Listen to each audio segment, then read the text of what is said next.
All right, let's see here. We got this going.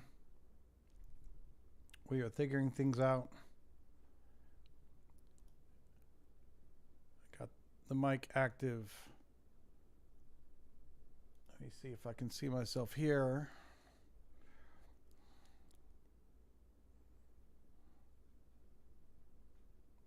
All right, so we are live there. Good to go. We're going to figure out if we can figure out my mic here. Can I hear that? You hear that? Is that super? That's probably super echoey. I think that sounds really echoey, so that's not good. Don't want that. So if we do like that, okay. All right. Gotta tweak that later because I don't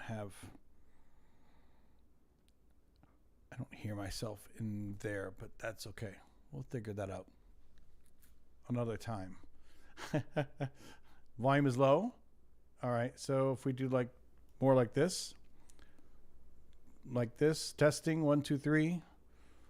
I can actually put it up to top there. See how that goes. Get a little closer with the mic. And I think we should be good. I can also change the gain if it really needs to get higher, but let me know. I think that should be okay. All right. So here we are. Let's see. It says boost volume up. So we can try a little higher like that. Try test 1, 2, 3. Test 1, 2, 3.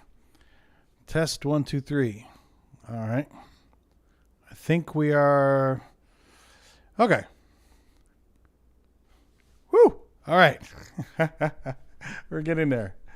We're getting there. It just feels like I'd like to get it to the point where this is just down pat, like you push a button or something, but I'm still figuring out every week. I know I say the same thing every week, right? It doesn't change. But we're getting there slowly but surely. So welcome to the incredible, momentous, oh so amazing first anniversary special for my channel, Skepticus.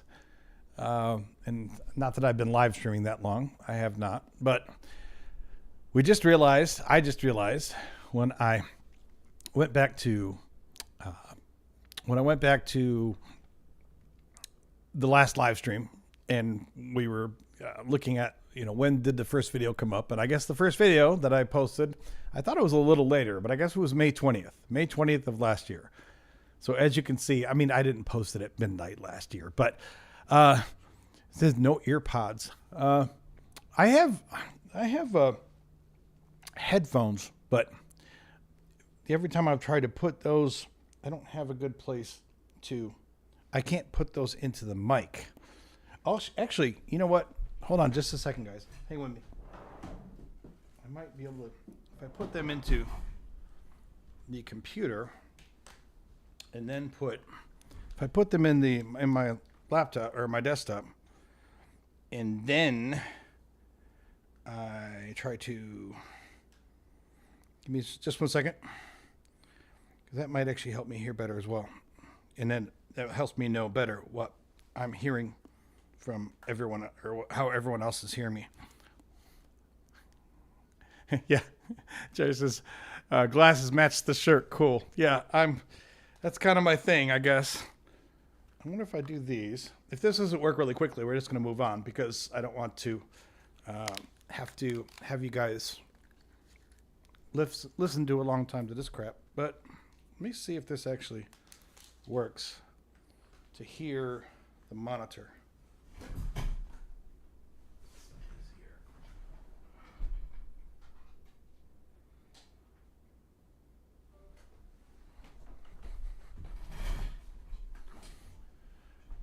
Now do I hear myself? No, I got to put on the monitor. If I put the monitor here, now do I hear myself? No. Okay. I'm not going to get it through the monitor tonight. So I'll figure that out the next one. No worries.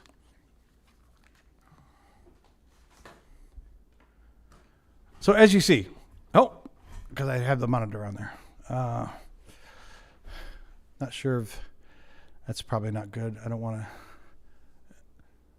to have that echo there. So let's turn that off because you guys are going to hear that echo. Okay. So, all right, there we go. So we are finishing the first year of Blasphemy. It's been a grand year all the way around. When I looked at the channel during the last live stream, I kind of forgotten when it was the actual first date that I put out a video. And I realized during the last live stream that it was May 20th of last year. And I said, well, hell, I guess that makes this like the birthday countdown. So, hey, William, welcome. Glad that you could make it. Glad you're here. So, as long as we got the first birthday countdown, I've figured out how to put the countdown on the screen here. You know, fancy countdown there. We are less than 7 hours until the official birthday. So you have to make sure we have drinks. Whoever's still around at that time, or whoever has joined, we shall see. As always, I have the call-in link there. So if anyone chooses to join us tonight, I had a few people who said that they are supposedly going to call in, but you never know how that's going to go. It's always a little hard to figure out if that's actually going to happen. So we'll see. I'm not sure. But checking my audio over here too. Yep. That's good. All right. Yes, exactly. Like we're waiting for the ball to drop. like New York, you know, Times Square. So we'll get into some comments here, but before we do that, I know I had an impromptu live stream that I did on Saturday, but for anyone who wasn't able to join me there, I wanted to start off the night by kind of sharing the new info resource. Also, let me make sure I have I need my, just a second, I have to be able to put up my comment highlighter. So bear with me 1 second. I forgot to launch that earlier. So we'll do this. And over here.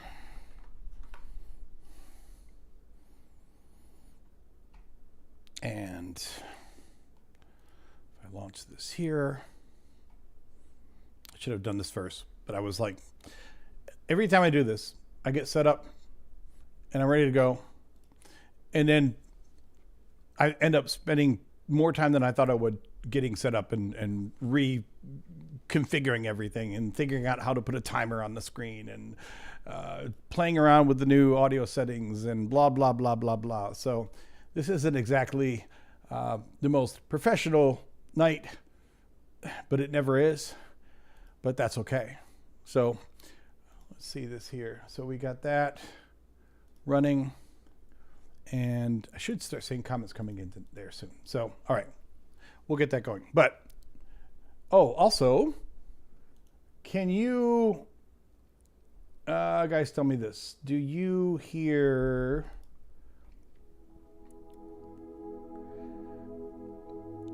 You guys should hear music there, right? Like weepy background music kind of shit.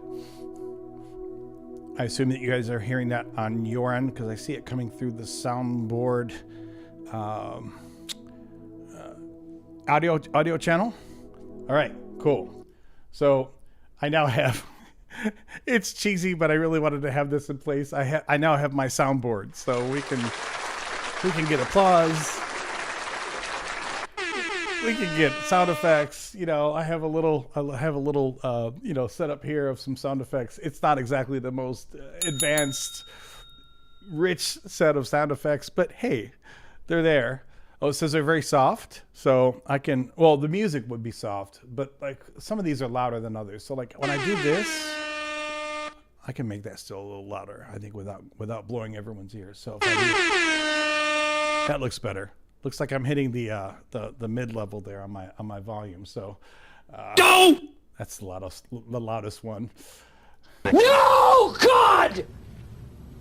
No, God, please, no! So we have sound effects. You know, you can't really say that you're a live streamer if you don't have some kind of sound effect, right? So I have sound effects. So I have my countdown to midnight to the virtual ball dropping. I have my sound effects. So I've been working on a lot of stuff here. Yeah, it says a bit loud. I think it depends on the sound. Oh my God, bite. who the hell cares? Some of these here. Okay. You are an idiot! What I probably need to do is take the audio clips and normalize them so that, you know, so they're all roughly the same audio level. That's probably the next. If I'm really getting fancy here, I'll put them into, I think in Handbrake, I can take multiple, I can take a set of audio files and normalize them across all the files. But I'm working on it, just the fact that I have sound effects at all. And William, you will appreciate this. Even though I don't specifically have anyone to highlight for this week, there are 3 sound effects I wanted to share. I'm glad that you're here today, William, because the first one is Coward of the Week. Coward of the Week. Coward of the Week. Those are credit to William who provided me with those. And even though I don't have someone to highlight this week as the Coward of the Week, I was saying in previous live streams that when you get these people who get into the comments maybe multiple times during the week, or maybe they get into the comments during the live stream and they're all big and strong and mighty on their keyboard, but then they won't, or a lot of times they'll even say that they're going to call in and then they won't call in. So I said, it's, when it's appropriate, when we have someone to highlight, we're going to make sure to highlight that person as the Coward of the Week. So, Jesse, I love that you put that because, yes, it is the Coward of the Week or the week. I mean, however you want to say it, we can Coward of the Week or the week. I mean, it really works either way, doesn't it? So I had thought of it as being the week of the month, but I mean, if we want to instead change it to being WEAK, it works either way. So that's a great function of language sometimes. When it doesn't matter how you spell it, it still works. Tonight's drink of choice is pineapple, mango, and strawberry lemonade vodka. So if you are drinking with me, then I highly advise you not to try to keep up, because that's a good way to get yourself killed. Lesser people than you have tried and failed to keep up with me and my drinking my drinking escapades. But if you think that you are down for it, you can always try to keep up as you will. I'm even going to have to take it a little slow, because if I'm going to do this till midnight, I definitely can't be chugging these down too quickly. All right. So moving on, let's see. We have, so in lieu of callers, which we always seem to get a few callers a night, but we don't have any callers tonight, which at least not lined up yet, which is fine. So we will start going through as we are. Oh no, I know what I'm getting off on tangents already. I said I wanted to, on top of, I have my countdown, I have my soundboard, and I wanted to highlight, especially for anyone who wasn't able to join the impromptu live stream that I did on Saturday, where I was brainstorming about these things.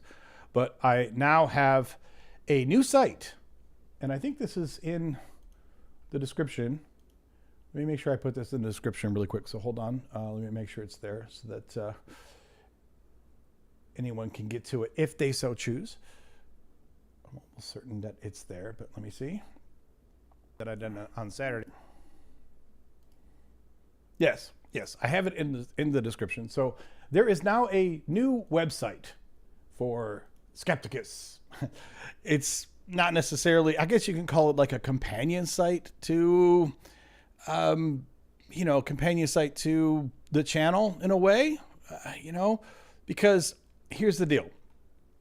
I have found, even now just doing a handful of live streams, that it's really nice to be able to have like a quick reference, right? Like Justin at Deconstruction Zone, he has his spreadsheet. I need to get a copy of that as well. I need to become a member of his so that I can get a copy of that, because that certainly needs to be something that I can reference. But, thank you, William. William says he was checking it out Sunday, and it is really awesome. So let me share it with everyone here. I have the link in the details, but in the description of the video, but if you want to, you can. So this is a live site. I'm going to show it to you on screen, but if you guys want to follow along, if you wanted to pull it up, because it's a live site, it's not just for the live streams. You can come up, you can pull up this. So the link is in the description, but the address is skepticus.info. That simple, skepticus.info. If you type that into your browser, you should be able to get there. And this will be live 24/7, even though it's a reference to be used during my live streams. And even though it's something that I built primarily for myself, then as I was starting to build it out, I said, you know what? Why not just make it a public website so that others can maybe benefit from it too? But also, aside from any benefit that you can get from it, we could even treat it as a community kind of building source, meaning if someone has something that they feel should be added to the site, then by all means let me know, and we can see if we can get it added in. So here's what we have on skepticus.info. Obviously the homepage is just really simple. We got the time, we got the link here again that you can click if you wanted to call in, and the link to the channel. That's pretty obvious. I have a section here for Bible verses, although I haven't really built that out much. But of course, we're not going to put all of the Bible verses here, but the intention is to put any key Bible verses that you really want to be able to reference quickly. So that's one small item here. A big section that I've spent a decent amount of time so far filling out is the docs section. So this is for a little more verbose kind of stuff. So you'll see, for example, are the Psalms prophecies about Jesus? So if we click this, and why is that unable? Oh, I must have broke that one. So this is the danger of live demos, people. Like I'm in tech, so I know from experience that every time you think I'm going to demo something live, sure enough, you click on this and look, it doesn't load. But these other ones load. I know that most of these load. So most of them, you click on this here, and it will load a full breakdown on the right. So these are docs where I have gone into items that require a little bit more of a verbose discussion, right? So William says, that is something I was wondering about. Is there a place where we can submit content ideas? I don't have something on this site right now. I mean, I'm not saying that we couldn't add it. That would be a really good idea. I mean, in the short term, I would say, William, if you go to the Skepticus channel on YouTube, you can get to my email address there and you can send me emails. But of course, it would be nice if you had something right here on the site that allowed you to submit new ideas. The only reason that it's not there right now is well, first of all, because it's a brand new site, but second of all, because it's just I don't know how technical anyone out there is, but there's not a server component to it. There's nothing saved like on the back end. It's a completely front end app, as web developers would call it.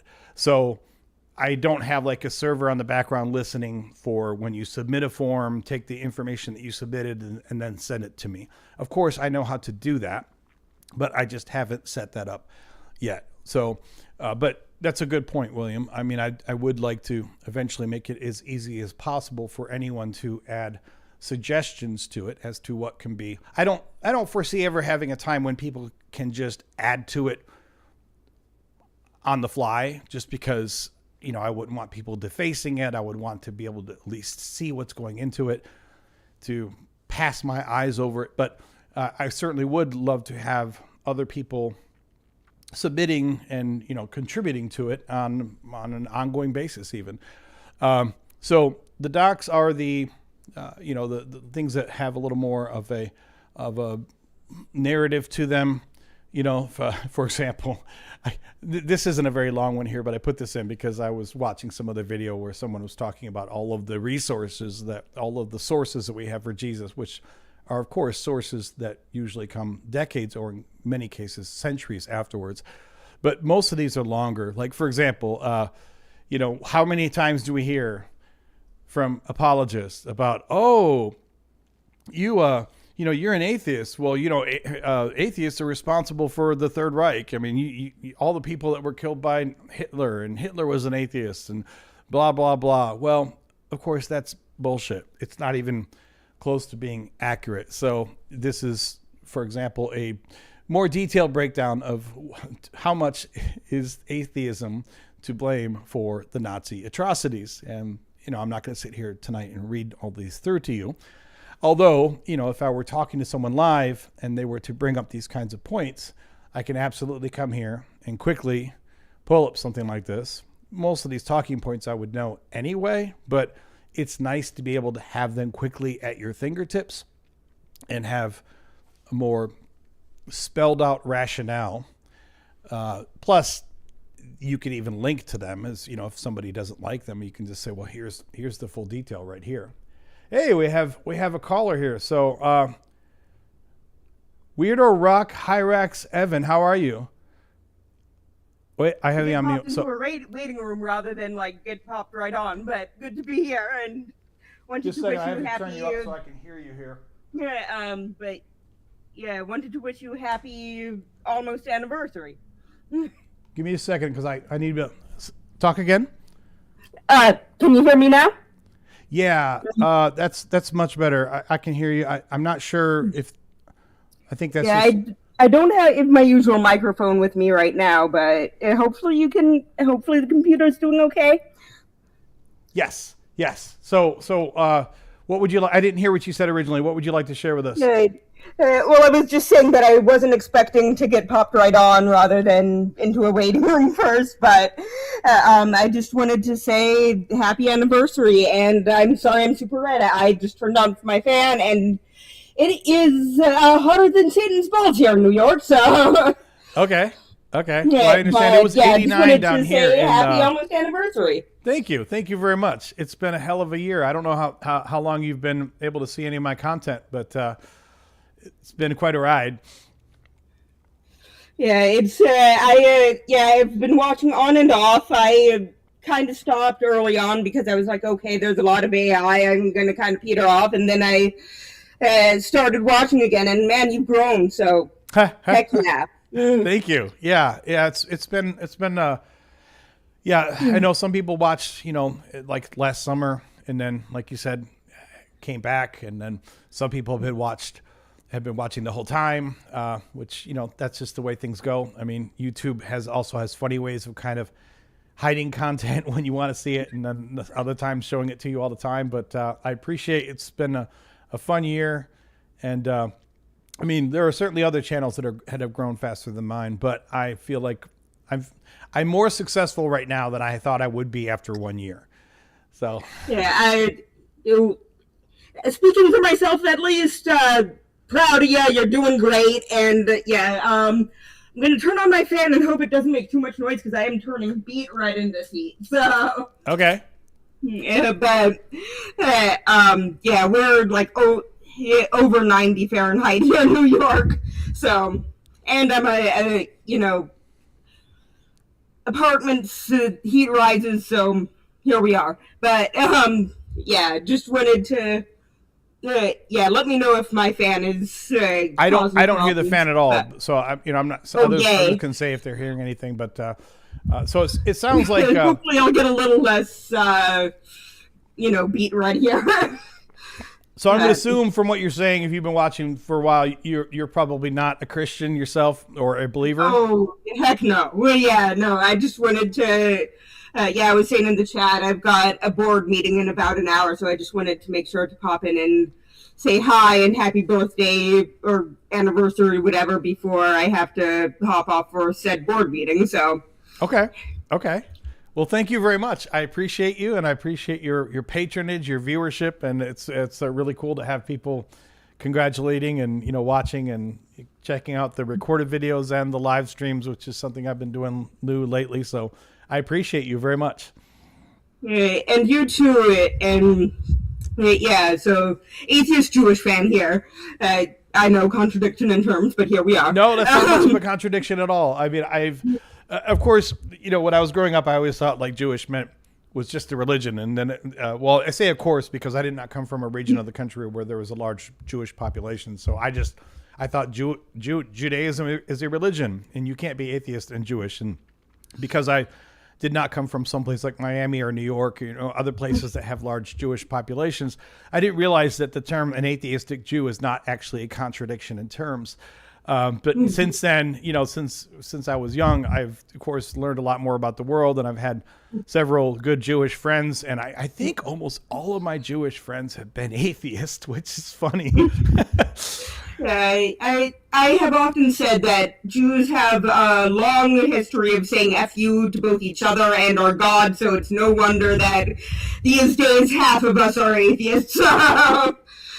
But, yeah, I mean, not that I actually believe in God, but we have that long tradition, and, that includes being okay with saying, like, hey, I don't think he actually exists, so. Oh, yeah, absolutely. No, I feel you. So, there's of course there are devout Jews out there who believe in all of that, but there are definitely a lot of them that for a lot of them Judaism is an ethnic, it's a family trait kind of thing. Yeah, it's a culture. Like it's still like do a Passover Seder with my family every year, or do Rosh Hashanah, and well, that's more low key. But like, for Shavuot, like I have some friends a few blocks away, and we'll stay up all night learning or whatever. But like, what I love about that is, and if Shavuot for people who aren't as into the weeds as I am. Like, basically, not even I knew what it was until I had to work at a synagogue for a few years, but it's basically celebrating when the story is that, like, this is when the Jewish people received the Torah on Sinai, and so you're supposed to celebrate that by, like, staying up all night and learning, and of course, like, somebody like me, I'm like, well, yeah, like, this is all our mythology, but it's our mythology, and, so sometimes, like, I'll go hang out with some friends, and we'll, like, study Torah all night, or, like, my personal favorite, last year, I did a shiur on Korach, which is the parsha where Korach and his followers get swallowed up by a hole, and like, this is what I love about Judaism. I was like, hey, so, like, if this was a real story, like, can't we think of better ways for this God and for Moses to deal with these people who are, like, challenging him, instead of just saying, like, hey, I'm going to zoop you into a hole, Right. Oh, absolutely. Yeah. So, but yeah, it's so like for me, it's like I enjoy nerding about this stuff, but I don't believe any of it's real, which is nice, and why I enjoy channels like yours. So, well, I appreciate it very much. I thank you for calling in. Yeah, so I'll let you get to other callers, and I'll be listening in the comments. Have a great rest of the stream. Okay, very much. Thank you very much. I appreciate you. You too. Bye-bye. Okay, so thank you very much. I appreciate the support and the love. So it's really cool to I'll tell you something, guys, something really quickly before we kind of go on to showing you the rest of the stuff on the site here. But on one level, I'd like to think that I'm fairly humble about this, because if you have a channel that has 14,500-ish subscribers, that may sound like a lot to some people, but of course, if you click around YouTube, you realize that it's not. And in fact, the numbers that I last saw, because there's a plug-in that you can see like where you rank as far as all of the YouTube channels, and having 14,000 and change subscribers basically means that I'm about 3 million I'm about 3 million down on the list of top YouTube channels, meaning that there's 3 million or so channels out there that have more subscribers than me. But I don't say that with any level of chagrin. I quite frankly, if you told me after a year that I'd have a few thousand subscribers, I would have been very happy, and probably would have been a little relieved that it wasn't a waste of my time. In theory, you'd always like to have every video seen by more viewers. You'd always like to have more subscribers in theory, but it's really humbling. I know I've said this on other live streams before, but it's really humbling when you have like comments on a video from literally the other side of the world or the other side of the country, or when you get, a video that has heck, even, 2 or 3 or 4,000 views on it. I mean, in the grand scheme of things, that's really nothing, right? It's still, you think like, wow, I just made this content and it's been viewed 2 or 3 or 4,000 times. And there aren't many other venues that I can go to right now. Like if I put out a blog post, unless I just somehow build some big, audience for my blog, which is really hard to do. I mean, usually if you put out a blog post, you're lucky if you get 100 views or hits on your blog post. So, and of course, when you start doing videos on YouTube, you're kind of in that same boat. If you get 100 views, that's amazing. But it is really cool to be able to do this and keep cranking stuff out, and within a year have a fairly decent little audience. I mean, I want it to be bigger, and sometimes videos don't have the viewership that I'd want them to have. Sometimes videos just fall flat with the viewership, which is fine. But it's very humbling to be able to put out content, or even to be able to do a live stream and see that whether it's live or whether it's the people that come in and watch the replay, that you can reach a lot of people. I'm dating myself here, but when I was younger, there were still people that put out like their own kind of underground newspapers, and you would be in cities and they would have like these little kind of pamphleteer kind of newspapers that like in the coffee houses and such. And I know that those still exist, but it used to be like that was the only way for you to have a voice if you weren't going to be in the regular media, if you weren't going to be on one of the 3 TV channels, or if you weren't going to be a reporter for, a major magazine or a newspaper. Otherwise, you had almost no ability to put out any content at all that would be viewed by more than a dozen of your buddies and friends. So this is really a pretty incredible opportunity that we have today with things like YouTube. Oh, thank you, Michael. So Michael, first of all, said happy anniversary, and then as he so often does, has awesomely tipped me. So I really appreciate you there, friend. He's always a cool guy who's not only watching damn near everything that I put out, but frequently tipping me on it as well. So I appreciate you very much. I want to highlight this because, well, first there's Michael's tip, so I appreciate you very much, Michael. But then also this comment says, I believe it's YouTube hidden channels like this, or I believe that's supposed to be hiding channels like this. I don't believe that. I mean, I could be wrong. I think that if you're a content creator, there is this tendency amongst creators to always assume that the algorithm hates you, that YouTube is suppressing you or your channel or your niche. And at times it can even feel quantifiable, because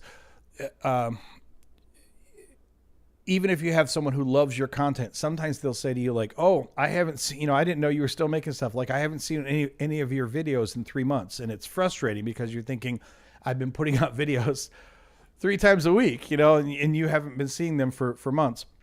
But that being said, I don't like to fall down the rabbit hole of thinking that the YouTube is against me, the Google is against me. It's usually far more benign than that. It's not that anyone is trying to suppress you. It's not that anyone is trying to suppress atheism. And there are channels out there that, of course, are much larger than mine. I mean, Alex O'Connor is a great example, although I know he kind of ticks off a lot of atheists lately. But, you know, he has a very large channel now. You have Genetically Modified Skeptic, and he was, last I checked, at something like, I don't know, 800,000 subs. And his awesome wife is, somewhere over 100,000 now. And a lot of the other content provider or content creators that I follow are 100,000 plus. But you also have to keep in mind that if I wanted to get the biggest damn audience that I could, I probably would not have chosen a niche where I am pissing off a huge percentage of people out there in the world for what they feel are their very personal religious, heartfelt beliefs. I mean, not everyone in the world is religious. Not everyone in the world is Christian, but there are probably better ways to shoot to fame and start, to become a star than to just get on YouTube and start telling Christians that they're full of shit, or start telling religious people that there is no God. I mean, you could still build an audience like that, but I think it's, compared to other YouTube stuff, it's always going to be at least somewhat more niche, right? Because, I mean, quite frankly, if I really wanted to get a lot more followers and make more money doing this, I would, on the first anniversary of this channel, I would say, guess what, guys? I have a big announcement to tell you. I found Jeebus. And I would, pull out the rosary or something and the cross, and I would tell everyone that, I've now found the Lord. And all of a sudden, like the Christian content creators would be all over my stuff, and the Christian sycophants would be all over my stuff. I'm not saying it would make me famous overnight or something, but it would absolutely juice my numbers, because Christians eat that shit up. So, Weirdo Rock Hyrax says, I gotta play with the formatting on that, because if people do super chats, you can't read that, can you? But it says, for tech gremlins and never hearing my own voice again, $2. So thank you, Weirdo. I appreciate you calling in, and I do understand. I know it's gonna really sound weird, because I've been doing this for a while. Not just YouTube, but I've been doing media stuff for a while. But I do understand how weird it can be sometimes to hear your own voice. That being said, I guess there is a certain arrogance that you have to do something like this, because to some extent you have to kind of, if you don't enjoy hearing your own voice, you at least have to be very comfortable hearing your own voice, because not only do I record things all the time, but then I have to edit things, and you're listening to yourself all the time. I mean, the number of hours in the last year I have spent just listening, re-listening, and re-listening again to myself, to my own words and my own voice. You have to be pretty damn arrogant on some level to because the problem is, it's not just recording. I mean, when you live stream, of course, I don't have to sit here and listen to myself when I live stream, but when you pre-record video, I mean, you're going to listen to it several times as you edit it. And then there's other times when I have just pulled it up on YouTube and listened to it again, not because I'm full of myself, but sometimes you want to hear how it comes back even from YouTube. So there is a certain level of arrogance in this. So Jesse, are you with us? Can you hear me? Let me see here. I am getting an echo here. Let me see how do I get rid of that. I don't hear an echo from you, but are you hearing an echo of my voice? Hello? I can hear you. Can you hear me, Jesse? Let me see if there's, I can see that your microphone is on. I'm getting a delay. Yeah, hold on. So when I turn off my speaker. Yeah, well, if I you're hear getting a delay, you can't. But I'm getting a delay also. So why do I need to turn on it? You need to not listen through YouTube. So like when you connect here. Okay. Yeah. Yeah. because otherwise, and it's not even a small delay. It's like a 17-second delay. It's incredibly long, and it's. Let me try to fix. Hold on. Yeah. I think I got it. Hold on. Hold on.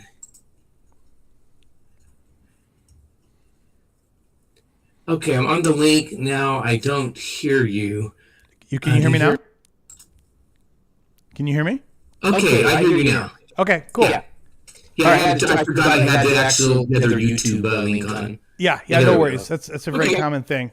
So, how you been, Jesse? I know you called me before. We had a bit of a good conversation. Yeah, I just wanted to call and wish you happy anniversary for a year on YouTube. I mean, that's a pretty big deal, for a creator. And I don't really have I've got dinner cooking, so I can't be on too long. I don't want to, burn my beans. But yeah, just wanted to kind of follow up. I talked a little bit last time and didn't really say a lot. I don't have a lot of controversy or anything to be contentious about, but I was a Christian my whole life. I think I told you that. Mm-hmm. And I just, once I started really reading, the Bible and looking at it from a different frame of mind than what I was indoctrinated and I believe my whole life, because I was raised, I cut my teeth on the pews. Literally, I did. My dad was a preacher, and so we were in ministry. We had a family singing group. My dad was a pastor and evangelist, and that was my whole church our whole life. And you just kind of believe it because the mom and dad teach you, and they're not going to lie to you, right?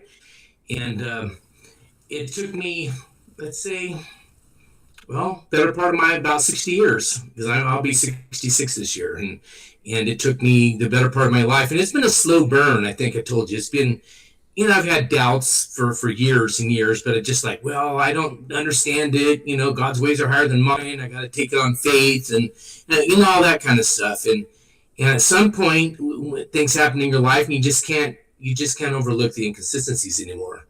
And so I actually went to followed apologetic speakers for a long time, and that sometimes made it worse. I mean, it's like.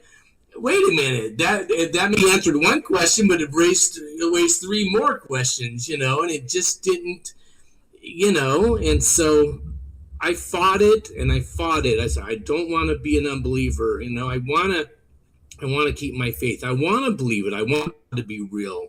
I want it to be, but at some point you got to be honest, and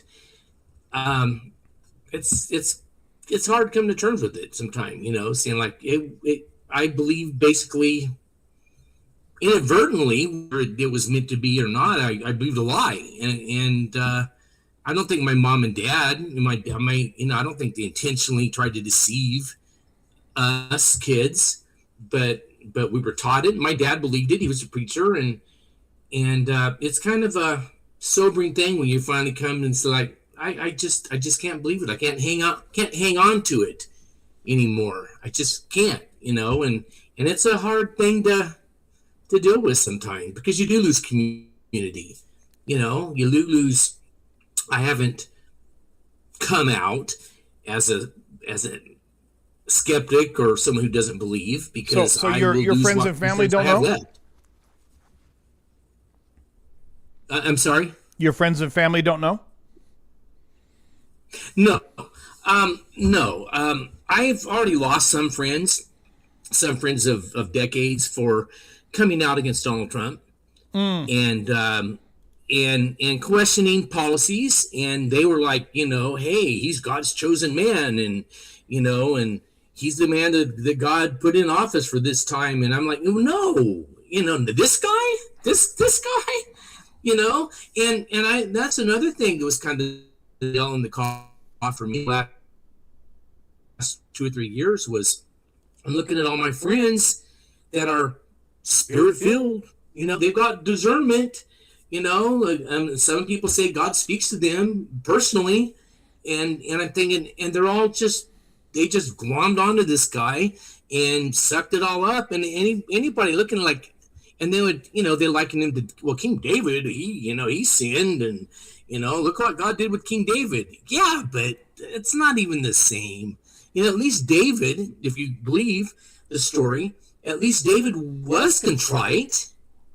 And he did ask for forgiveness. Also, though, that argument... And Donald Trump has none of that. Yeah, that argument, too, about, King David, because King David was, in many respects, a piece of shit as well.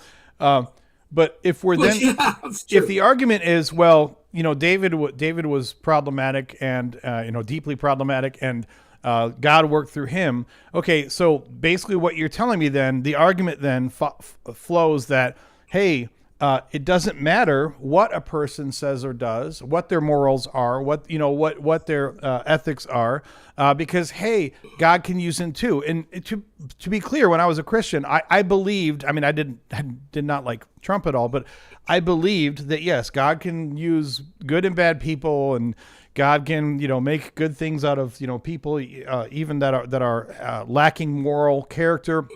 But if we're going to take that argument, then you're basically, not you personally, but whoever you're talking about, you're basically abdicating any authority whatsoever to ever pull a moral argument on me or anyone else. So if you're going to sit there and hand wave away Trump and say, well, God used David, and that's how God works. Okay, then I don't ever want to hear you ever point to anyone else, especially a non-believer, or God forbid, a liberal or something like that. I don't ever want you to ever point to any of those people and then say, oh, but they're not moral people. They don't have the right morals, because if you have fallen behind Trump, in lockstep behind Trump, because your argument is, well, he works with David, so I guess he can work through Trump too. That's fine if you want to take that argument, but then I don't want to hear you ever make another moral argument against anyone else in the public sphere until you're in the fucking grave.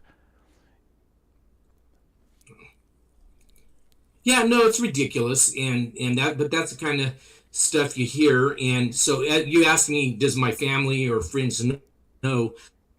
The only person that knows that I essentially don't believe is my ex-wife. We were married for 22 years, and the mother of my son. And we divorced about 9 years ago, and it was pretty bad for 2 or 3 years, but we kind of reconciled. And she actually had a stroke a couple years ago, and I went back to California a couple of months to help take care of her and help her recover. So I have told her, and she's had a lot of her own doubts about things, and she's still a believer technically, but she has doubts. And she's definitely an anti-Trump. She was in education. She was a principal of a school. And so she was already a little bit more liberal-minded anyway. Even when in our Christian circles, she was always a little bit more on the edge of being liberal. And now she's totally much, much more. So I've told her. And I've got a very close friend that I used to be in our Christian band many years ago. We recorded and stuff.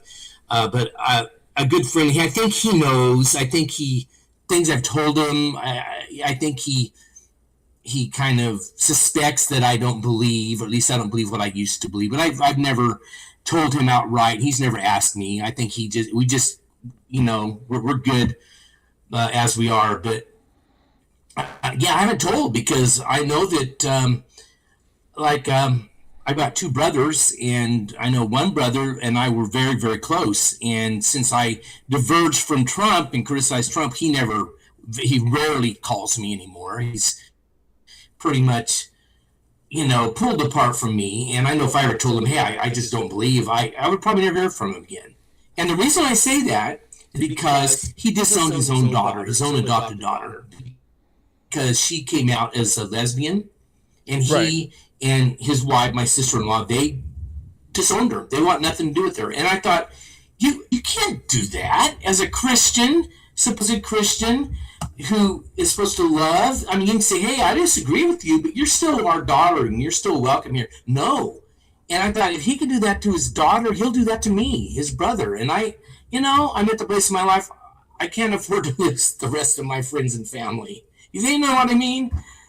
Well, so if his daughter is a lesbian, he will disown her. But if his president political candidate brags about grabbing women in the pussy, he doesn't have a problem with that, and he will still vote for that person and actively support and enjoy who that person is. Well, they excuse it. I've talked to him a little bit about it. He excuses it and about, well, he didn't mean it, or was taken out of context, or he used the thing about David. Look at David. He did things, and he was an adulterer, and like, but just kind of dismisses the argument. Doesn't deal with the argument. Doesn't deal with the criticism. He has to kind of divert and go to another argument to kind of right. And but so but he won't extend that same grace to his daughter. I didn't hear you. But he won't extend that same grace to his daughter, to his own daughter.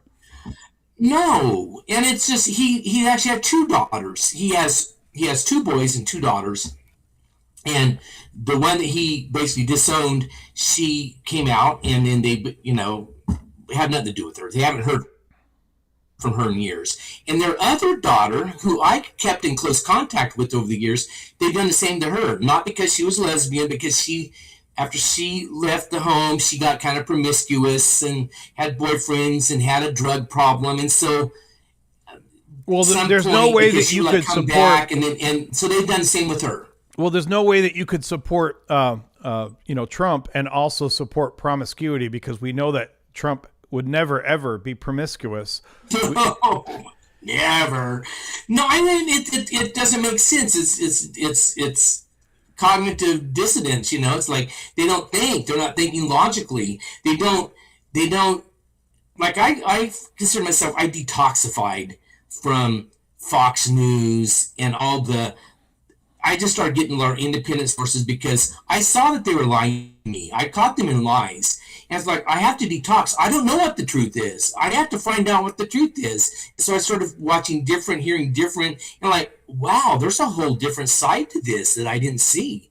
And so my brother is totally involved in that ecosystem, the evangelical ecosystem. Very judgmental, not judgmental, I shouldn't say that, but very close-minded.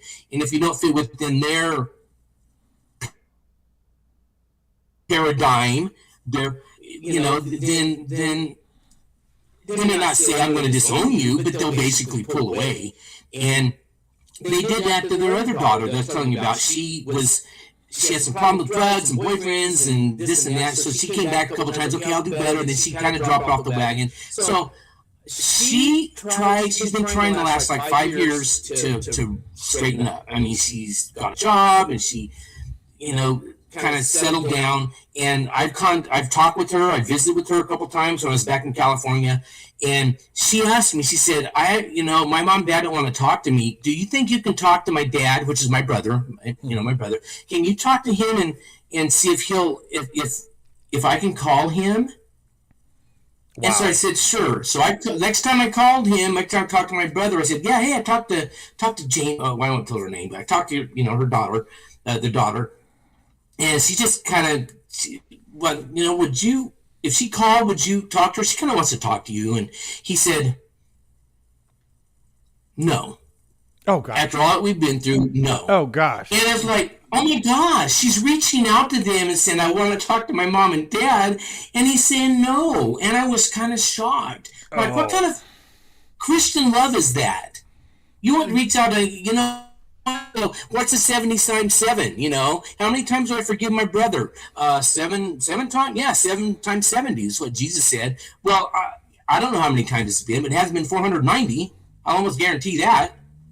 And it's very disheartening when you see that kind of stuff from your own family. And if they'll do that to their daughters, they'll do that to me.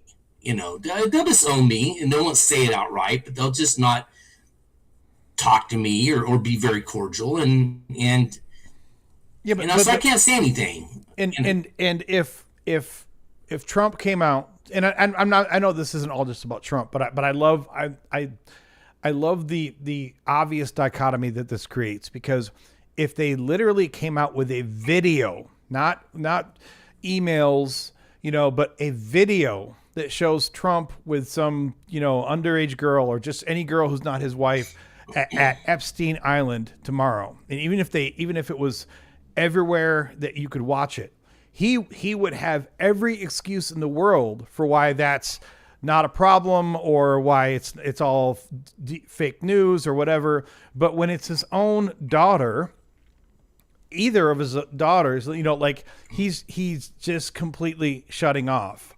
And the idea that you would have more grace for a billionaire that you don't even know, and is an inveterate liar, and just will not be faithful to anyone that he's with, and you would have more fidelity to that person than you would have to your own daughters, is so disgusting.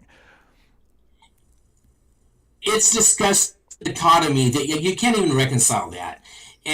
But they're indoctrinated. They're brainwashed. They're kind of brainwashed. And I was kind of that way for years, but I always was more of an open-minded. I was like, well, maybe but I mean, these people are just brainwashed. They are so caught in that. And then my whole family is. I mean, there may be some members, but that I don't, talk to. I've got a cousin that is kind of liberal, and me and her, we talk about things, but they're just so, and it's disheartening to see that they won't even allow themselves to say, hey, let's talk about it. Okay, we disagree. Why do you disagree? What's your thoughts? And I will show them why I disagree, why I've come to my conclusions, but they don't even want to hear it. They'll immediately start, diverging and dismissing and going around it, and they won't address it.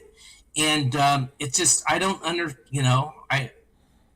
mean, the mind is a crazy thing, how it thinks. I just can't understand why people won't allow themselves to, because I decided several years ago, I was following the apologist, and I was trying to make sure that, I want to believe this stuff. And so I decided I'm just going to open my mind. I'm going to go where the facts lead. I'm going to go where I'm going to follow the truth, wherever that takes me. And it took me where I didn't want to go. I didn't want to leave religion behind. I wanted to believe it because I've always believed it. I can't say, hey, my whole life I believed a lie. So I wanted to cling on to that, and it kept taking me away. It kept taking me further and further away. And once the whole Trump era, especially after 2020, when I saw the January 6th thing, I was so disgusted. And then I saw people still supporting him. I'm like, what the hell is wrong with you people? You can't support this guy who tried to overthrow the United States. And the same old Christian bunch all got on the bandwagon again. And yep, that's God's man. He's just got the Cyrus anointing and all that crap, And I was just like, no. And that was, once I diverged from that, it's like, you know what? I am not going on that bandwagon. And so I followed with the truth. And I don't have the truth. I don't have all the truth. But I know it's not what I was raised on. It's certainly not that truth that I was raised on. Well, Does that make sense? It's also nothing consistent with what they have preached at us and to us for decades or for centuries. I mean, they can't even be, I can have respect for someone whose beliefs that I totally don't believe in, but if their beliefs are consistent, I can at least have a certain begrudging respect for them. I mean, even if we do something really extreme like racists, okay, racists are disgusting people, but if you are consistently racist, if you're at least like, hey, I don't like people that don't look like me, and you're open about it, I won't respect you as a person. I won't respect your beliefs, but at least I can respect that you have a worldview that, disgusting as it is, you have bought into this worldview.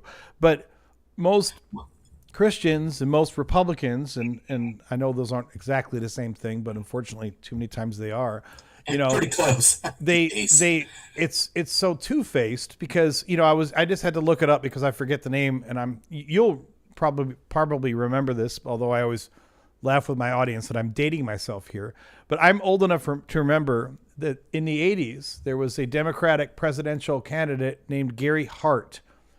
And I do remember. Yes. He was the front runner, I believe. I believe he was leading at the time of the nomination. And they came out with pictures of him on a boat with this woman named Donna Rice. And, I think he was having an affair with her. I mean, whether he was or not, I don't really know. I don't really care that deeply. But what I remember very clearly is that the mere publication of these photos just completely bombed and destroyed his candidacy. Now, I'm not saying, I was in high school at the time. I'm not saying that Gary Hart was a great candidate. I don't know, these many years later, I can't even tell you, beyond the fact that he was a Democrat, I can't tell you exactly what his policies were or what his, politics were. But I just know that everyone, especially on the conservative side, was just cackling over this and just thought it was so hilarious that this, this stupid liberal Democrat, and he's cheating and he's caught with these pictures, on his boat with someone who's not his wife. And I'm not saying that cheating on your wife's a good thing, but I'm saying that when there's such a blatant double standard, because when it is our guy, then it's all lies, it's all fake news. And even if it's proven, God worked through David. David was a complicated guy, so he worked through David too. I mean, they will come up with any excuse that they can. In other words, to the original point I was making, there is no moral consistency there.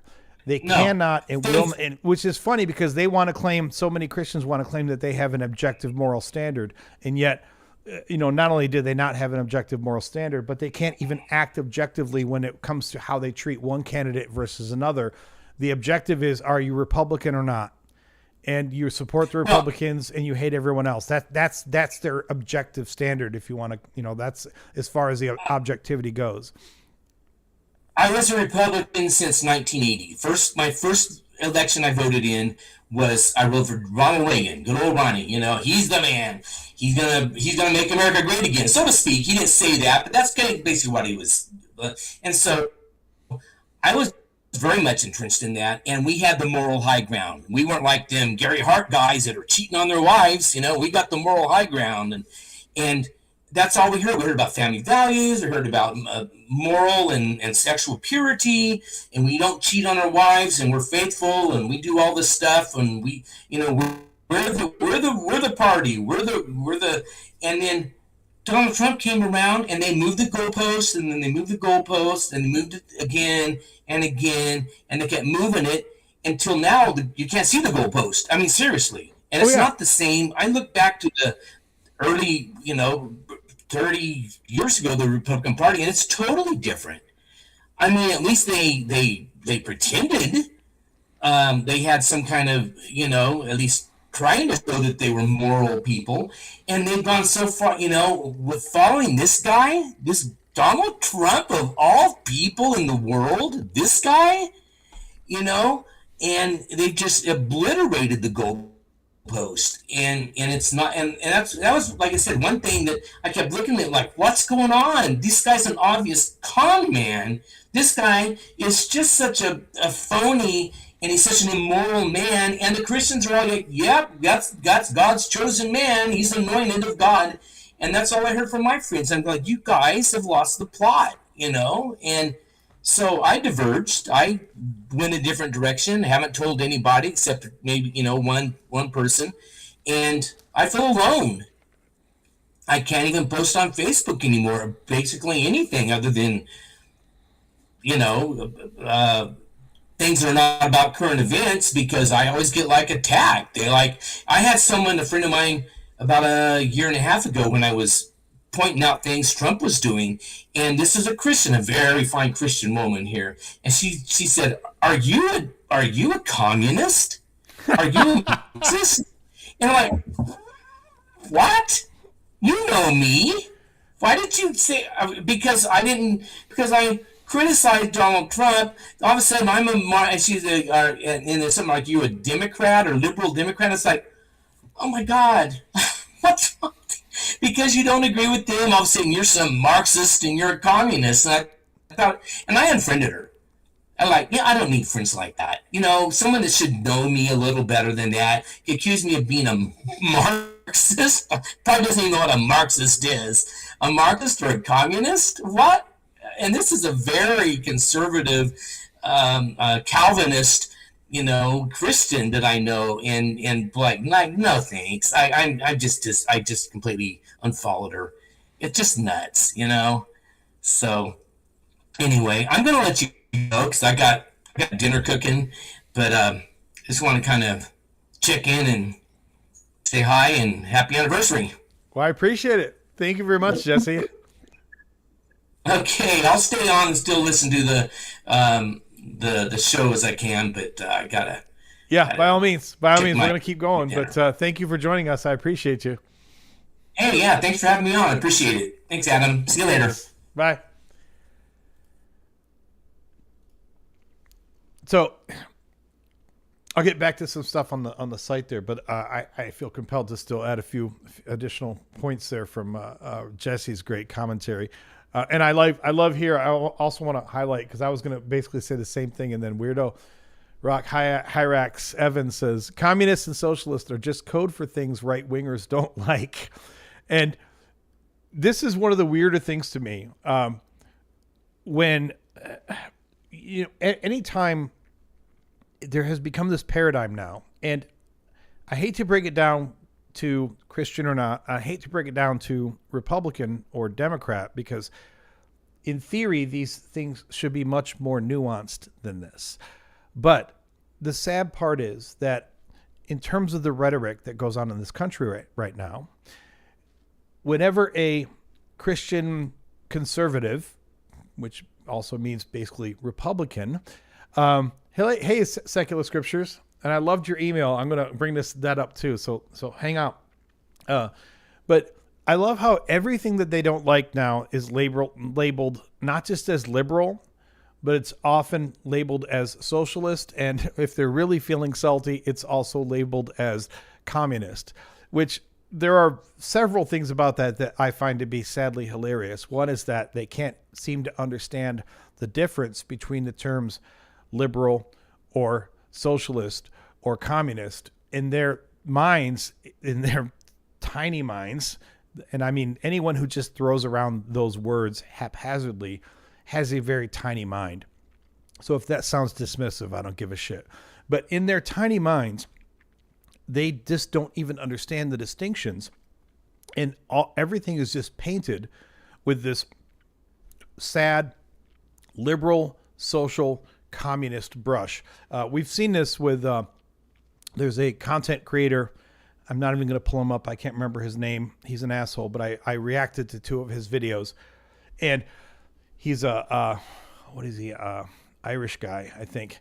And, to him, he's one of these classic examples of a conservative Christian, where it's not enough that you're Christian, but if you're not a conservative Christian, then you are of the devil, then you are subverting the scriptures. They have hijacked this whole vernacular, this whole vocabulary, where they've put their stake in the ground and said, it's not just enough that you identify as Christian, but if you don't agree with us on all of our political stances, then you're a commie, pinko, liberal, bastard, communist.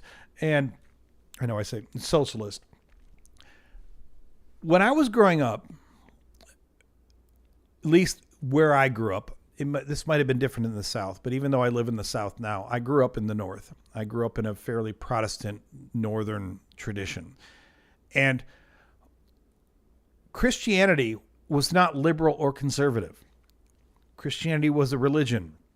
And there were liberals who were Christians. There were conservatives who were Christians. And I know that today, obviously, there are still liberal Christians and there are still conservative Christians. But back then, I feel like the common vernacular that people used did not assume that you were of a certain political persuasion just because you went to church on Sunday. There was a common understanding, at least in my part of the country, and especially amongst my family, that of course there are people who are more conservative who are Christian. And of course there are people who are more liberal that are Christian. And it is so sad to me, and this is part of why I can't even fathom the idea of being religious anymore. It's not just, there's the obvious thing that, I don't think God's there. That's kind of a big thing, right? It's kind of important. If you don't think God's there, I guess that kind of ruins it. But going beyond that obvious problem, the additional problem with this is that, at least in this country, in the United States, and especially in the South and the West of the United States, there are, not the West Coast, but the Western and deep South of the United States, there has become this de facto club that you have to be in if you are a Christian. And it's not enough to say, oh, I go to church every Sunday. It's not enough to say that I accepted Jesus Christ as my Lord and Savior. It's not enough to say that you believe in God and Jesus and that you pray to them every night. No, you have to go along with their political objectives. And if you don't, then there are too many people out there in the Christian, not everyone, of course, but there are too many people in the Christian sphere who are happy to hunt you out. It's a purity culture. And I don't mean purity in terms of purity rings, but there's this purity culture in terms of trying to figure out who is, by their definitions, the most pure example of what they believe is a Christian. And if you don't go along with that, there are too many of them that feel more than comfortable trying to point you out, to out you as somehow being not Christian. And that is just so disgusting to me.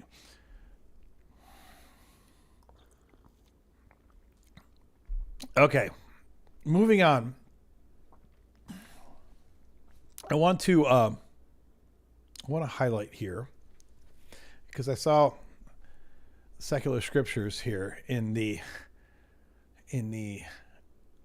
chat. So I wanted to share with you. I want to grab the text from her thing here without exposing email addresses. So give me just a second here. I don't want to out someone. I mean, she said that she would have put this in the comments if she could attach things. So I don't think I'm, sharing something that I should not share, but I don't want to share her name or what have you. So let me grab some of this. This is in reference to, let me pull this up for you.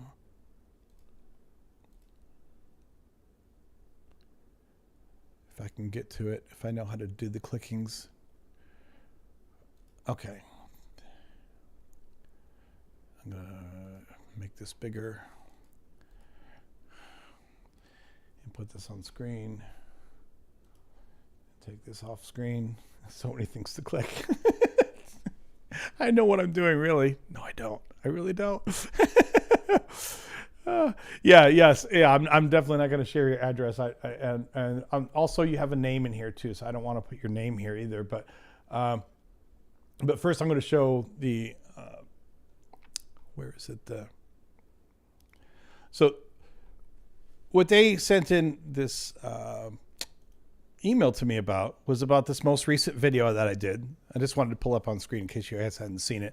But on Monday, I put out a video about this archaeology theater that's done by Dr. Jeremiah Johnston, and this particular video was on Alan Parr's channel, but Jeremiah Johnston does this shit all over the place, and he is really one of the worst examples of apologist. He is, as C.J. Cornthwaite so poignantly put it in a video of a few weeks ago, he lies to kids for money. I mean, that's really what these people do. They lie to children. They lie to everyone for money, but they even lie to children for money. So in this video, I'm not going to sit here and pull up the video and watch it with you guys, but in this video, this idiot, and he's a doctor. He has a PhD, but yes, I'm going to call him an idiot anyway, because, or not an idiot. He's this grifter. Let's say that. This grifter is sitting there showing these artifacts from the time of Jesus, from ancient Rome, right? And he's showing this Roman die and talking about how the Romans, supposedly gambled for the cloak of Jesus. He has no reason at all to believe that the die he's showing has anything to do with the soldiers who were there at the time of the crucifixion of Jesus. But nevertheless, he's going to use it to falsely prop up his credentials to his viewing audience.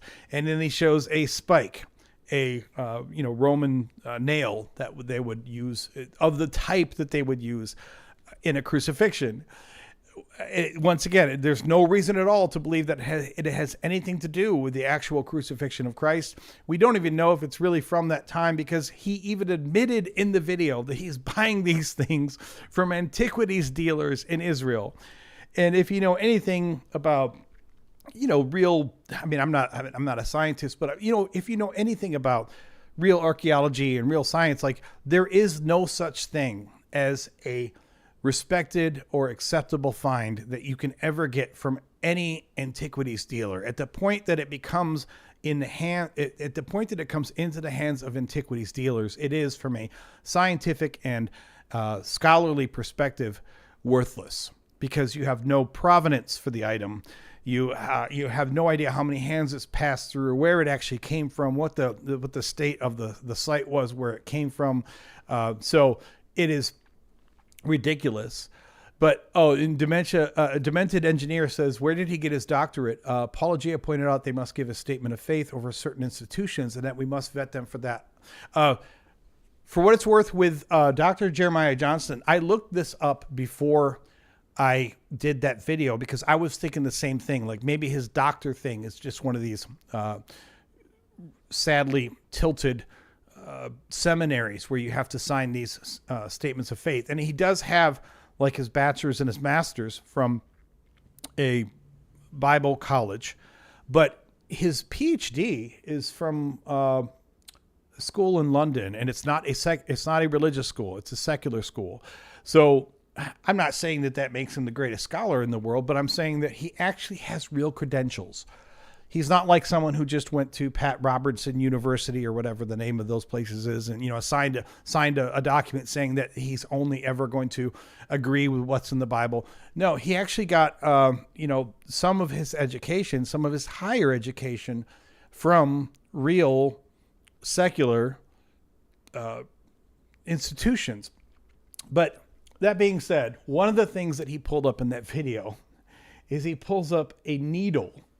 And I'm going to put this screenshot on here. Give me just a second,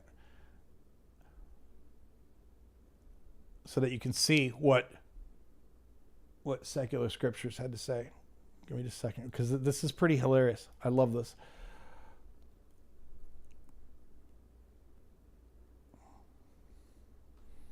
Come on, let me get a screenshot. Okay, there we go.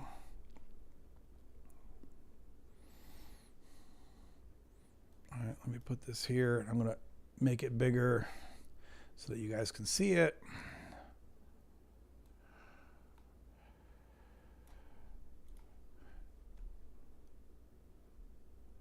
Shape.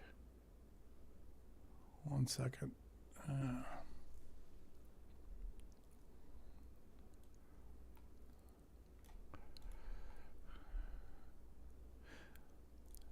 Okay, let me put this here and see if we can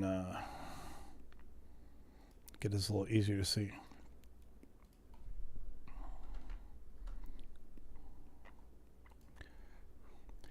Okay, so I got this right before I started the live stream today, and they're talking about, she's talking about this needle that Dr. Jeremiah Johnston shows, right?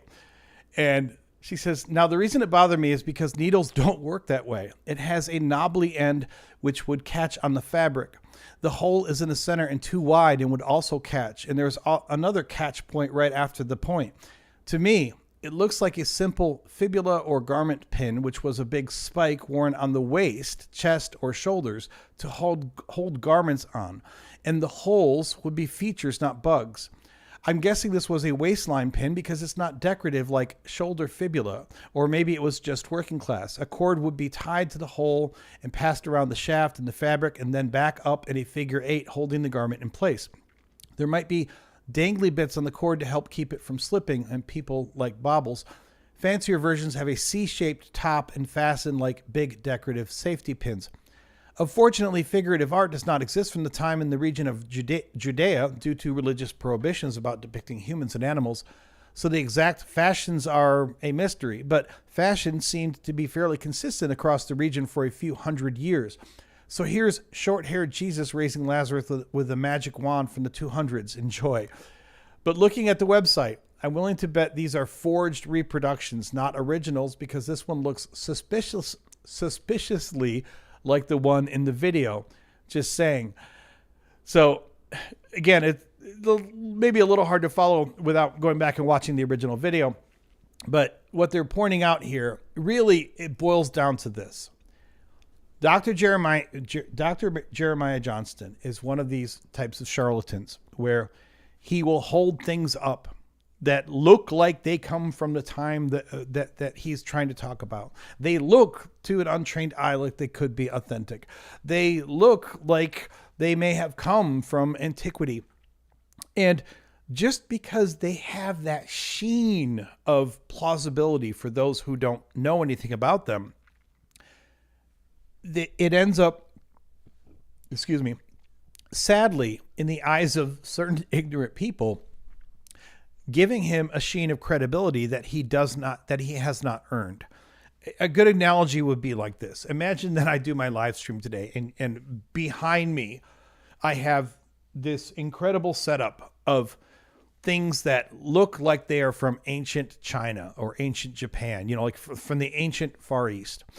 And they look really old and they look really authentic. And then against that backdrop, you're seeing all of this stuff behind me that looks like it's from ancient China or the ancient Far East. And then I start talking to you with presumed authority about things that happened in the ancient Far East. That, to the untrained viewer, lends me credibility that I have not earned, because they think, well, look, he's got all these artifacts. He's got, or let's say maybe I want to present myself as an expert on the Dark Ages or, the medieval times. So you tune in one day and I have what looks like a very authentic suit of armor behind me, and then it looks like I have cloaks or things that people would have worn in that period. And even though the things that I'm showing you vaguely behind me might be fakes, they might be unprovenanced, unprovable, they might have nothing to do with what I'm talking about, the mere fact that I'm talking in a quasi-authoritative way about a period of time, and then I'm waving around these artifacts that look on a video like they might come from somewhere around that time, people go, oh, wow, this Jeremiah Johnston guy, he must really know what he's talking about. Jesus must be real. It must all make total sense. And none of that follows. But if you watch that video that I did on Monday, that reaction video, he does it over and over and over again. He takes some stupid artifact, which has no provenance, cannot be proven to even come from ancient Rome, and absolutely has no direct connection to Jesus or the crucifixion or anything else. And the mere fact that he's waving it around and showing it to this idiot host who's Alan Parr, and then he starts talking as though he knows something about the history of Rome and Judea at the time of the crucifixion. And unfortunately, too many idiots out there, they just watch that video and they think, oh, wow, see, this is just more proof that the resurrection is real and the crucifixion is real. I mean, I don't personally doubt that the crucifixion happened, but, showing me some bullshit, possibly maybe nail that might have been used in a crucifixion, maybe from 2,000 years ago, does nothing to prove to me, positive or negative, that Jesus existed, that he was crucified, that he was the Son of God, that he was resurrected. None of it follows. It's just so stupid. But this is the crap that we get from Christians, Christian apologists, to be fair, over and over and over again.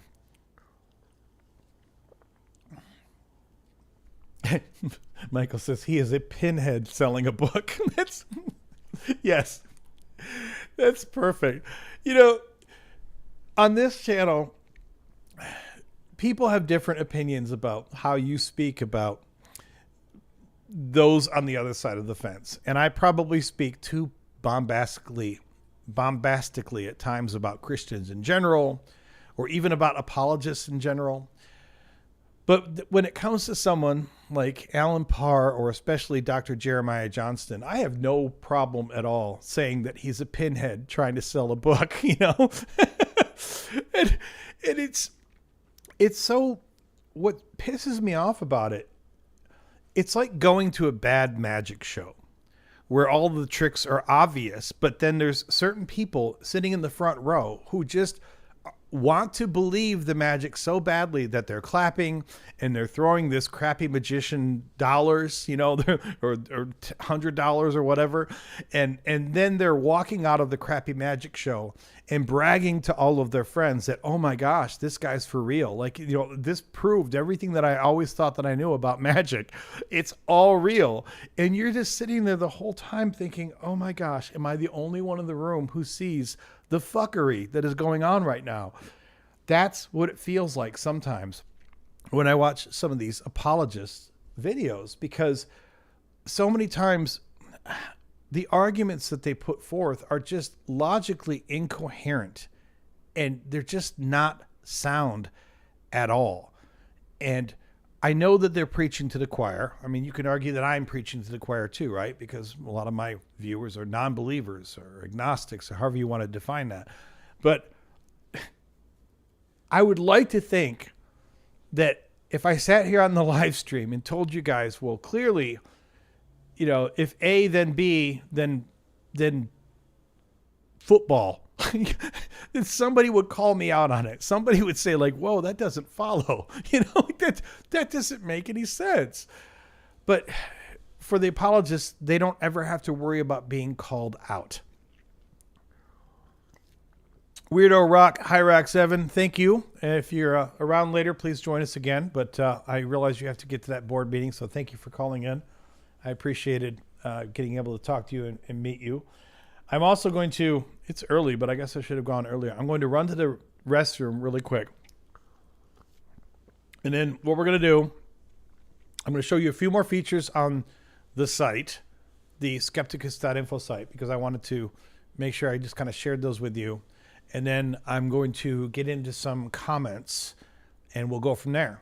And we only have 5.5 hours until the full official anniversary. I'll be right back.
Okay, here we go.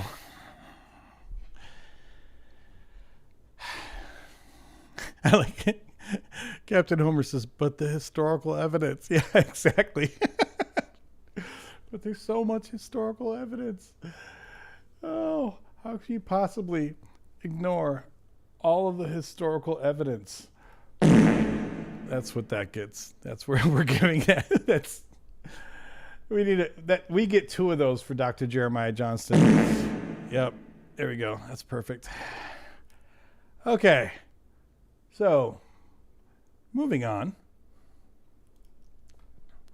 So a few more things I just want to show you guys really quick on the site, and then we're going to get into comments, and we're going to start just tearing a few people up. We'll see. Or at least highlighting the fuckery. Let's put it that way. We will highlight some fuckery. So I was showing you this before. This is skepticus.info, public site you can all go to. I have these somewhat longer little diatribes here about different items. I have a list of course, this will continue to grow. This isn't all the contradictions in the Bible. I don't even know. I would love to see like how many total contradictions are in the Bible. That would. I wonder what the largest tally is that anyone has come up with. But these are a bunch of good ones. Like here, was Judas paid for betraying Jesus on one hand, according to Matthew 26, 14, 16, he was paid 30 pieces of silver. And on the other hand, he was paid, so we have all these different contradictions here that are listed one after another. I have a tab here for illustrations. So when I have basically like images are things that I want to share, especially during a live stream. I put those here. And then syllogisms. And this is going to be another thing that I'm just going to keep building up more and more and more, because the more that I tell you over the last year, I don't like to be the Phil Bro guy all the time, but sometimes a good syllogism to me helps to really just boil things down, So for example, here, Jesus died for premise one. Jesus died for our sins. Let me make that a little bigger. Premise two, we're told that there are consequences for our sin. For example, pain in childbirth, burning in hell, death. And those consequences are still in place. So Jesus died for nothing. I mean, you can do these actually for hours sometimes. I mean, you can sit here and go through all of this convoluted quasi-logic of Christianity. And so many times, if you just think about it for a few minutes, they lead to these obvious refuting syllogisms. So here's another one here. You guys have heard me talk about this before. Children receive half of their DNA from their mother and half from their father. The hypostatic union claims that Jesus is fully God and fully human. Mary was impregnated by the Holy Spirit and not by a human father. And if Jesus received half of his DNA from Mary and half from the Holy Spirit, then he could not have been fully God. He would have been a demigod. If he received all of his DNA from the Holy Spirit, then he could not have been fully human. He would have been a god. And if he received all of his DNA from Mary, then he could not have been fully God. He would have been a human.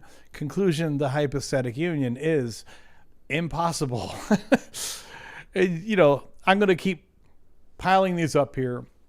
I hope that, I know it'll be a resource for me, not just on live streams, but especially on live streams, because it's nice to be able to pull some of these things up as a quick resource, but maybe others can get value from it as well. So the website is there. Anyone can check it out. Like William said, I need to put something up here that makes it easier for people to send in suggestions for things that should be added. Right now, you could email them to me, but I know that's not very user-friendly, but we'll get there.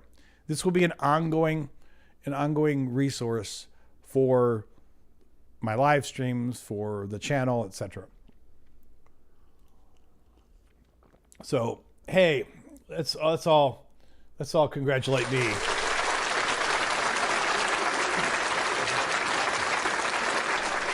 Thank you. Yes, I deserve that. Okay. So, moving on. Let's get to some comments, shall we? Let's get this off screen.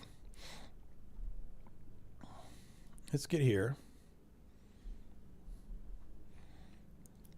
Get this queued up.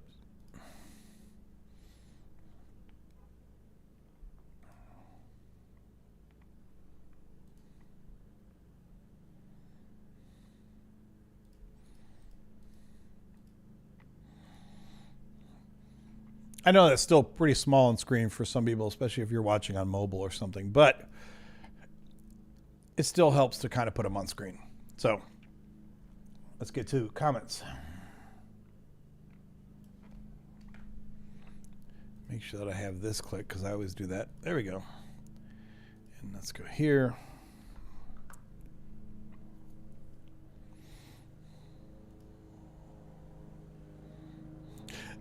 So this I thought was funny. This is from a few weeks ago. I delved into a little bit of political commentary.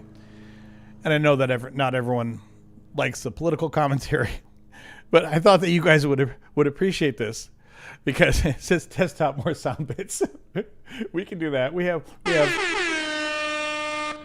horn. We have. Yeah, turn that down too. It's really loud. Probably getting feedback on that, but we have. Don't! We have this. This is one of my favorite ones. I'm sure you guys know this. I can't wait to be able to use this in a live call. But what you just said is one of the most insanely idiotic things I have ever heard. At no point in your rambling, incoherent response were you even close to anything that could be considered a rational thought. Everyone in this room is now dumber for having listened to it. I award you no points, and may God have mercy on your soul. don't you feel that sometimes when you consume apologist content? When you hear apologist arguments, don't you hear that track playing in your head? I award you no points, and may God have mercy on your soul. My God, are you still talking? Yes, I'm still talking. Oh my God! Also, if anyone comes on, and I had to do this because Joel Reed's Bible does this, so I'm blatantly ripping him off. But if you watch his live streams and he's talking to a believer, and they just, you know how sometimes people think that instead of presenting a cogent argument, they're just going to preach. So once people get into preachy music, preaching, he starts playing something like this.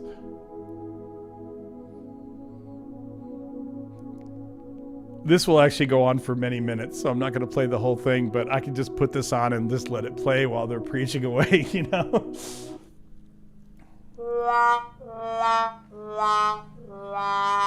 You have to have the sad trombone. I really think that no soundboard is complete without the sad trombone. It's a requirement. Oh my God, who the hell cares? You are a false prophet, and security, take him out of here.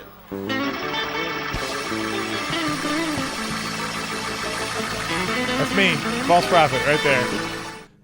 And then the last one, which I played earlier. You are an idiot! I thought those were fun. I don't have a drum roll.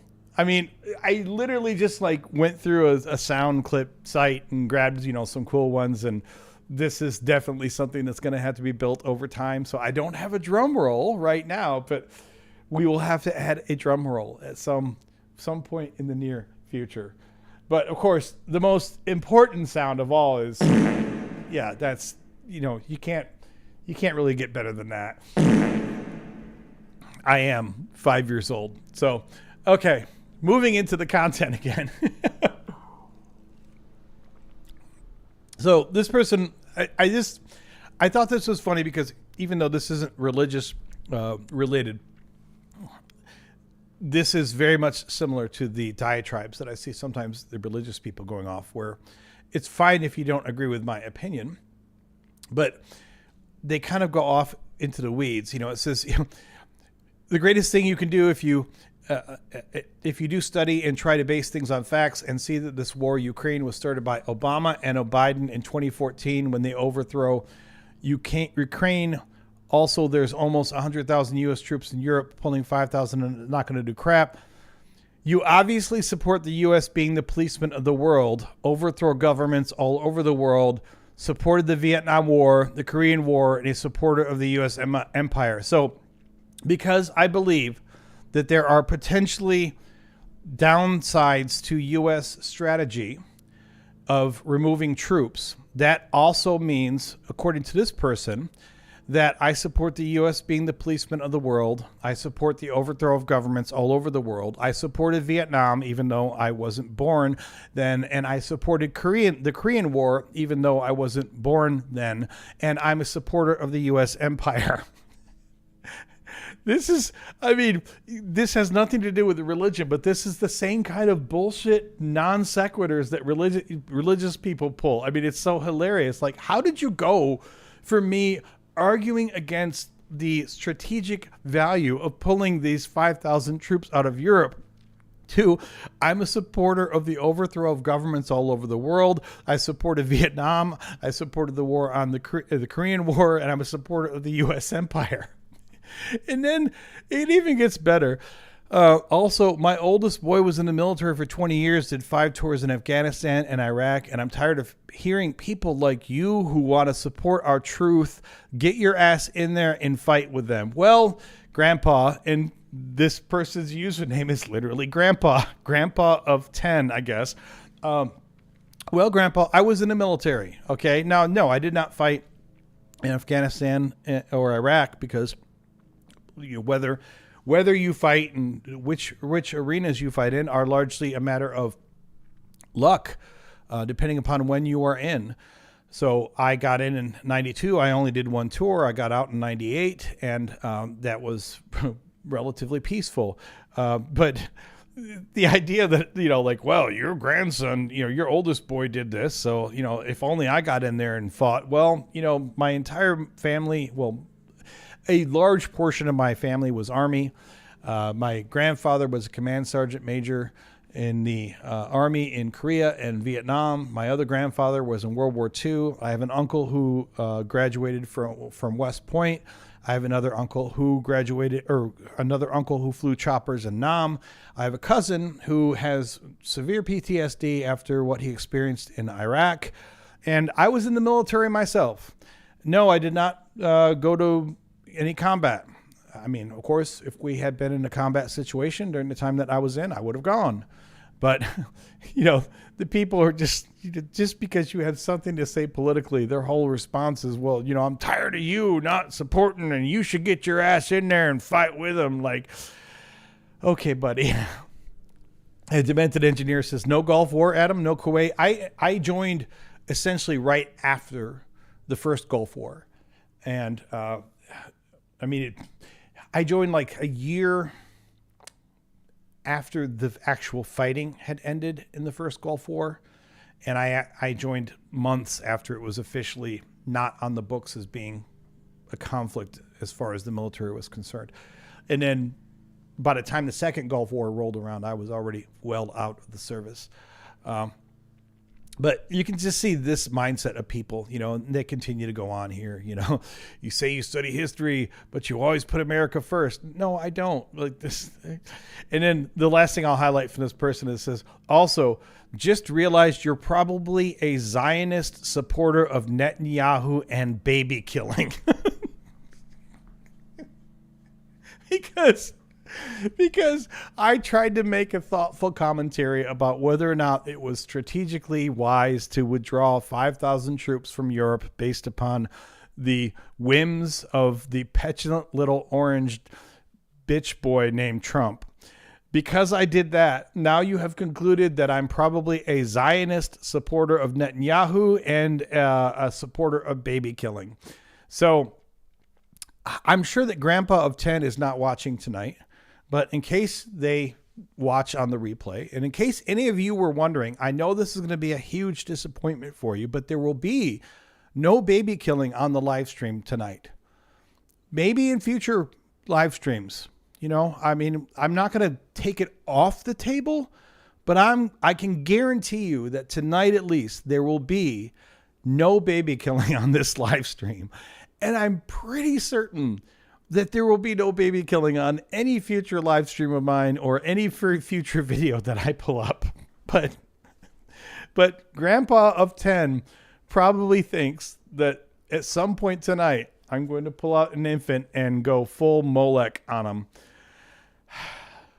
This is the joy of having a public YouTube channel, which I'm not griping about it. I signed up for it, right? Like this is, I went into this with eyes wide open, but it's still funny sometimes to see some of the severe over the top comments that you get from people, especially when they start going off in like 3 or 4 comments in a row, because then you can tell that they're sitting there nipping on their, on their hooch, and they're getting more and more riled up and angry at themselves or at me, I guess. But, I'm not replying to them there. You can see it wasn't until the next day I put this deeply thought out reply to them. Like, yes, that's hilarious, dude. Moving on.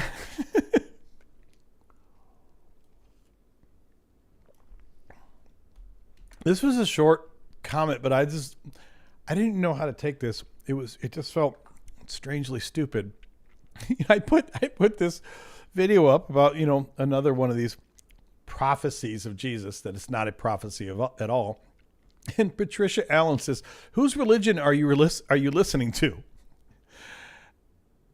I'm not listening to any religion. I'm very familiar with Christianity, but I guess if that's what you think, but I don't even know where to even go with that comment. It's really strange. Whose religion are you listening to? I'm not sure. So this person here has claimed that they are going to call in tonight. And if I don't hear from this person tonight, then next week they will be highlighted as Coward of the Week. Yes.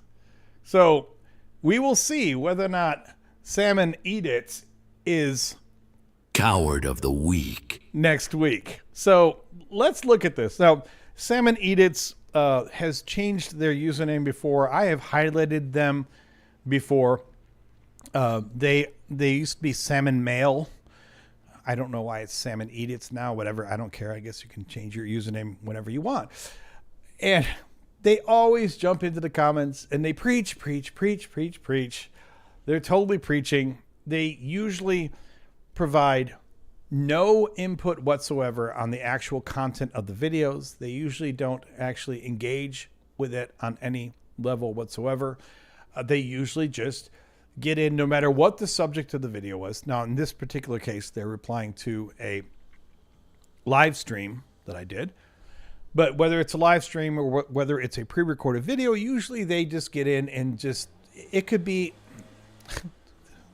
I don't know if you guys can hear that, but I guess they had to do the lawn outside my house today. So if you guys are hearing background noise, I apologize.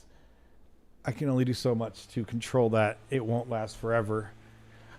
And there is a empty lot next to my house that if you're accustomed to having large yards, like, nice yards, the lot next to my house is like a fucking postage stamp. It's tiny, but when they come and do that lot, this guy does such a thorough job. I swear he's out there for an hour and a half.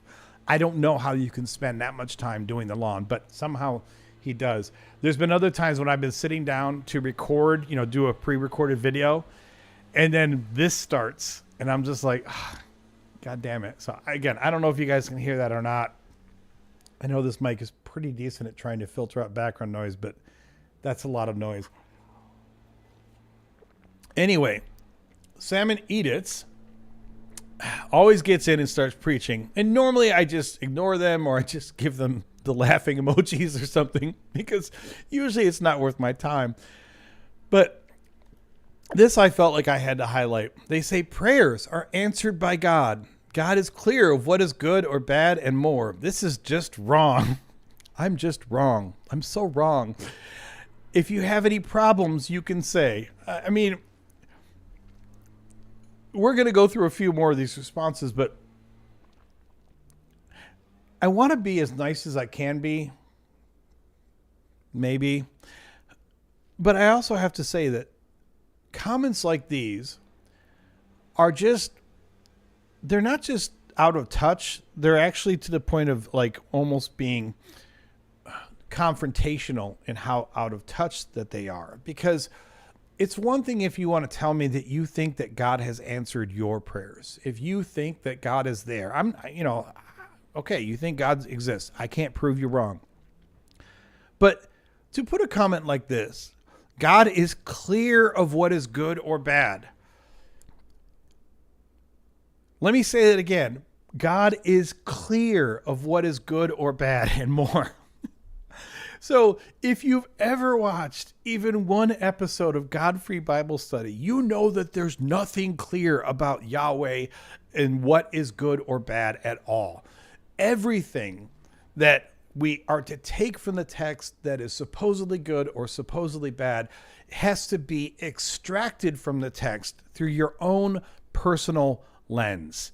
There is no clear, obvious standard anywhere in the Bible of what is good or what is bad. I mean, I can pull out verses for you that say this thing is good or this thing is bad, and then I can pull out more verses that completely fucking undercut it. So to, first of all, even start from this perspective, it says God is clear of what is good or bad and more. Well, then if God is clear on that, why couldn't God have put that clarity in his fucking book? You think that God, if he's omnipotent and omniscient and is so clear on what he wants or doesn't want, you think he could have written a book that had that same kind of clarity in it. And yet, apparently, he cannot. And this is, if you have any problems, you can say, like, yeah, I prayed. I brought problems to God. Not a single damn one of them was answered. But then they go, you see, I laughed, and they said, why are you laughing? Why? I said, because your comment was hilarious. And they said, thank you, but it cannot be that funny. And I said, thank you, but it definitely was. It was totally hilarious. And then they go on to say, oh, let me expand this. So what? So I told them, I said, call in, we'll have a chat. And they claim that they're going to call in, but I don't think they're going to. And then it just devolves into the same old tired apologetic shit. You say you know that there is no God, but you know nothing. Okay, that's your assertion that I know nothing. My assertion is that you are just preaching. Tell me, how did everything get made by nothing? I have not met an atheist yet. I know they're out there. I'm not saying that it's impossible for an atheist to have this position, but I have not personally met an atheist in my lifetime, and I don't even know if I've seen one online who advocates for the position that everything came from nothing. Even though people like Salmon Edits, bro with the fro. Yes. Cheers, bro. Even though Salmon Edits and so many others, tired apologist kind of people, want to just keep throwing this canard out there over and over and over again. You think everything came from nothing. No, we don't. Now, I can't speak for every atheist because there is not an atheist worldview, and there may be atheists out there who really believe that the universe came from nothing without God. And that's okay if you believe that. I mean, because the simple fact is no one knows where the universe came from. Salmon Edits sure as hell does not know where the universe came from. I don't know where the universe came from. I mean, I personally don't think that the universe came from anywhere because I think it's eternal. But the point is, we don't know, and we probably never will know. I mean, no matter how advanced our science gets, there will always be a horizon upon which we cannot see, or beyond which we cannot see. Some of these things come down to physical laws of nature. For example, there is a horizon of the universe beyond which physics says we will never be able to look past because of the tactics of how fast light moves and how fast we can potentially move through the universe, etc. So there are absolute limits to what we can even know. But even if we accept that we can know much more than what we know today, please show me the person, the atheist, or anyone who actually says that, yes, the universe, that something came from nothing. I see we have a caller coming in here. So let me see if they want to join us. Kai, are you with us? Yeah, can you hear me? I can. Let me adjust my speakers here a little bit. So, first of all, let me ask you the basics. Are you 18? Yeah. Are you a believer? Yeah, I guess so. I mean, I guess it depends on what you mean by a believer. I mean, I am religious, I guess. I used to be a hardcore anti-theist and an atheist. Okay, so you have changed your views on this. Yep. So, do you want to? What is it that makes you believe that you're, well, first of all, what changed you from being a hardcore anti-theist to being what you are now? Well, I mean, I think it's a collection of things, but if I was to be as general as possible or as specific as possible, I guess growing up and seeing the world, I guess. Growing up and seeing the world. Okay, so what is it that you saw in the world that that made you change your hardcore anti-theism? Because I think I would see my hardcore atheism was more emotional developmental problems than an actual philosophy. It was that's more fair. of a default response to things that I didn't understand and didn't like. So it was more of a rejection of things that I didn't understand rather than an actual understanding of them. Okay, Like so intellectual sabotage. So is it fair to say that when you were younger, you were kind of young, angry, surly, anti-theist type definitely. person? Very. And just Super arrogant. okay, and just experiencing the world has changed that for you? Yeah. In general, yeah. I mean, I did philosophical research, I did psychology research, I did a whole lot of general searching. I mean, I've been searching my whole life kind of thing, so it's when you wander enough, you can kind of see patterns recurring. Okay, tell me about these patterns. Oh,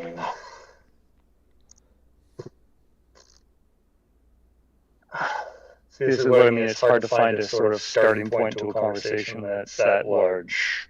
I mean, you can give me a different starting point if you want, but I'm just kind of following Like from trees. what you said. If there is a specific item that you prefer to pivot to, I will grant you that.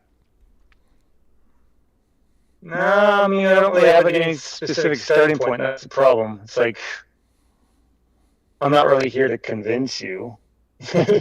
Well, no, but I mean, in the interest of conversation, you know, I'm assuming you didn't just call in to tell me how much you love my shirt. No, I'm just kind of curious about what you want to talk about. Like, what do you usually talk about in these kind of streams, I guess? Like, what's your typical conversation? Well, I mean, first of all, I have not been live streaming for too long, so you know, I don't have the best track record in terms of what I usually talk about. I mean, you can see I did put one potential talking point on the screen, which is that Jesus was utterly unnecessary. But I mean, I don't even know from what you're saying whether or not you are truly a Christian. I agree that statement. I mean, Jesus is unnecessary. I mean, if you look at it in a very specific way, I guess. I mean, life itself is unnecessary. Okay. Isn't it? Isn't everything unnecessary? What do you mean by necessary? Well, my point is that everything that Jesus was supposed to have achieved or accomplished for us was completely he didn't. If we are to accept the purpose of Jesus and why we are to accept him as our Lord and Savior, then there is nothing in the entire process that required Jesus whatsoever. Well, I agree. I completely agree that Jesus would be completely unnecessary. I mean, like a squirrel doesn't need Jesus, I guess. No, I'm saying to us, to humanity, Jesus is unnecessary and was unnecessary. Where were we before Jesus, though? Where were we as a culture? Like, how do you mean? Yeah, like as a human being, like, would you agree that the Old Testament was quite harsh? Yes, and I also would tell you that according to the New Testament, Jesus himself said that every single law in the Old Testament still applies, every jot, every tittle. Oh, of course. So, and But, like, it's on harsh, top of though. that, if we were to Harsh take the laws, like Christian general law. doctrine of Trinitarianism, then everything from the Old Testament was brought to us by Jesus. I mean, like, that's a lot of information to kind of unpack. I mean, when you say like, oh, Jesus is unnecessary, and then you say like all the Old Testament was quite harsh, and then Jesus came around, and then suddenly, do you think that it stopped being as harsh as it was before him? The world or the law? Well, if you had let's just say, take just the average Christian, like you accept, you know, like all the Christian values and virtues, right? Don't kill people, don't lie, don't be an asshole, try to love each other, love your neighbor, right? Yeah, but I mean, Like, those are pretty people core did that virtues. before Jesus. Say again? People did that before Jesus. Yeah, but like not on a large scale. It was quite rare. That's why, you know, people were quite shocked by him when he came around, right? You don't think that before Jesus, you think it was pretty rare that anyone It was possible. loved their neighbor? Was not very. I don't think it's very common. I think it was potential, but like you said, it was a harsh world, right? How would you be able to love in a harsh world if a lot of people weren't helping you, right? Like when you learn something, it's a lot easier to learn something when you're surrounded by people that know how to do it, right? Like if So why if I couldn't wanted to Yahweh learn how to have play the just told us piano that? and I was surrounded by pianists, it would be quite easy for me to learn, right? Right, but then why couldn't Yahweh have just told us that? Like, I mean, if you're going to argue that, I mean, he did. He would have been done going through Jesus to do it. That's what Jesus was there for. Like, that's Well, Yahweh okay, so- saying, hey, you can live like this now, but y'all have to choose to do it together and make it easy. Because if you all stop doing it, then suddenly you go back to the Old Testament, and the Old Testament was harsh and unrelenting. So the omnipotent that's the creator jungle God law. of the universe couldn't Yeah. actually tell us that himself for the presumed couple thousand years of the history of the Old Testament. He had to wait. Well, I guess if you want to take it, like, that's the part of, like, the whole literalist interpretation. Like, sometimes it's not necessary that, like, that's the literal view that you have to have. What if there's an alternate view that encompasses the entire thing and still continues the religion? Like, Okay, why do please you tell have me to what have this that specific alternate view kind is. of view of it? What is the alternate view? Like, maybe human beings didn't have the ability to do that, and like you saying, like, oh, why didn't God just tell everyone to just like live in a perfect harmony and just be perfect human beings, right? Like, what if we're, like you said, like, I don't diminish the evolution of humanity. I believe that human beings used to be primates. We were in trees, and we had a slow evolutionary progression towards what would eventually be an enlightenment period, and that enlightenment period would have been an example like Christianity. Okay, so I mean, I appreciate the fact that you accept evolution, which is cool. But you're telling me that until the time of Jesus, until that period, it was, well, actually, I'm sorry. It wasn't exclusive to Jesus, if that's what you're asking.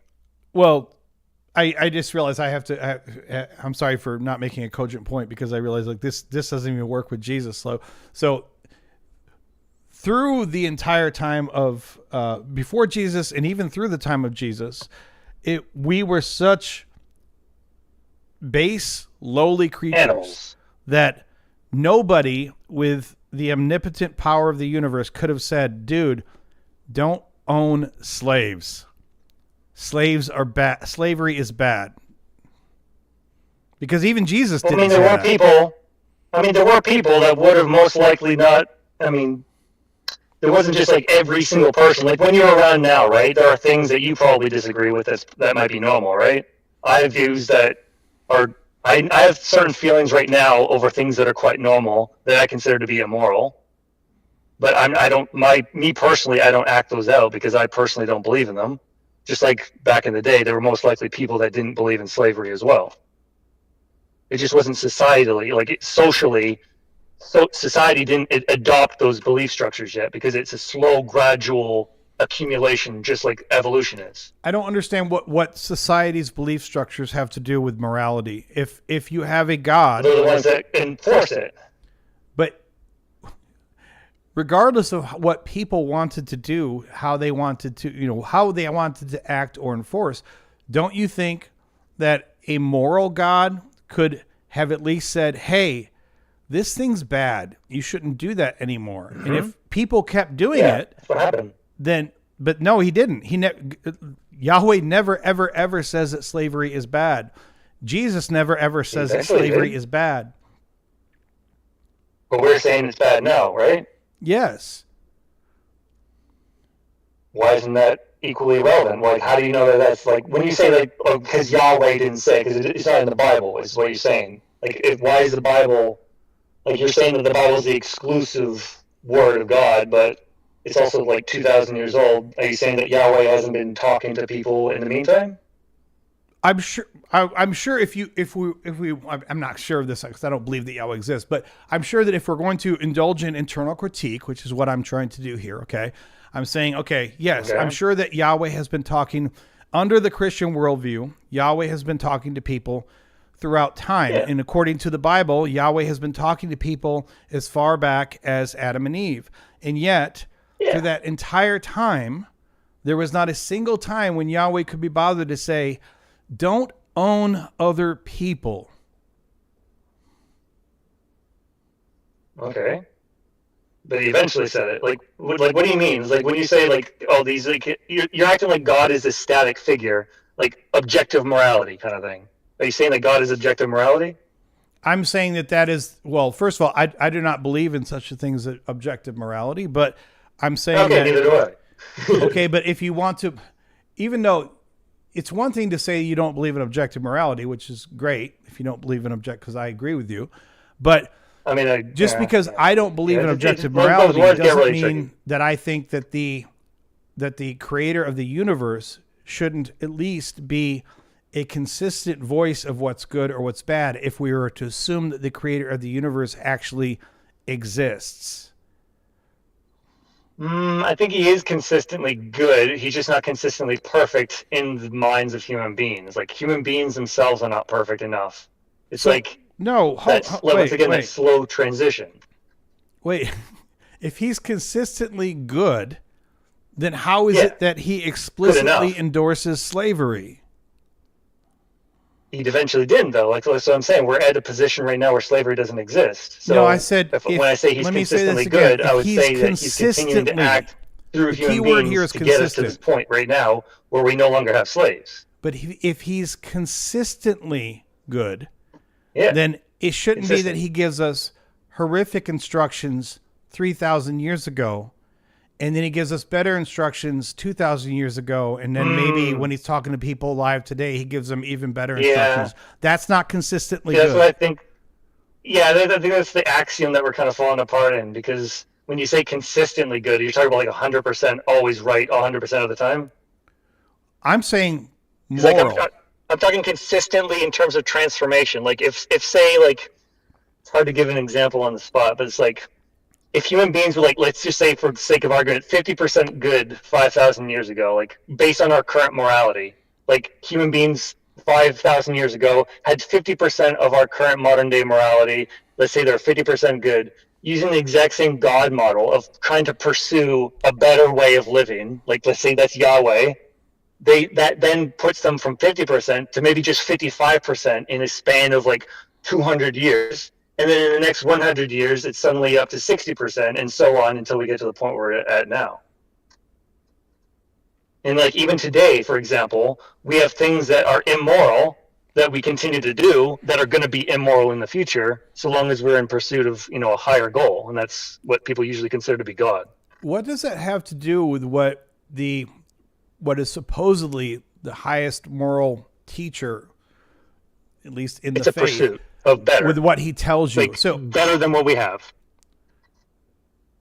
That's how I see it. It's like God isn't this like, oh, it's like my relationship with something better is restricted to my current environment. It's not like I can just jump ahead 5,000 years into the future and adopt that moral standard. Like, so you don't believe that God is all good? Within my reasonable time frame. Do you believe that God is all good? That's what I mean about the wording. Like, all good, like that's as good as you can get, I think. As good as you... So you don't think that there was any way for God to possibly say that when we conquer this No. group, you should leave anyone alive? You think that the best we could get at the time was for God to tell you, exactly. and I quote, leave nothing alive that breathes. You think that that was the best we could do at the time? Yeah, pretty much. Because if you go back even 5,000 years before that, it was even worse. So That's you what I don't mean. think It's it was like possible more for an ancient relatively army to leave anyone gradual alive? Staging of the human psyche up to this point. Like, for example, if I was to strip you of your environment right now, I could turn you back into an absolute monster. Like, you would not hold on to your modern morality if I stripped you of your environment. Do you have kids? I put you in Somalia. Do I have kids? No, I will hope to. Okay. So maybe this will be lost on you, but maybe not. when you have a 2-year-old, okay, 3-year-old, let's say they're playing with their friends, for the first time, a play date. Yeah. Do you tell them, go over there and whip Johnny's ass? Because No. you know that, hey, later when they're older, I'll tell them what the real moral standard is. But right now they're young and they can't possibly understand it. So right now I'm going to tell them to go over there and whip Johnny's ass. No, because that wouldn't be what a just God would do, because you know better. But he would tell you to leave alive nothing that breathes. Yeah, because humans didn't know better. Like I'm saying, like do you there hear what was you no just- higher do God. you Like hear what you you're just said? interpreting it through the modern lens of the human psyche. That I'm didn't telling you exist back that then. with your hypothetical son, okay, he doesn't know better either. Yeah. You can tell him to go over there and whip Johnny's ass, or you can tell him, dude, play nice. And if you can't play nice, I will deal with you personally. And you will have to teach him how to treat others. Or you could assume that because your son hasn't already learned all of the best moral ways, that all you can do is tell him to go over there and indulge his worst impulses. If you had the mind of a 2-year-old, yeah, I can understand why that would be the case. Okay, but you're That's what I telling me mean. that Like people... the morality is staged So you don't based think on the that- environment and the time period that we're looking at. So This you is what don't I'm think that trying to in explain the to you. period of the conquest of the promised land, that humans had the capability to understand any other order other than leave alive nothing that breathes? I'm saying, oh, that would have been isolated to the Middle East, but yeah, there was other religions at the time that might have conflicted with that. You're right. Like, are we looking at China? Are we looking at the Middle East? Are we looking at the Aztecs? The Aztecs are even fucking worse, bro. Have you looked into them?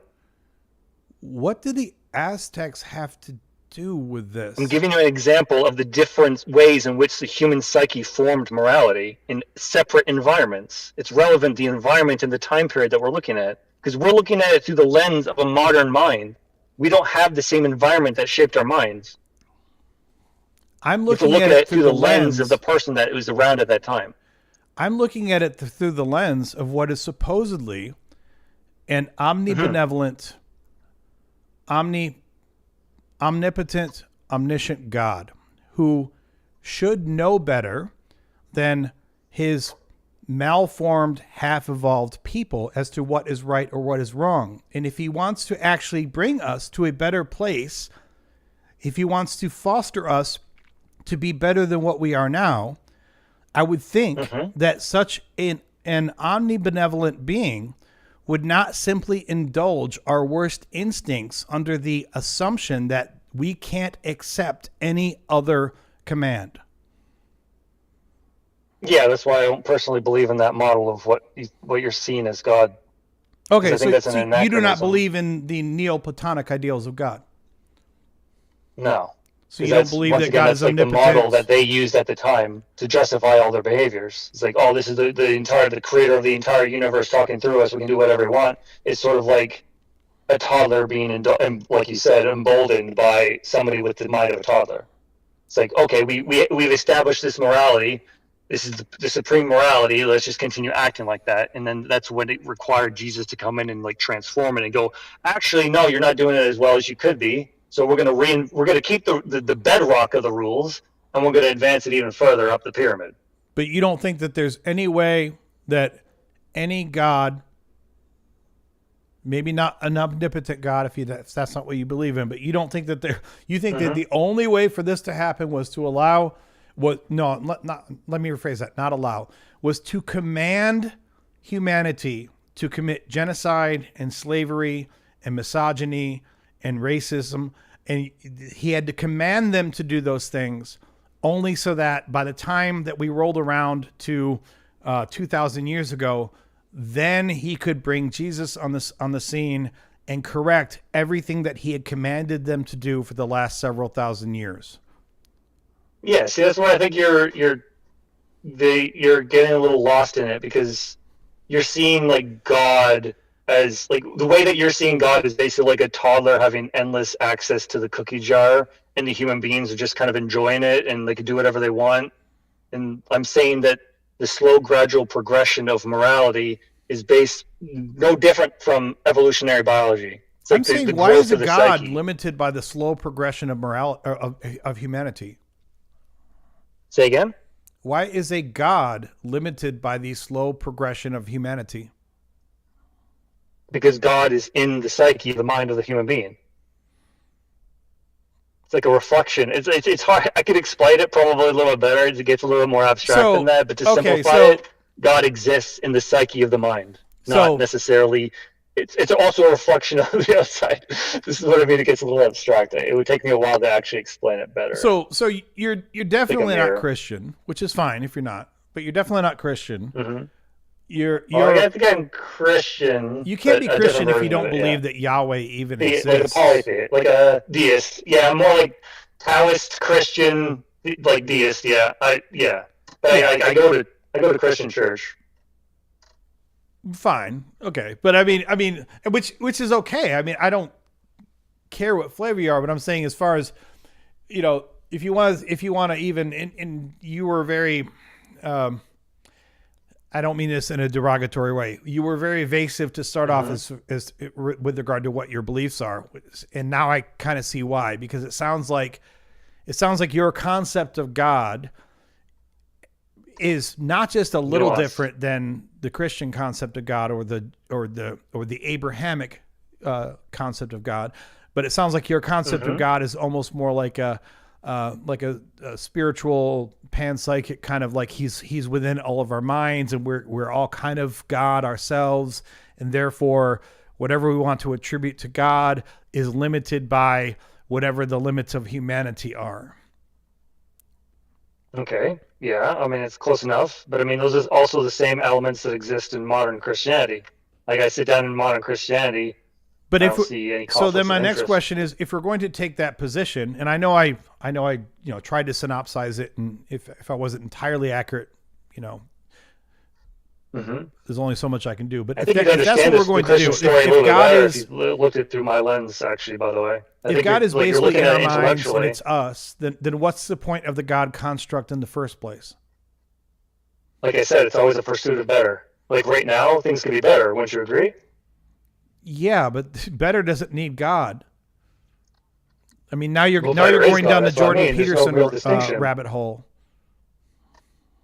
No, I was just saying I don't think there's a major distinction between better and God, because God is literally the most. How could you define something as better than God? Like, isn't that the entire universe? No, isn't the universe better? Better is simply a subjective term that means that whatever you have judged to be one value, whatever you see as being morality. Better value is better. That's all it means. I mean, better doesn't mean God at all. What's the distinction you're trying to make? Because it sounds like you're saying that like this is just like subject and object kind of difference. I'm saying like subjectively good, subjectively bad. What? I'm saying that right now, my cup is this full. If it was this full, and I could say it could be a little bit fuller, right? Then that would be better. But that doesn't mean that my cup would be God if it was full. Well, if the cup was the entire universe, it would be, right? No. What are you contesting? Okay, so let me back up here a minute. And I don't know. You might be trolling me on this. I don't know. But let me back up here a little bit. So what you are essentially getting at in a very, very roundabout way is a kind of watered down version of a transcendental argument. Okay. It's this idea that there's this, everything better or higher or, anything that we're trying to achieve or attain is somehow in some way requires God or is God. And like I said, this is why I say it really devolves into this kind of Jordan Peterson mush, where Jordan Peterson. You like Jordan Peterson? No, he's an ass munch. But I mean, why? Because I mean, don't get me wrong. I'm not saying he's a bad person. I'm saying that he quite educated.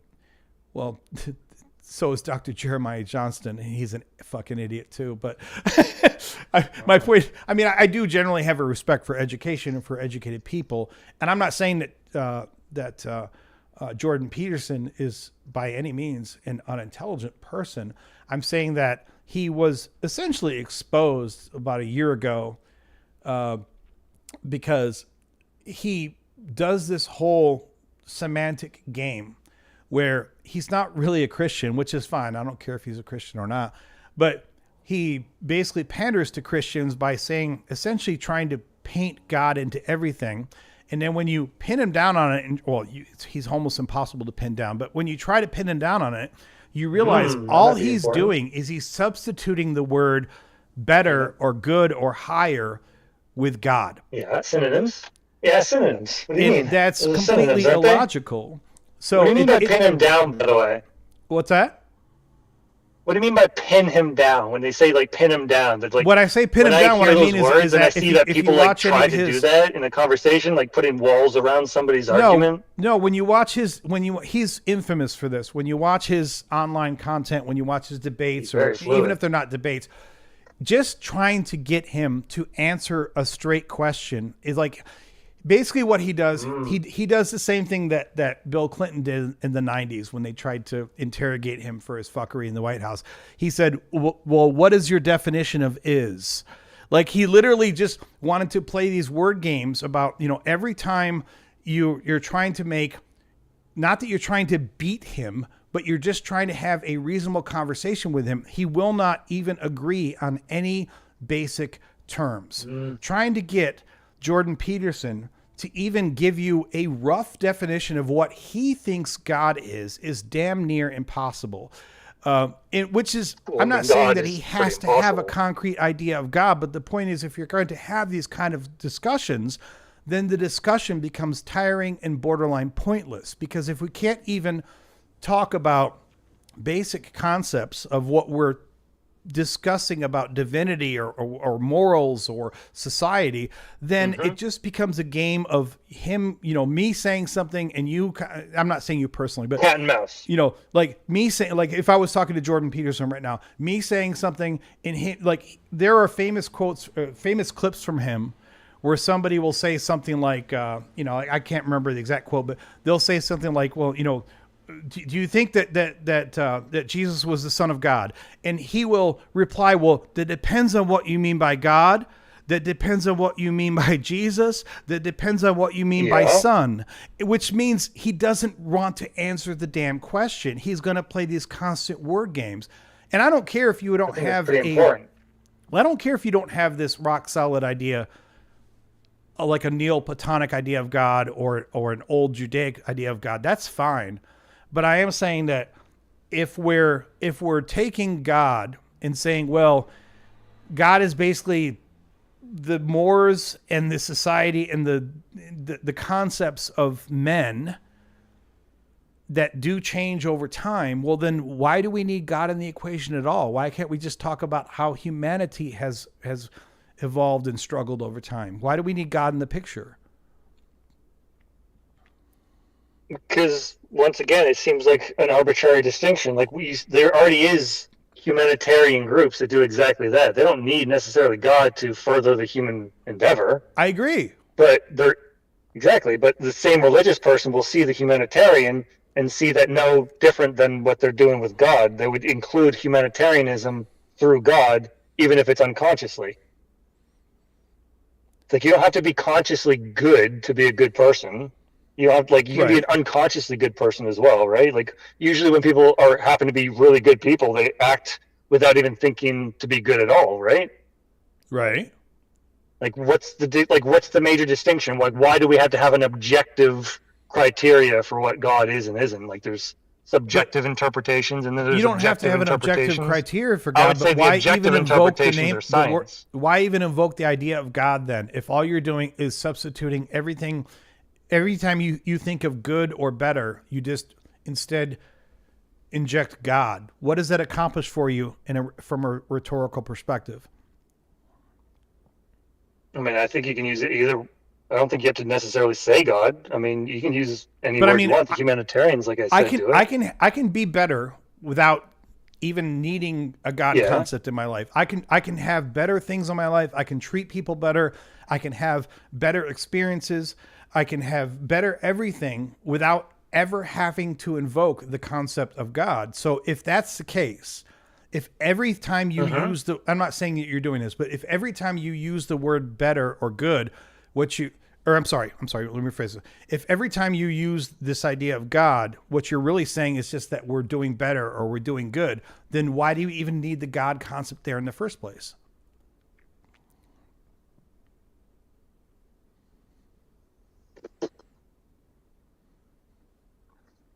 My main question would be reflected back as to why it, like what's, like you said, if they're all the same, why are you fixating on the actual God word?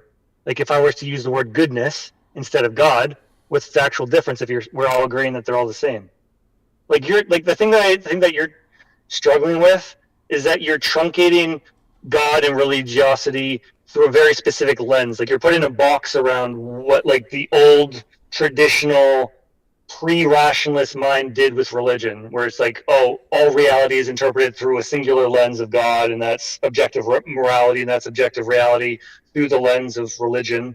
And then when the post-Enlightenment period happened, where the rationalists came out, the scientists, the Nietzsche's, the existentialists, that broke the mirror of, that worldview. And now it's like everything. Now it's like the rationalist mind can say, oh, I'm going to be good. I'm going to be a good person. I'm going to join a humanitarian group. That, to me, is no different from a religious person going to a church and saying, I'm going to be a good Christian and I'm going to go out and help the world. Why do you want to, what's the main distinction that you want to make between, one, God is the worst choice? Well, what I'm saying is that it's fabricating something for concepts that don't need the fabrication. In other words, every time that you say we are going to do something better morally as a society, I could attribute that to a magic fairy sitting on the surface of Jupiter. Or I could... Isn't that what it is? You're asking every time... I mean, you're exaggerating it. You're exaggerating it. It's like, okay, goodness is magical, love, pixie dust. That's the subjective, faith-based, feeling and emotion side. And then there's the objective, rationalist, scientific side.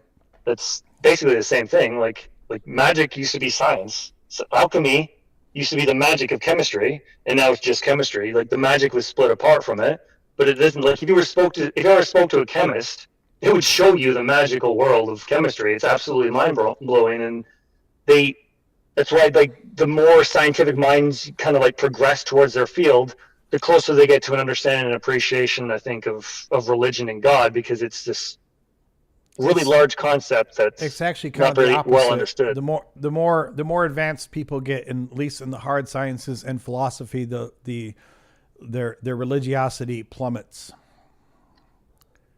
Well, yeah, if they're being hardcore rationalists about it, yeah. I mean, but I would say that they're looking at the same thing. I think the religiosity is actually just replaced by science. I think it's the same thing. Like instead of priests and pastors, so when you say you think they're the same thing, you're saying a sense of wonder is God. Say again? When you say that they're basically the same thing, you're basically saying that a sense of wonder is God. It can be, yeah. I mean, it's one of the things. I mean, like I've said, God is this totalitarian kind of force. You can replace the word God for the entire universe, or you can like single him out to like a single atom, or you can spread him out to a community of love and respect and moral guidance, because it's the same thing on different levels of abstraction. It's like the perspective that you use to look at something. If I was to give you a microscope and then point to the moon and say, look at the moon with a microscope, that's not going to work out very well. If I said, okay, take the microscope and look at this leaf, that's going to work a little bit better. Or I give you a telescope, okay, now you can look at the moon. It's like you got to use the specific lens to look at the specific thing that you're trying to do. And God has so many lenses that it doesn't really matter what you use, because you're going to be looking at God anyway, because it's, once again, this large scale and small scale abstraction, because it's this, but you believe that God is any of the mind is any incarnation of good or better. Say again? But you believe that God is any incarnation of good or better. Yeah. In general, yeah. I mean, I could disintegrate it. I could dissect it a little bit more into more nuance. But sometimes it's not always better.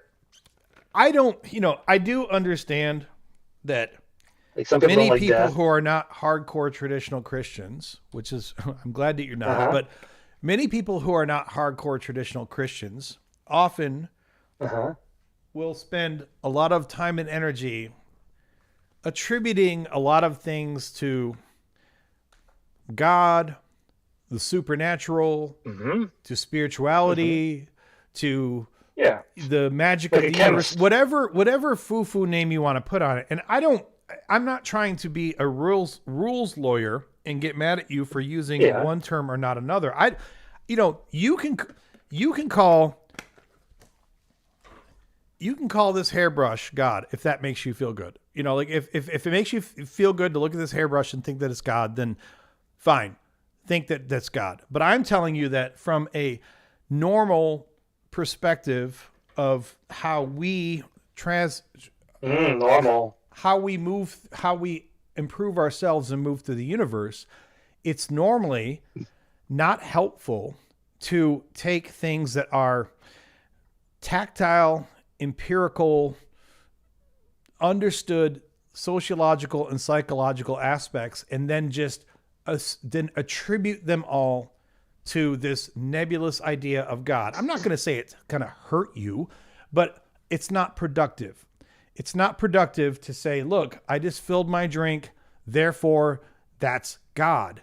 I mean, aside from being obtuse, because most people won't even understand what you're talking about, it also takes something that is a very natural and understood process, which is that Adam grabbed a drink and he filled up his glass, and then it conflates it with this unnecessary sky magic of like, oh, look, it's God. Maybe I got better at speaking another language, over the last year. And maybe it's because I learned, because I studied, because I spent time immersing myself in that other culture. And because I got better at speaking that language, if you want to label that improvement as God, you can if you choose, but there's two problems with that. One, like I said already, no one else really is going to understand where you're coming from, because they're going to be like, no, it wasn't God, it was Adam learning another language. And then two, the other potential problem is that it robs you of some of your own ability to understand what has happened around you, when rather than just accepting it through an honest, empirical, naturalistic lens, you then have to apply to it this label that doesn't have any real meaning and can't be defined in any way. Oh, you learned another language because God. Yeah, but they're both explanatory behaviors. I mean, if one explains something better than the other, why wouldn't you? Like I said about the example of the telescope and the microscope, like if you can use one to do a great thing, then you use the thing properly.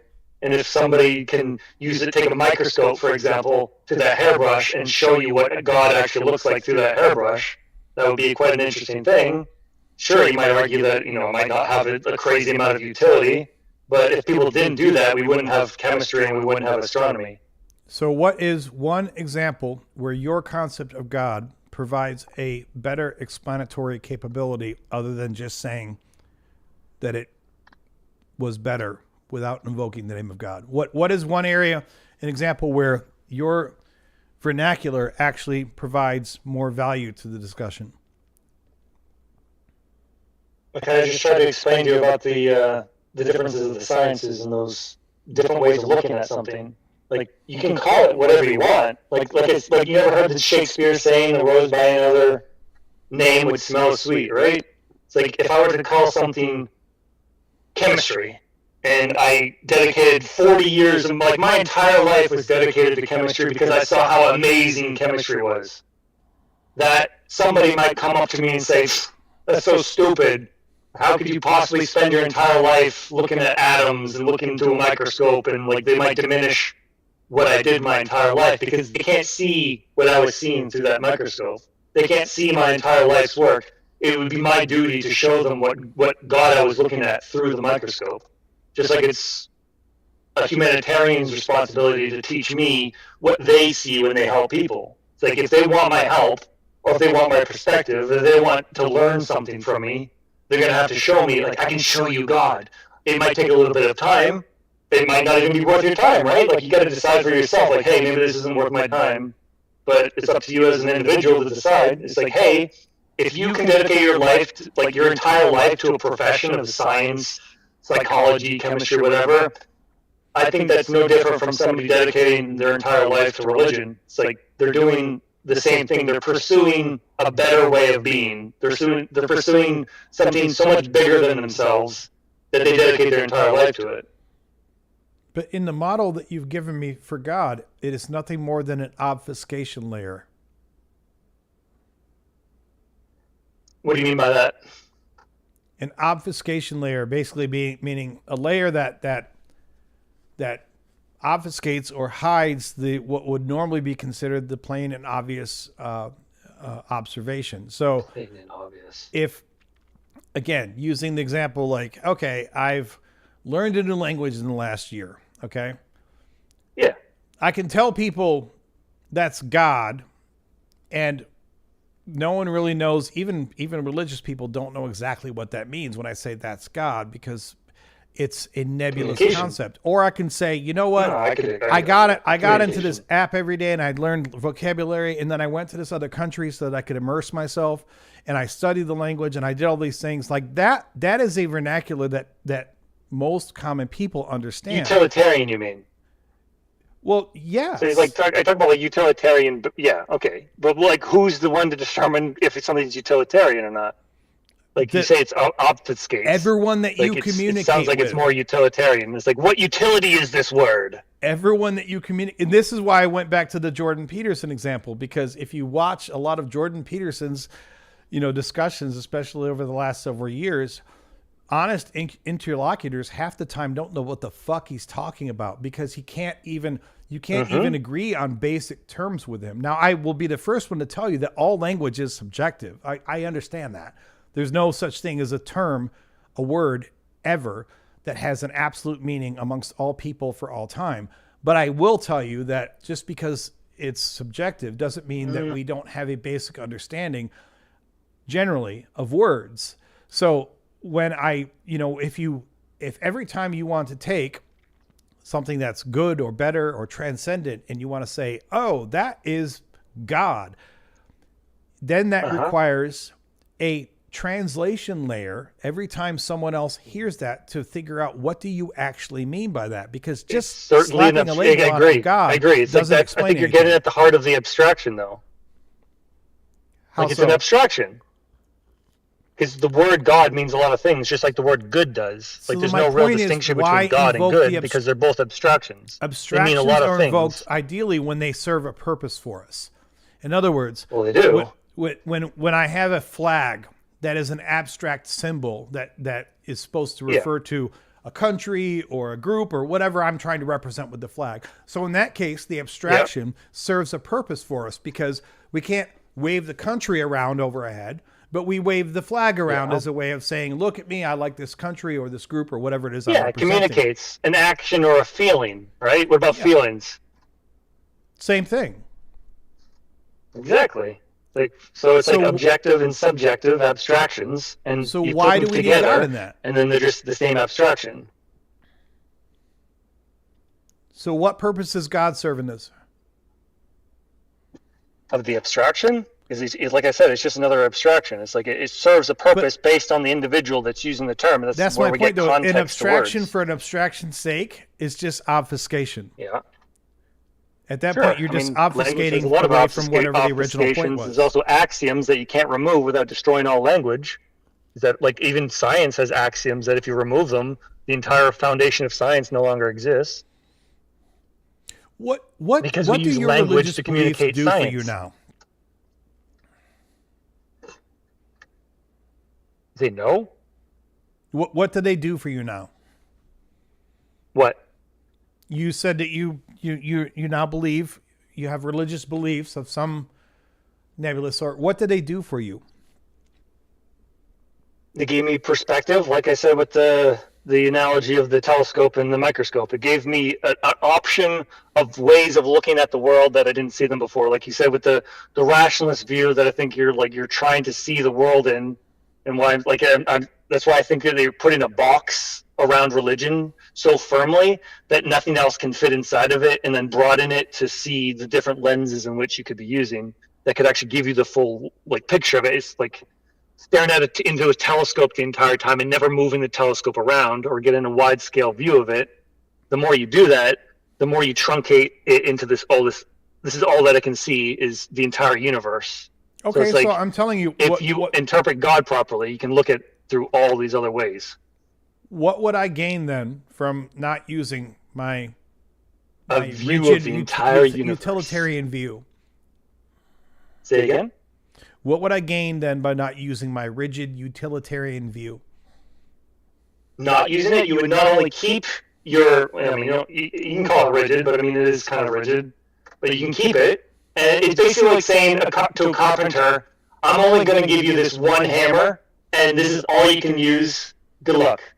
That's not going to be a very good carpenter. They're going to, use it properly. They're probably going to use it very well. They're probably going to use it in ways that probably you shouldn't use a hammer in. And then I would consider the comparison being, okay, now I'm going to give you not only a hammer, I'm going to give you every single tool in the entire carpentry manifest, and maybe even every single tool that exists. That's what I think that God allows somebody. So, or at least in the what way perspective does of it. God give you every single tool? Every single tool, what? What was the first part? In what way does God give you every single tool? It allows you to see all the tools that you could be using. Instead, like I said, if you were a telescope is great for doing this one thing, but you would never use a telescope to look at the cellular level, like the cellular structure of a leaf. If I saw somebody doing that, I would probably go over to them and say, hey man, you might want to try this device. It's a microscope. It works a lot better. Not diminishing the power of the telescope, but the telescope is really great for looking at things in the sky and things far away. It's just a different way of looking at it. It's not saying that one's better than the other. It's just saying that you can use so many different tools, the right tool for the right job. But I'm not trying to hammer you down on a specific thing, but I am looking for something tangible, because even though I am fairly utilitarian, I part of the joy of being utilitarian is that I have many different tools, many different ways that I can look at things. I have microscopes and telescopes. I have I have philosophically different ways that I can look at the world. I can look at the world through a nihilistic lens or a stoic lens, or there's a lot of different aspects that I can choose. So being utilitarian doesn't mean that you are locked into one approach on the world. So I'm trying to understand, practically speaking, since your God concept seems to be, and I'm not saying this is an insult, it seems to be rather nebulous. I'm trying to figure out, I'm trying to give you the credit to understand. Okay, give me one example where your God concept allows you to understand or see something that I can't as an atheist. I can understand and appreciate and expand into and explore every single religion without trying to truncate it or misrepresent it, or it's sort of like going into a conversation with somebody with an open kind of perspective on it. You're not going to get into heated debates for no reason with somebody that you know isn't going to be able to understand it, or it's just like I said, it's a different tool set. It's like it's like the difference between masculinity and femininity. You can understand. Would you agree that women have different skills that are they do a little bit better than men do on average? Like, would you say that In there general, are feminine yeah. skills that You men... always get into dangerous territory when you start trying to define those. But yes, there are proclivities that, in general, men have. Empathy, emotional intelligence, stuff like that. Like, would you be able to understand, like, for example, the full depth of artistic poetry, literature, and like these extremely emotional domains of like the softer sciences, things like that? Like, when I see like rationalist minds, they have a tendency to struggle with certain fields. I mean, it's not like they obviously have their strengths, but as soon as they start veering away from their strengths, they start looking at things in a much narrower view than they need to. But some of the people that I know that have the most what are the words I'm looking for? Some of the people that I know that have the most full-bodied understanding of multiple religions around the world are atheists, because they're not beholden. Understanding is a weird word to describe it, I think. Because they're not beholden like, to their own religious beliefs.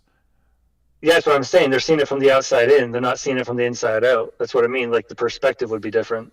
Like, if they were genuinely able to see inside the religion as much as they think that they do, they would have more information. They wouldn't have just the outside perspective. It's sort of like you don't even seem to standing have on the a outside religion of somebody's house and assuming that you know everything about them because you studied their entire house, but you never actually went inside. But it doesn't seem like you have a religion either.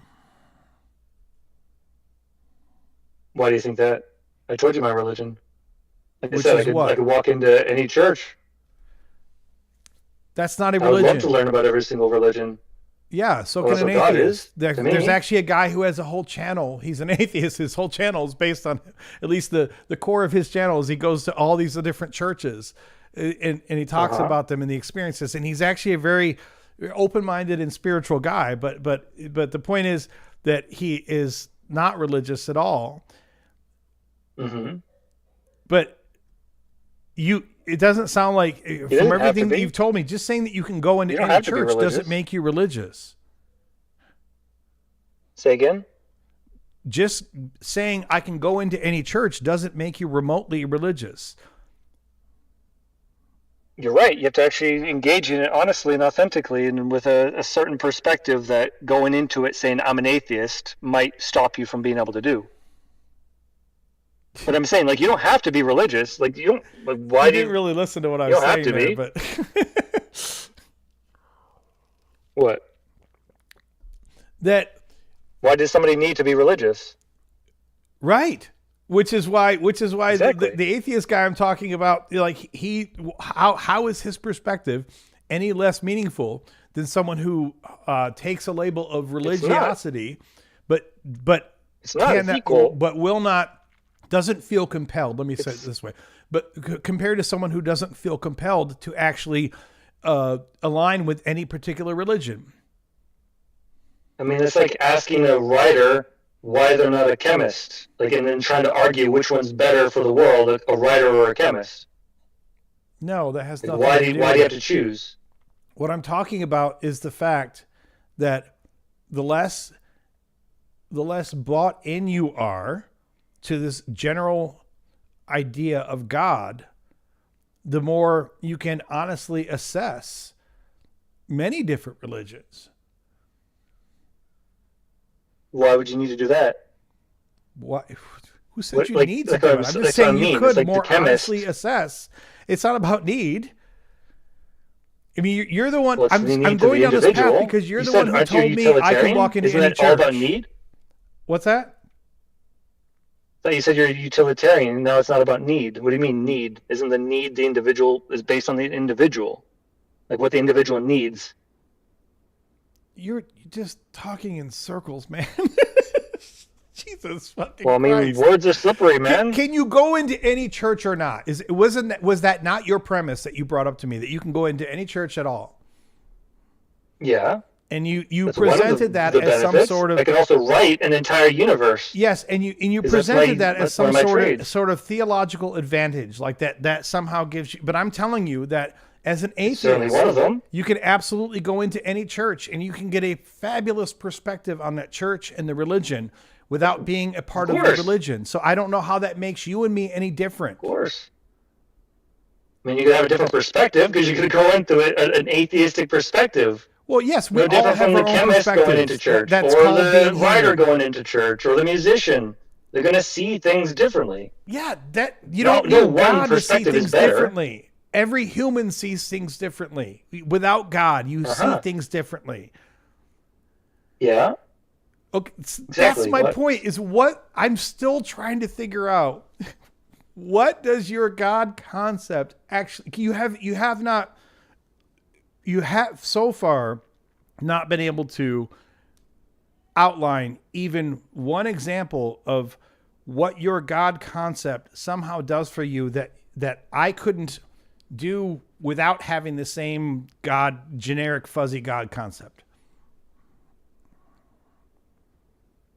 It's literally asking how a different worldview would change your worldview.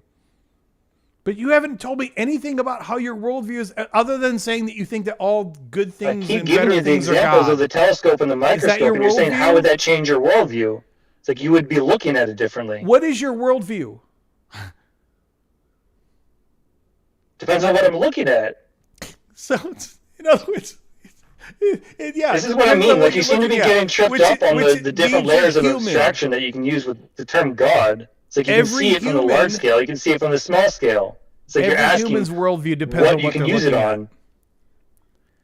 Yeah, exactly. So you've told me Like nothing so far that on an even minor level that in any way makes any sense to inject God into the conversation. Then what have we been talking about? I'm trying to figure it out. See, that's the thing. That's the thing. As soon as you figure it out, you might understand what I'm trying to what I'm trying to say. Oh my! Because I've been talking about God the entire time. Oh God. Okay. Well, I have no idea what point you're even trying to make. Mm-hmm. We can continue to All right. talk if you like, but I can tell you that this is getting very, very circular. I know, exactly. Yes. That's the point. It, That's what you don't like. am I mad? No, you're not What I mad. don't You just have a like? very specific way of looking at things, and as soon as they start becoming circular, you start getting it's sort of like You see, you're about you to know, say like a upset. dog kind How of chases upset their own do I tail look? sometimes. Do I look And you upset kinda wonder to why they anyone do out it. there? I'm not using that as an insult, by the way. I'm saying that this is a very like a certain way of looking at something, and then there's multiple ways. It's sort of like the difference between one-dimensional, two-dimensional, three-dimensional. No, This is what I mean by layers of abstraction. This isn't about being upset because I don't understand your perspective. No, This it's is okay. about me trying to say, can you please actually enunciate your perspective? Can you actually, can you give us anything to actually talk about? And I'm not. We've This been talking conversation about a lot on some for levels something is for frustrating, but something. I'm not. You're going to try to claim I haven't been talking about anything. We've been talking a long time. Yeah, Don't even but give me that. yeah, but I mean, what do you? I mean, I guess what I've gotten from the conversation so far is that things that are good or better are God, and I still can't figure out why I should what there. That's a any one way of logical looking at reason it, by the is way. That's to not that's take- like there's 50 billion ways of looking at it, but that's one of the ways. Like, Okay, we were talking about morality. That one's really falling flat with me. So please give me another one of the other billion ways. Why was that falling flat? I mean, if you saw it as through the lens of behavioral biology, I think, and evolutionary biology, if I was to like sit down and explain it and like the count, No. you have absolutely no idea how many countless hours it takes to study these different fields and then to piece them all together. Like this is the struggle because sometimes these themes, these theories, they take a long time to explain, And inside my mind, they're like little puzzle pieces of like different domains of science that I've had to piece together myself. And then they finally create this giant circuit. And then I'm the only one with the circuit because I'm the one who took the effort to put those pieces together. And then you're asking me in like the span of an hour to help you collect that much information and then put them together. It's No, very I'm difficult asking for you me to within do. the span of an hour to provide me with a cogent thesis here. And I did. It's just not satisfying to you. It's just not satisfying to you. Like there's depth. There's more depth to be had. let's talk about this because you brought up evolutionary biology. So let me make Sure. this. Let me put this as clearly as I can. The human brain and most biological brains that I know of, but the human brain especially has evolved over many, many, many millions of years as an primarily as an analog difference engine. Despite all of the fancy things that we think our brain does, what most neural functions come down to is providing an analog assessment of differences. Here's what I mean by that. If I ask you exactly how many ounces or milliliters are in this glass, even if you tried to estimate it, you wouldn't be very good at it because the human brain is not very good at doing digital calculations. But I know the glass is opaque. But if I had two translucent glasses and I said, which one's more full, which one's less full, you would instantly know the answer to that just by looking. You would see that one's higher, one's lower. You would know that one's more full, one's less full. If I said to you that one object is closer and one object is farther, which one is it? You would instantly know the answer. You don't need God to know the answer. You would instantly know the answer because because the brain is an analog difference engine. Because from an analog perspective, we have evolved over millions of years, and this comes down to basic biology, because knowing whether the lion is closer to you or farther to you is very fucking important if you're in the jungle, right? Knowing whether the spring has, is almost dry or is overflowing with fresh water is very important to you if you're trying to survive. So this is how our brain works. So to take those basic evolved functions of understanding that something is more full or less full, or brighter or dimmer, or wetter or drier, and then somehow baking those back into a concept of God, not only doesn't make any sense to me, but it doesn't do anything to even forward the conversation at all. Because I think that you just did the exact thing that you're saying doesn't apply to God. You're saying when you say fuller or less full, or like closer or further away, those can be overlaid onto the same exact abstractions of what we consider to be good and bad. So like, would you argue that a lion further away would be good versus a lion right in front of you? Exactly. Full or empty, or close or far. That's God and the devil. Are the same analog differences as good or bad. Which is why I'm saying you don't need God for them. You have evolved over millions and millions of years to understand good or bad. Yeah, that's God. Gooder and badder. Like, that's what I mean. That's what I've been trying to explain about, like, morality. Like, it's better or worse.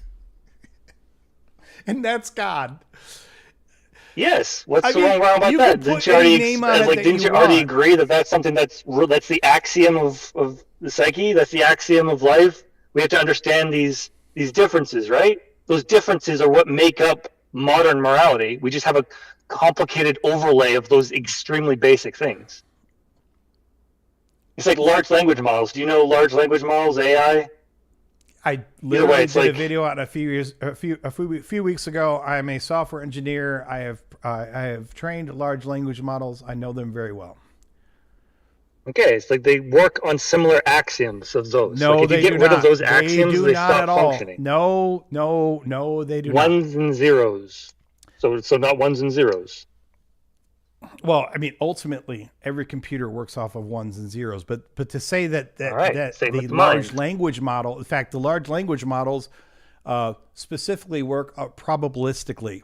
So they don't work off of ones and zeros. So yes, there Yeah, are probabilistic. there are millions of after a certain logic layer of gates. abstractions. Hold up. There are millions of logic gates inside a modern LLM. In fact, some of them have billions But what's the core one? of logic gates. And the logic gates are ones and zeros, but the outputs that they give are not ones and zeros at all. They are probabilistic. Of course.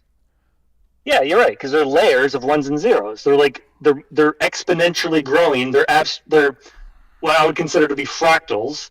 You know how you can. I'm not gonna get into it, but anyway, you can they fractally overlay on top of one another based on those core parameters of those axioms. If you get rid of the core, not fractal. you don't have any of those probabilistic Their elements. neural grids are not fractal at all. They have set layers.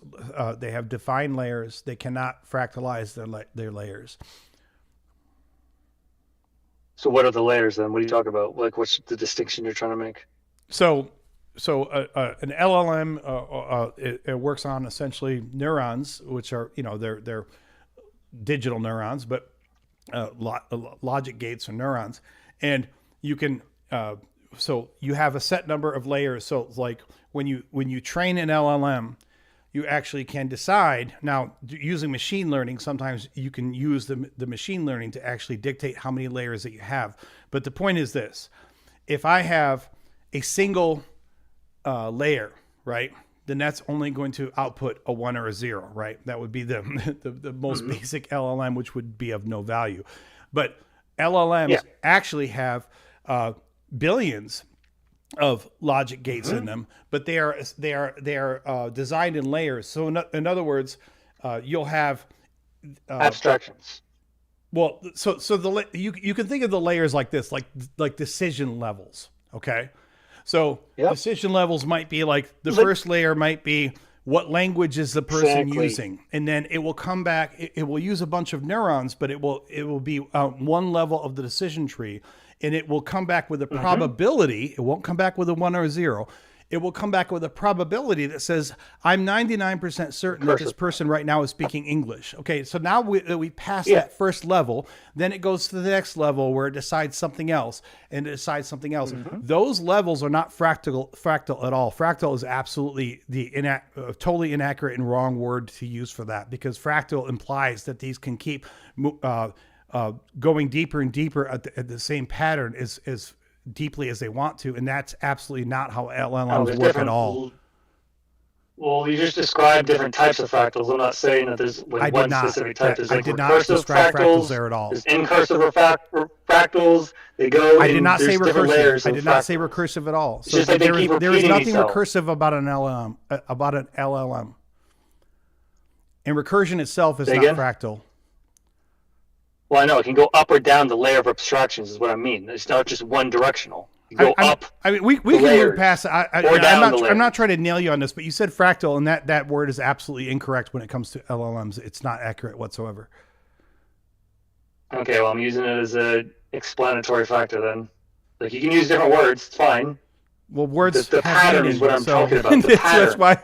That's why I pounced on it, just because. Complicated is what we're describing. Well, fractal doesn't mean complicated. Fractal has a very specific mathematical meaning. All right. Well, this is the word I'm using, and I just defined it for you just for simplicity. I mean, you could define fractal. Like the baseline. Remember the base, because you just described, by the way, with those large language models, exactly what I was trying to explain to you about the evolutionary progression of morality. Different layers of moral abstraction, higher levels of a moral abstraction. Like when we talked about Old Testament morality and then New Testament morality, those are different layers of moral abstraction on top of one another. They don't get rid of the bottom layer, just like large language models don't get rid of the foundational layer. They build on top of it. That is a scary way to even refer to morality. Why is it scary? What do you mean, scary? Because I don't need 15 different layers of moral background to understand that owning another human is wrong. I don't need for humanity to evolve through 14 different layers in order for me to get that slavery is wrong. But you did, though. You only got here because of those layers. What do you mean? First of all, it's not like you every said, person gave an in example of those kids, right? Those it's not kids like are every multiple person in layers the of history morality on of top of one humanity another. thought that slavery was good. Okay, so let's first of all, let's not fall down this rabbit hole of thinking that every person in antiquity thought that slavery or genocide or rape or anything else was somehow, no problem whatsoever. I mean, people for millennia have understood that stuff's gross. But the reason why it stayed in place wasn't because people in general thought it was good. It was because people in power had the reins of power, and they understood that they profited from it, and they put in place systems that were self-replicating so other people couldn't change them. But to go back to the time of Jesus or the time of Abraham or whatever, and to think that nobody back then understood that genocide might not be a good idea or that slavery might not be a good idea is to be very overly simplistic about moral evolution for humanity. Yeah, that's why I'm not saying that's how it was. I'm saying that they both existed at the same time. Why do you think that? Like, what are you saying right now? I don't understand what you're trying to say. What I'm saying is that I don't need to layer all this eons of human morality over the top of this to understand that when someone else is suffering, that's a bad thing. But what do you mean by need it though? Because like you're not really saying what it, because you might be enacting that exact process without even knowing. So what do you mean by need it? Exactly. What if that's exactly how you're currently constructed? That's why I was trying to argue about the different layers of morality that a human being experiences through their just general trajectory in life. Like you gave the example of a 2-year-old acting horribly, and we can go through the psychosocial development stages of children. They develop morality across their entire age the exact same way that I'm trying to describe. Right, because small children haven't fully developed empathy. But you don't have to be taught empathy. Empathy is actually developed in natural human growth, natural human based on their environment. Yeah, based on their environment, though. No, it's not just like we said about the lion being in the distance or being close. On environment. Depending on the answer, will determine how you act. No, it's not just based on environment. I forget the term that there is because I'm not a psychologist, but there's a term where when at a certain very young age, children do not see the other people around them, even other kids or whatever, as conscious agents. They don't see them as they don't have the same. In other words, they don't have empathy. Yeah, they're narcissistic. Right. So as they get older, they don't have to be taught to be. Now, granted, everyone's individual. They do. Right? So there are some assholes. They do have to be taught. What's that?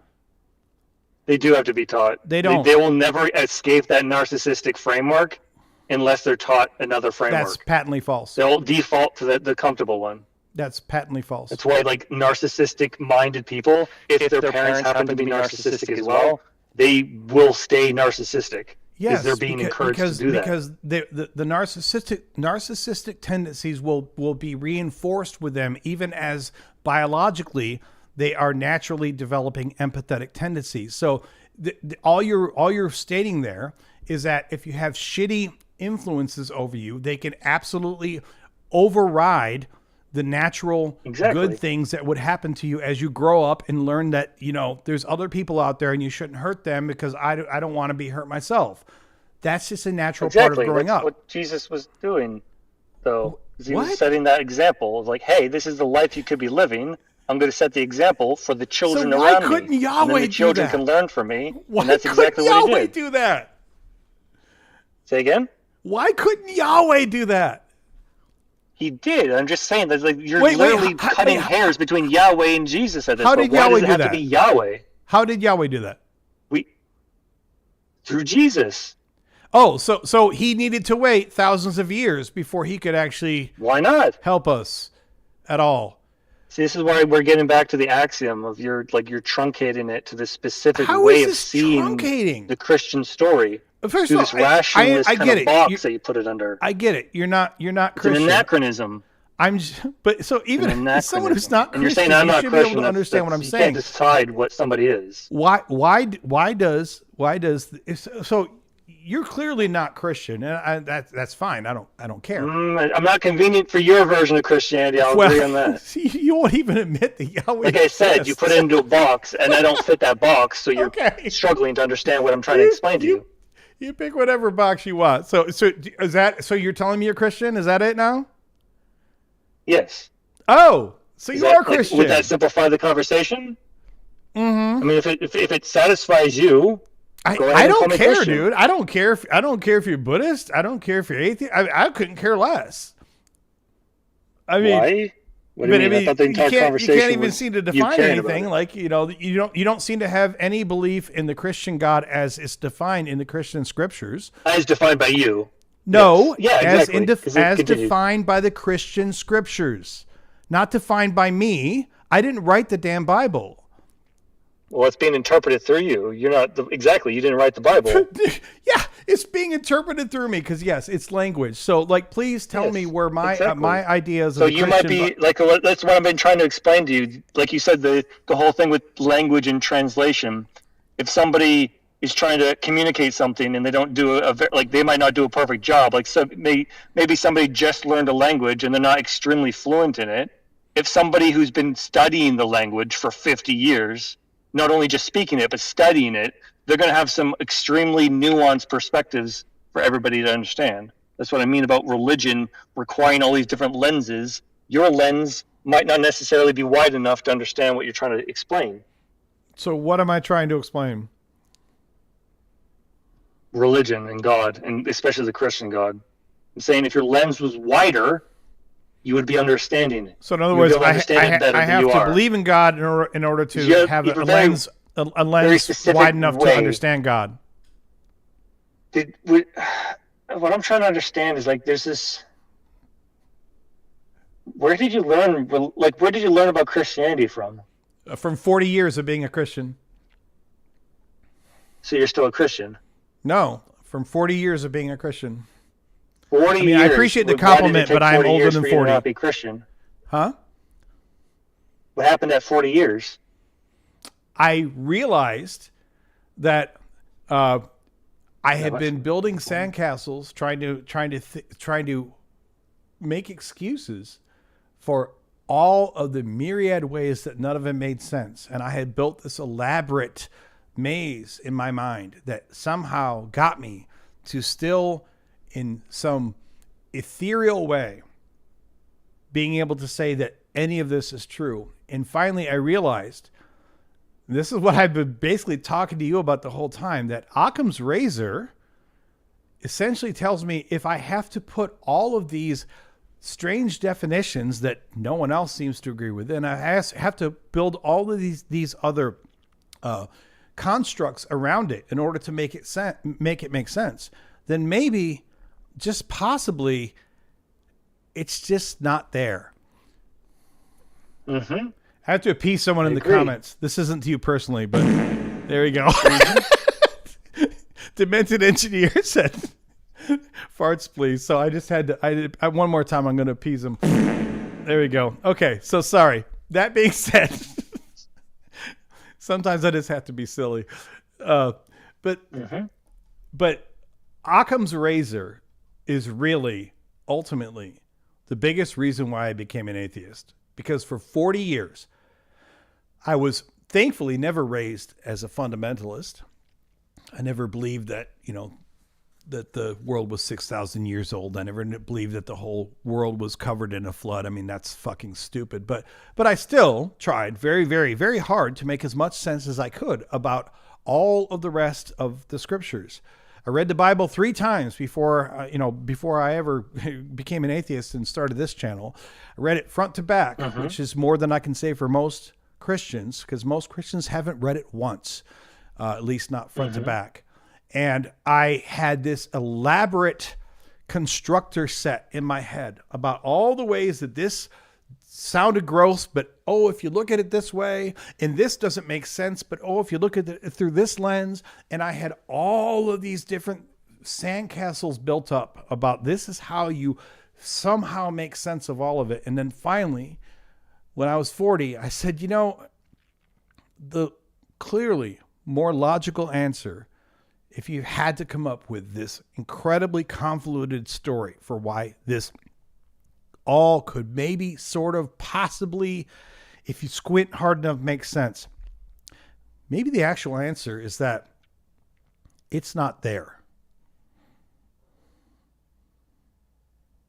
I mean, it might not be there in the way that you were looking for it, though. Like if you were looking for something very specific, it might not have been there because you were looking at it through the mind of somebody that the religion wasn't necessarily speaking to. With all due respect, dude, did you just hear what you said? If I was looking for something very specific. Let me say this again. Yeah, a reason. I spent 40 years you said a reason. finding every excuse, every trap and hole that I could dive through to make it make sense. So I don't think you meant it in this way, but I will say that there's something kind of problematic when someone's like, well, if you're trying to look at it through a certain lens, like, no, I was trying to look at it through any fucking lens I could find that made any sense whatsoever. And for 40 years, I found every different way I could to make it make sense. I don't think you meant it in an insulting way, but I'm just saying that it comes across like really condescending when you're like, well, you're trying to look at it through a certain way. No, I wasn't. Now, to be fair, I don't think you have to spend 40 years in Christianity in order to logically discard it. I think it's perfectly fine if someone who was never a Christian and says this is bullshit. I think it's perfectly fine if someone who was a Christian for 3 years and discards it. But I will tell you this. I put in the work. I put in more work than most Christians I know. And, you know, that doesn't mean I'm right.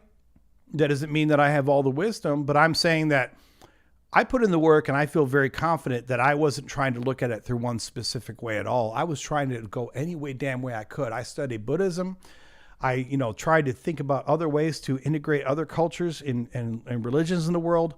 I tried to get very into literalism and, trying to think about, is there some way that I'm because for a while I was just trying to look at this from the Bible and the scriptures and the church from a general way. And I'm thinking maybe I'm not missing it because I'm not really reading what the text says.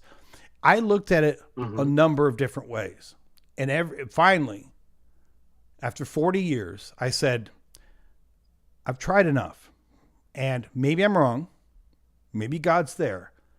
But I feel damn good that I tried as well as anyone should be expected to try. Okay, well, yeah, that sounds like a long journey. What made you go to atheism instead of another religion? Well, like I said, I mean, I had looked at other stuff. Specifically, I spent the most time when I was like in my 20s looking at Buddhism. I really like Buddhism a lot. But that being said, I think Buddhism has very good philosophical points as a philosophy. As a religion, it doesn't make any sense to me. As a religion, personally, it falls flat. But the more I looked into it as well, I personally, I will wear this label happily because I know some atheists sometimes shy away from this because it makes us sound angry.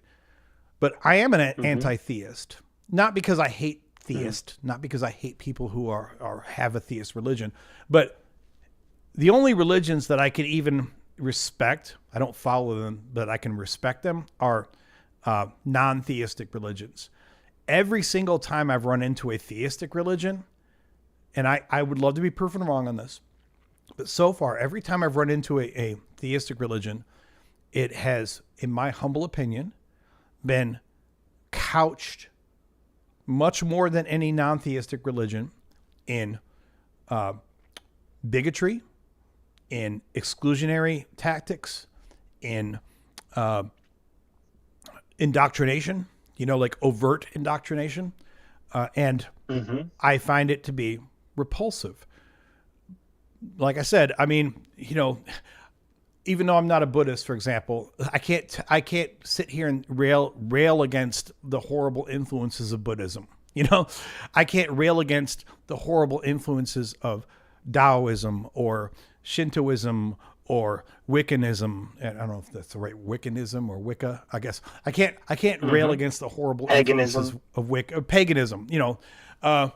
Although paganism is theism, it's just polytheism. But I guess specifically monotheism. It's the sub branch of Wicca. Wiccans. What's that? No, just paganism is like the main branch that Wiccans fall under. Yeah, that's fair. Yeah.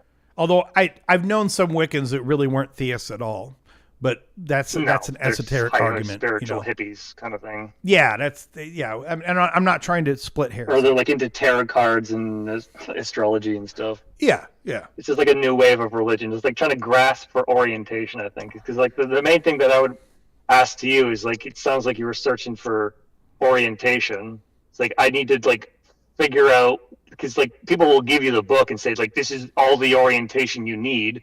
Just read it and you'll find orientation, like a direction or a purpose, right? Like, do you feel like Christianity gave you a purpose? No. Christianity never gave me a purpose. I'm a nihilist. Mm-hmm.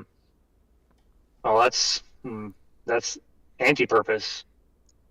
It's not anti-purpose at all. This is a common misconception that even a lot of atheists have. Nihilism does not mean you're anti-purpose. It doesn't mean you can't have a purpose. It means that life doesn't inherently have purpose. some objective purpose, right? So I have a ton of purpose in my life. I love my life, and I think my life has a wonderful purpose, but it's a self-driven purpose. So, but I still feel very comfortable calling myself a nihilist because I reject the idea that there is some, God-given or universe-given purpose that somehow I have to or should fall under because it's just there and thrust upon me. I do not believe that's how it works at all. So if you're agreeing that there's no objective purpose, what would your subjective purpose be? Like why? Like it seems like there's a split orientation where like one's like pointing into like, oh, nothing exists underneath me. So like the subject would then point you towards the things that do exist that matter, right? So the subjective purposes, I see two main purposes in my life. One is that, and not all atheists would agree with this, but I think that it is reasonable because we are the product of millions of years of evolution as a species. It's reasonable to think that on a grand scale, the purpose of me being here is to somehow help my fellow men and my fellow society to thrive. Whether that means because I scored on a bunch of kids, which, a lot of people read it as that, although I don't. But it could mean that I make the world a better place. It could mean that I, provide a scientific, discovery that helps people. It could just be that I help one kid have a better life, before I die. That might be the entire purpose of helping humanity. The secondary purpose is that I have one life to live. And it's every day, it gets a little shorter. And even though I'm spending time on live streams and shit, this is all I have. And to me, it is incredibly meaningful and incredibly valuable to know that this is all I have. And that by definition of what life is itself, I need to make the most out of this life. I'm not saying I'm perfect at it because all of us waste time sometimes. But in theory, I need to make the most of this life for myself and for those people around me. And sometimes I do mean for myself because I believe in, within reason, I believe in hedonism, meaning, if I spend the night watching cartoons and it makes me very happy, that's not necessarily a waste of a night. If I spend a night jacking off, probably not the best way to spend your nights, but sometimes, it's not a bad thing. Like my point is pleasure for the sake of pleasure is not necessarily a bad thing. It only becomes a bad thing when you are allowing other things around you to suffer because you are so involved in that exact pleasure, right? So it's one thing if I said, hey, I just want to sit here tonight and watch cartoons because that's going to make me happy. That on its surface is nothing wrong. Now, if I said, well, but I was, I had already committed to do this thing for my wife, And now she feels abandoned because I didn't show up to help her. Well, that's, if I say, well, but I was watching cartoons tonight, that's a shitty excuse because that's where hedonism goes far, too far. So these are, I know this was a long answer to what you're asking, but this is where I find meaning. Yeah, there's no problem with that. I mean, I agree that's a great way to find meaning. I mean, my question is, why aren't, do you feel like you could be doing those things with the people that are meaningful to you? Like, are you sharing those with anybody? Absolutely. Yeah. That is a huge part of my life right now is that making sure that, and I've said this on previous live streams and on previous videos, like a huge part of my ethos is that if you have someone that you're not right with, don't assume you're going to make it right in the afterlife. Don't assume it'll eventually get better. Call that person up tomorrow. Even if they did you wrong, but you think that you can repair it, call them up tomorrow because you don't know when you're going to die.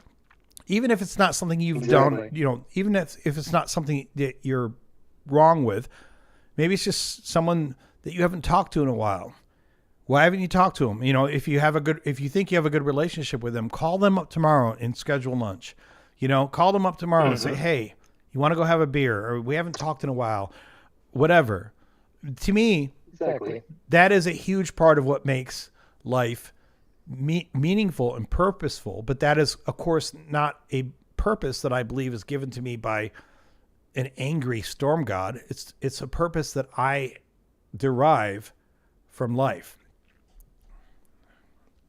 That's perfectly fine, because to me, it doesn't even it sounds like you just have an awareness of death and that everybody's going to eventually die and you could die at any moment. I wouldn't necessarily call that nihilism, because if you have genuine purpose for life and purpose for continuing to live, and you find that purpose in your friends and family, then no. And with all due respect, I mean, nihilism does not mean that you can't have purpose in life. All nihilism means is that you do not believe that there is an intrinsic purpose, from the universe or from God or whatever thrust upon you.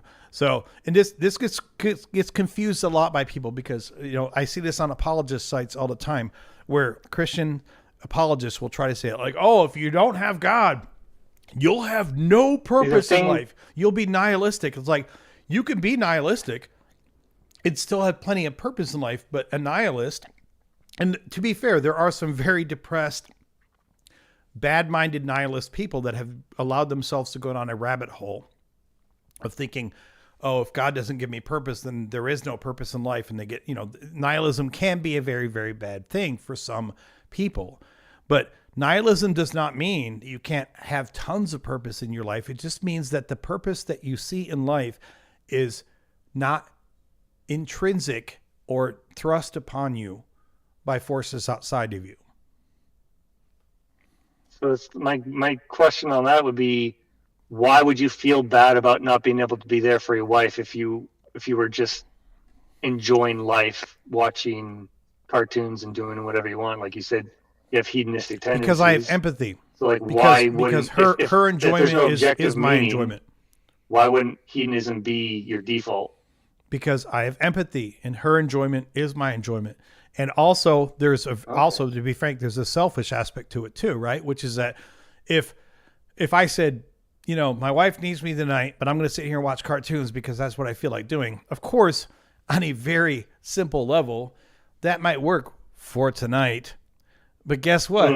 I don't feel like getting divorced. You wouldn't have anything later on. Exactly. I would like to have a good, meaningful relationship with my wife, not just tomorrow night, not just next week, hopefully for the rest of my life. So, of course, sometimes... Because if you didn't have those things, you wouldn't even... the only thing you would even have left is either hedonism, and then underneath that is nihilism.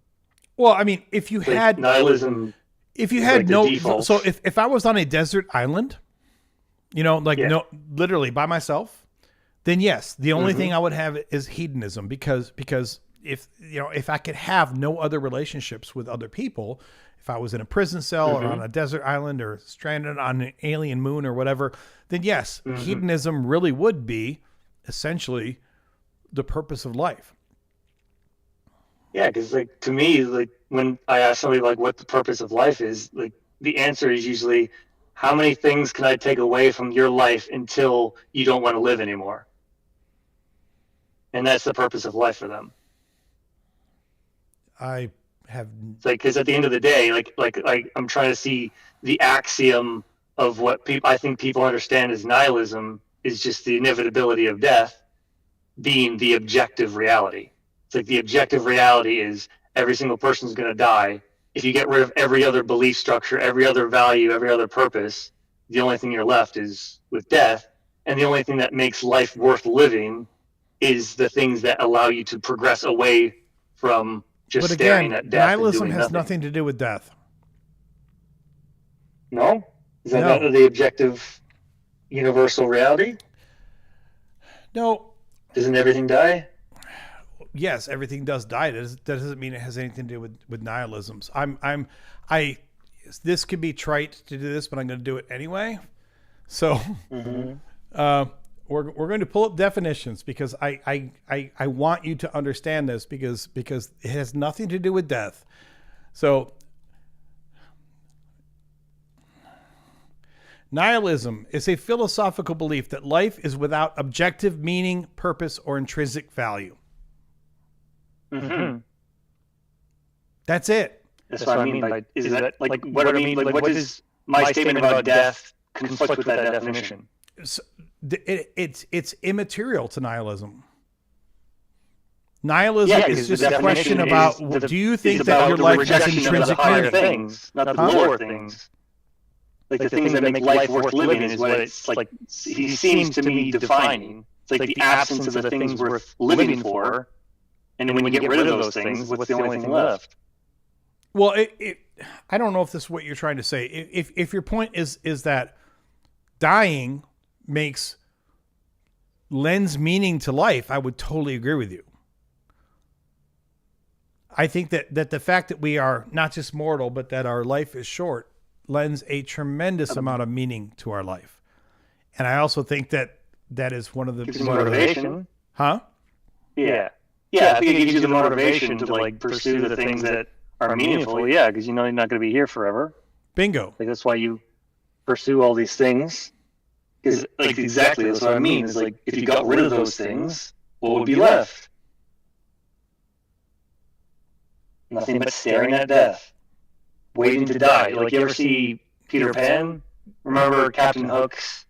What's Captain Hook's fear? First of all, that is an assertion that does not follow. I mean, you can make that assumption if you want, but my firm belief is that you can always have something to look forward to that is not just death. I mean, even people on death row, sometimes, not all of them, but some of them find meaning in their life before they are ultimately executed. Of course, because if they didn't, what would they be staring at? Well, no, you make it sound like I said, like I'm trying to use the analogy of Peter Pan, and you know Captain Hook, right? Yes. Like, why is he always trying to kill Like, why is he always trying to kill Peter Pan? And what's he always running from? The crocodile. Yeah, because Peter Pan is forever young. Yeah, and he's not. Right. And he's got the crocodile has that like ticking clock in him, right? Tick, tick, tick.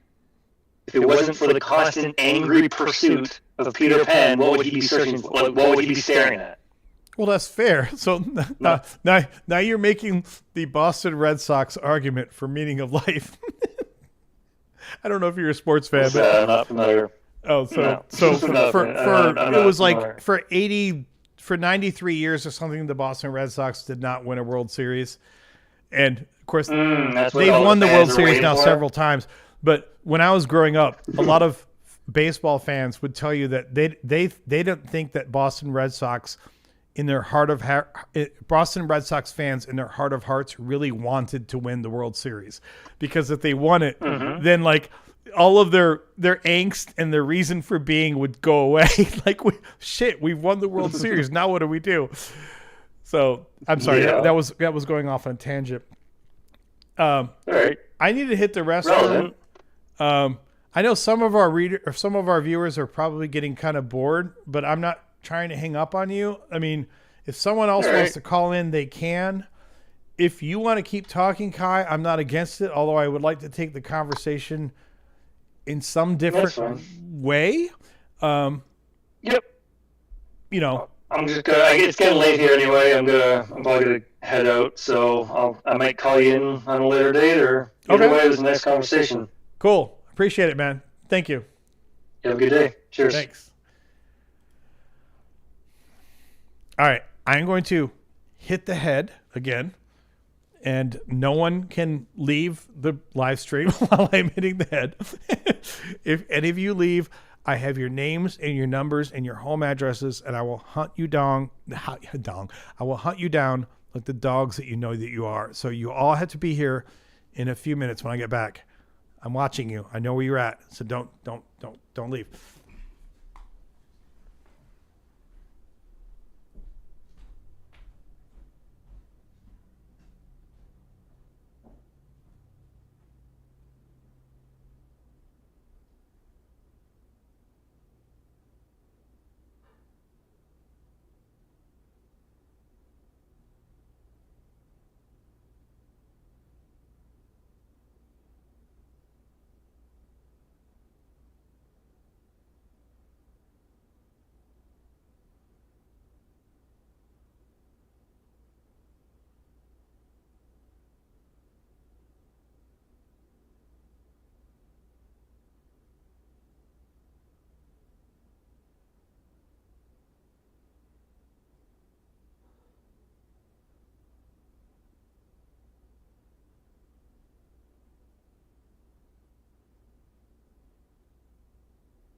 All right, that was fun. Oh, I think I saw a few messages going by. I think some of you guys got bored, but like, I don't know. I mean, Kai was nice, and it was a good conversation. I have thoughts, but it was a call. But no, seriously though, I don't know if he's still watching or not, but I appreciated the call very much. I appreciated his input. So, Jonathan, he said, what did you miss? Here's my general stuff. And I don't mean this like, it's easy if you're hosting a live stream to be like, after a call, you can sit there and you can undercut someone's points, right? And that's not what I'm trying to do. But here's my general feeling, which is that I don't care how you choose to define spirituality or God or the universe or whatever. I mean, you can come up with 1,000 different ways to categorize this stuff. At a certain point, in my humble opinion, it becomes, if you can't agree on terms, if you can't just say, this is what I believe that God is this, he is not this, or I believe that the universe is this, it is not this. If it gets too ephemeral, then at a certain point, I'm like, what are we even talking about? You know, like, you don't have to have hammered down terms for what you believe about the universe or God or whatever. But if you are going to interrogate those beliefs, if you're going to think deeply about what those beliefs mean, I think it can be a little problematic if those beliefs you have not allowed to take any sort of, tangible form. If all of your beliefs, and this is why you guys have been watching for a while, know that I kind of gave them shit earlier, because I'm like, okay, so we're going down the Jordan Peterson hole, right? We're doing this crap where what is God, or God is everywhere, or we're all God, or God, good is God, or better is God. Like, at a certain point, like, then we have no definition of God. And you guys know, I do not abide by the Christian traditional ideal of God. I don't abide by any ideal of God, but I certainly don't think that the Christian idea of God makes any damn sense. So if you have a different definition of God, okay, fine, let's hear it. But at the definition of God, it's just like, it's this, foo-foo, quasi sort of touchy-feely thing. Like it's in everyone's mind, and it's what humanity is, and it's what good is, it's what better is. Like that, those words are so subjective. Those definitions are so subjective that they literally mean nothing. And now, that being said, I'm not saying that to rag on them at all, because we had a good conversation at points, but sometimes it's difficult if you can't even say what it is that you believe. Anyway, all that being said, I appreciated his input. We had a long call, so which is not bad, because I don't have if I had other callers lined up, maybe I would have shortened that call, much sooner. But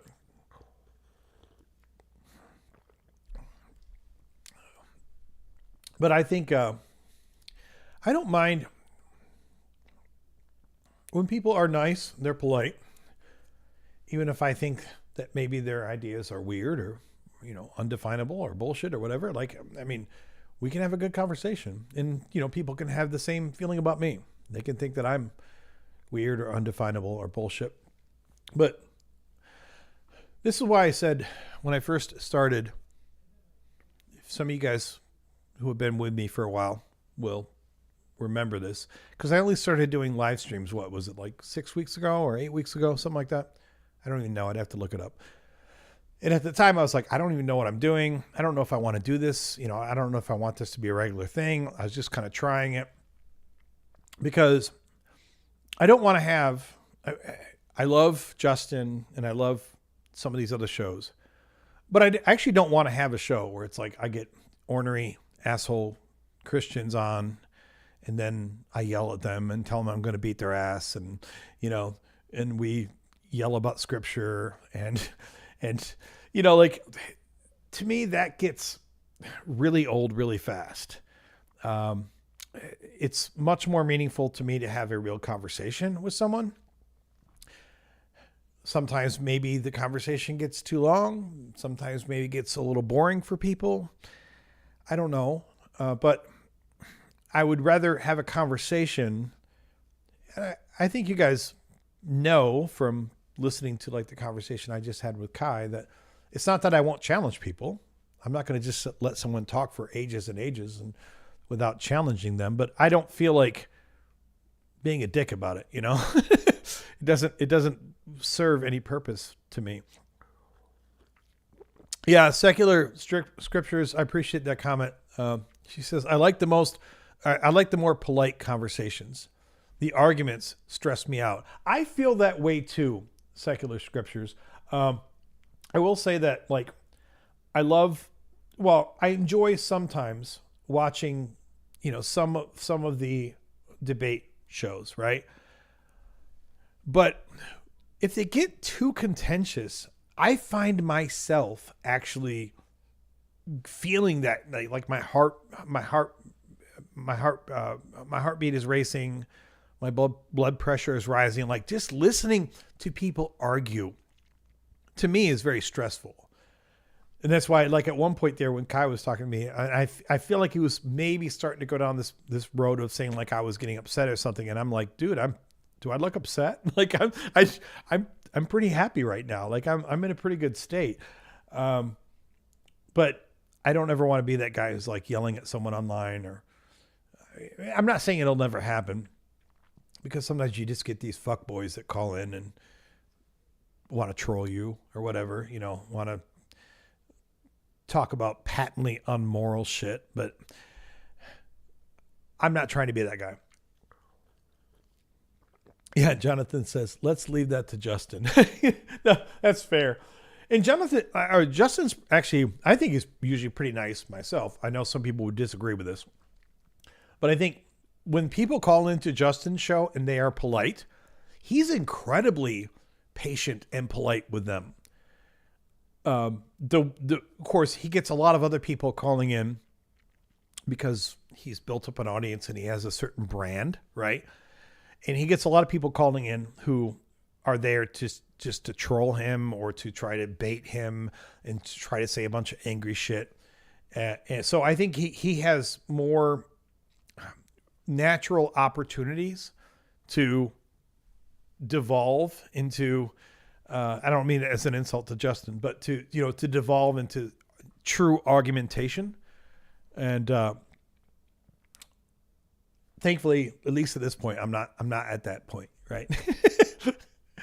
So I thought it was a good conversation. It was a weird conversation. And I think at some points it kind of devolved into just endless circular stuff. But nevertheless, it was a good conversation. Secular Scriptures says, Justin is mostly nice. Sometimes Joel and Mezzo get rude people. That's very true. The funny thing is, like Joel and Mezzo, I think they seem superficially even nicer than Justin is. But I've also seen episodes where Joel will get pretty rude with someone pretty fast. And to be clear, I agree with Joel when he's getting rude with someone. But the point is that you can be a really, really nice person, but if you just get an asshole troll on your call, I mean, you can either just hang up on him, which some hosts would do, or you can kind of let him have it. You know? I'm looking at the comments here. So Agent Wolf says, what's this channel about? Well, I'm an atheist, Agent Wolf, and like many of the YouTube call-in shows, you are welcome to call in at any time, although I will tell you the overlying theme of tonight is that this is my 1-year anniversary. We are counting down. We are 3 hours, 11 minutes, and, 0 seconds until the 1-year anniversary of Skepticus. Wait, I need to do this right. I'm sorry, I did this wrong. The 1-year anniversary of Skepticus. Yes, there we go. So it's been a cool year.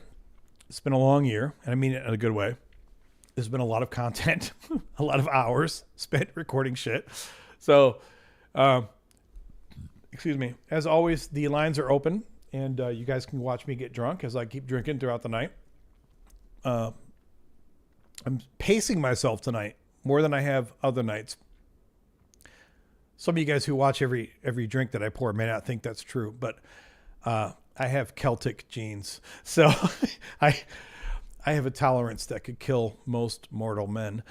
But I'm actually pacing myself because I still have at least 3 hours and 10 minutes of the live stream tonight. So yes, Demented Engineer says Adam of NOLA is clarifying nihilism versus theism. I'm glad you point that out because I saw this. I think I was actually watching one of Justin's shows, and I wasn't in his show. But I you know, sometimes like a caller will be saying something, and you wish you could jump in, because so many times I've heard this. I've seen it on recorded content from Christian apologists. I've seen it from Christian callers on these, live streams, where Christians will start to create a boogeyman, a straw man out of nihilism, right? for example, I like more than most apologists Gavin Ortland's content. He's usually more balanced than I tend to see from other apologists. Not that I love all of his content, because I don't.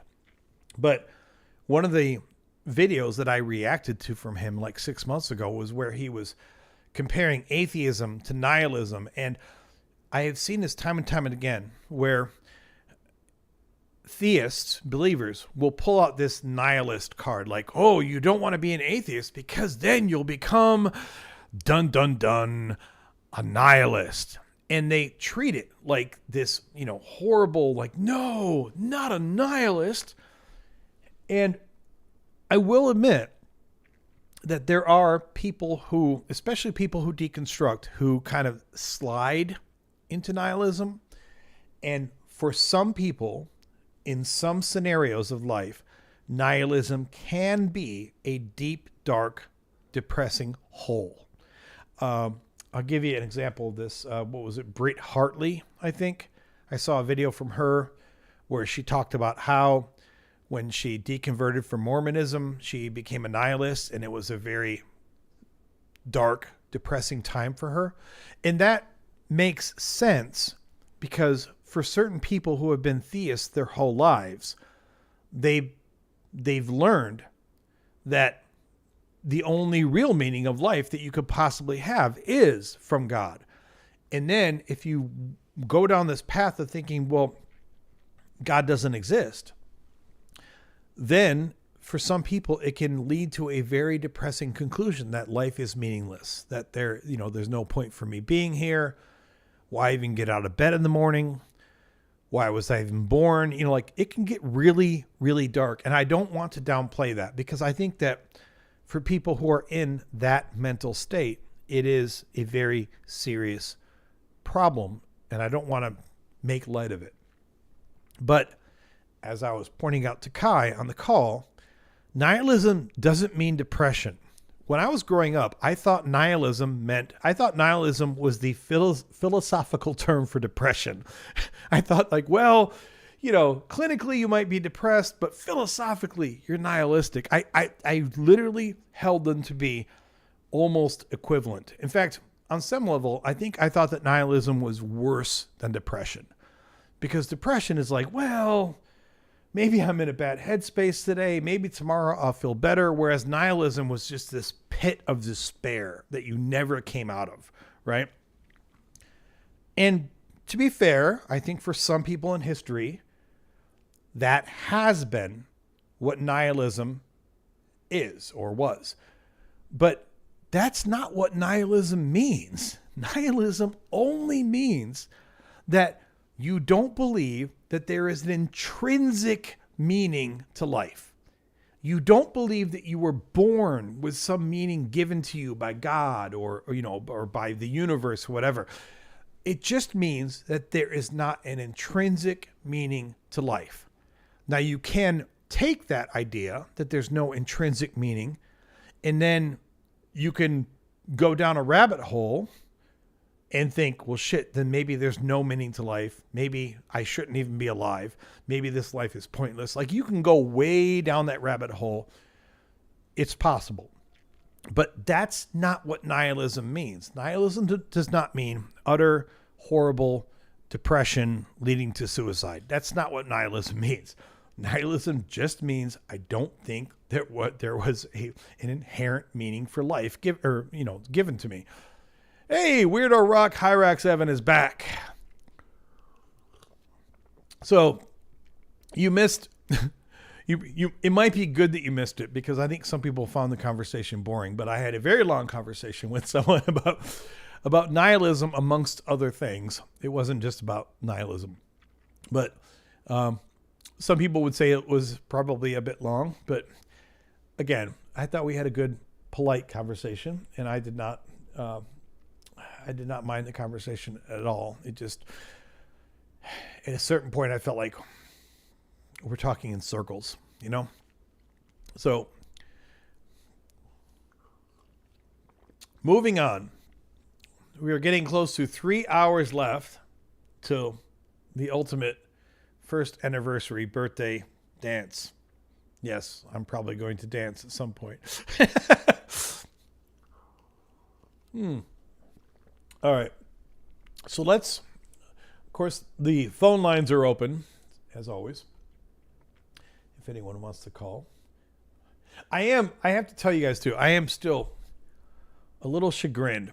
I got the audio working right with, I think I got it right with my mic. I think you guys can hear me just fine right now. I think the audio sounds good, unless you guys tell me otherwise.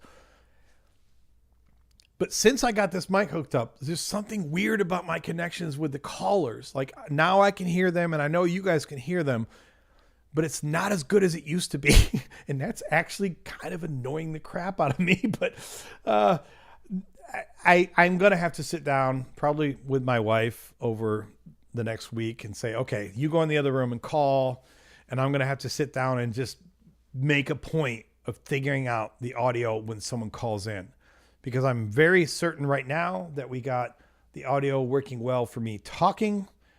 And I know that when like Kai was calling, I know you guys could hear him, but I don't think the audio is where I want it to be. So I have to acknowledge, thank you, William, for your super chat. $10. I appreciate you very much. It says, I am so glad I can be a part of this journey, this channel, and this live stream. Adam, you are a fantastic teacher. You have so much to contribute in this space that only you can bring. Congrats. Thank you so much. I'm not normally a very self-effacing guy, but I feel like that's even more than I deserve, but appreciate it nonetheless. We actually, I realized this in the last live stream because tonight's the 1 year, coming up to the 1 year anniversary, right? And I didn't even realize until the last live stream. I was like, oh, when did the first video go up? And then I realized it was May 20th. I'm like, holy shit. William said he subscribed last year on May 20, which I believe, like, and I did get like this little group of like 10 or 15 people that subscribed on the first day. But I didn't know if any of the people that actually subscribed on the first day still watched the channel, because you can subscribe to one channel one day and you might never see another video from that channel. So it was really cool to see that I had William here, who apparently has been with me since day one. And I have, to be fair, I'm not trying to cut anyone out. I have multiple people who have, if they haven't been with me since day one, they've been with me since very, very early. I know Michael Cole, who I always appreciate, is always throwing me tips and always giving me comments and always, pushing everything. He's been with me for quite a while. And, a number of you other people have been watching my videos, even when I had 50 subscribers or 100 subscribers. So it's very humbling and gratifying that I can be here now, a year later, and I have a little audience. I have a decent subscriber base. Although, as I said earlier in the live stream, there's still many other people who have 3 million people who have bigger channels than me, but that's fine. Emerson, I have to highlight this. I mean, it feels very much out of the blue, but I have to highlight this anyway. I found a fledgling blue jay this morning. Bought a cage, feeding it with a medicine dropper. Good on you, Emerson. That's really cool. I appreciate that so much. I think that part of getting older has made me realize how shitty we are to wildlife and how shitty I was to wildlife when I was a kid. So I appreciate that very much. Charles Oliver says, I only found this channel recently. I appreciate everyone, whether you found my channel a year ago or whether you found it, 3 hours ago. I definitely appreciate anyone who's on board. But you can understand that, there's a certain kind of love for like someone saying, no, I was there like the first day last year.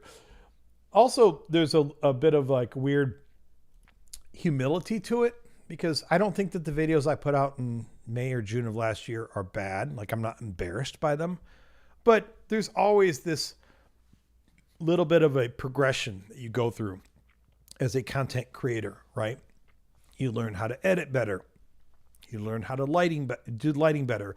You learn how to do better audio, maybe.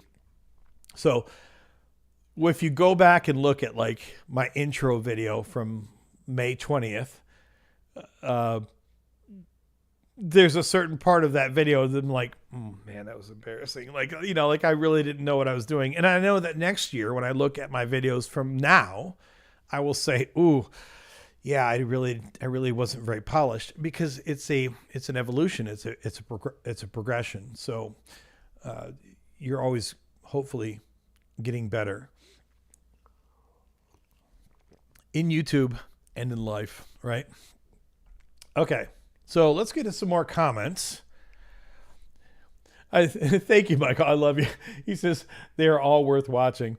I really appreciate you very much. I do. I mean, if I thought that I put out something a year ago that was embarrassing, maybe I would take it down. I haven't taken down a video yet.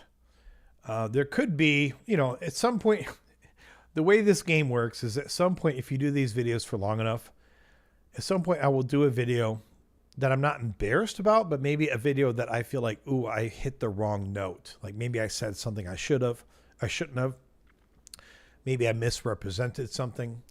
So at some point I'll take a video down, or I will leave the video up and I will put an apology under it. Like, hey, this was the wrong information.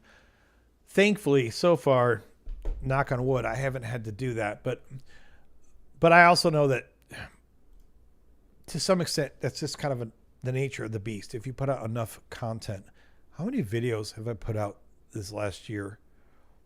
Give me a second here. I want to look this up,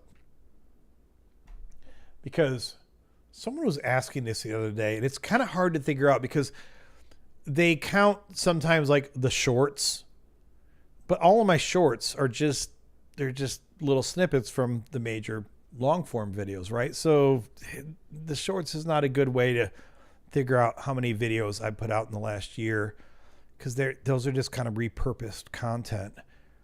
But if I look at, give me just a second here, looking at, shrink this down. I guess I could do this on screen so you guys are like, what the hell is he clicking through? Like, it looks boring. But okay, so like about 258 videos over the last 365 days. Something that's a much closer number, because the weird thing is, like, if you look at the channel will show you the number of like all the shorts and everything. So like if I go to my channel, it'll say that I put out 464 videos in the last year. And honestly, that's a bit of a stretch, because I haven't sat down and recorded 464 different videos. I mean, that's a good number of those videos were me repurposing content from videos that I'd already recorded. But the much more accurate number is what did I just say?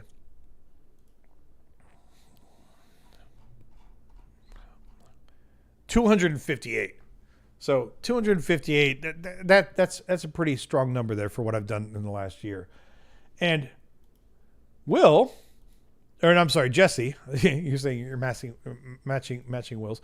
Jesse, thank you very much. I have to figure out my coloring on the super chats. But thank you for the $10, friend. Appreciate you very much. Appreciated you calling in earlier today. I want to expand a little bit before I go on to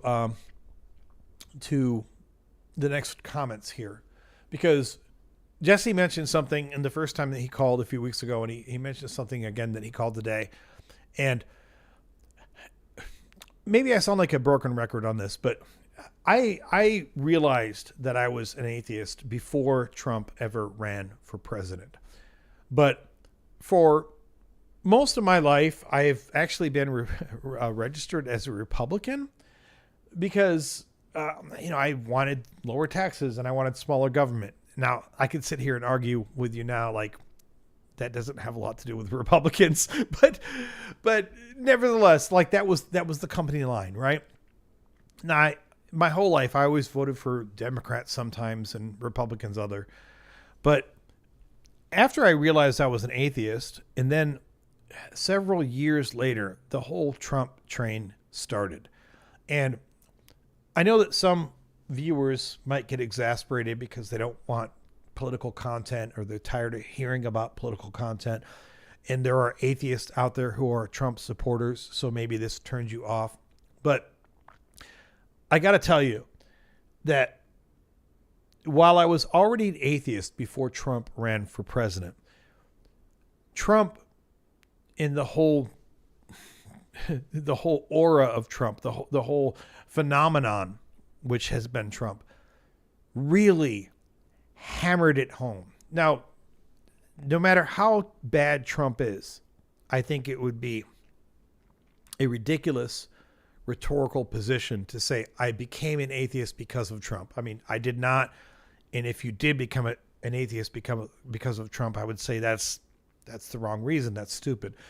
But it just confirmed what I was already seeing from so many Christians across the nation, across the state I was living in, which was Florida, across my community, across my friend groups, everything, that there was so much of never practicing what I believed Jesus was about.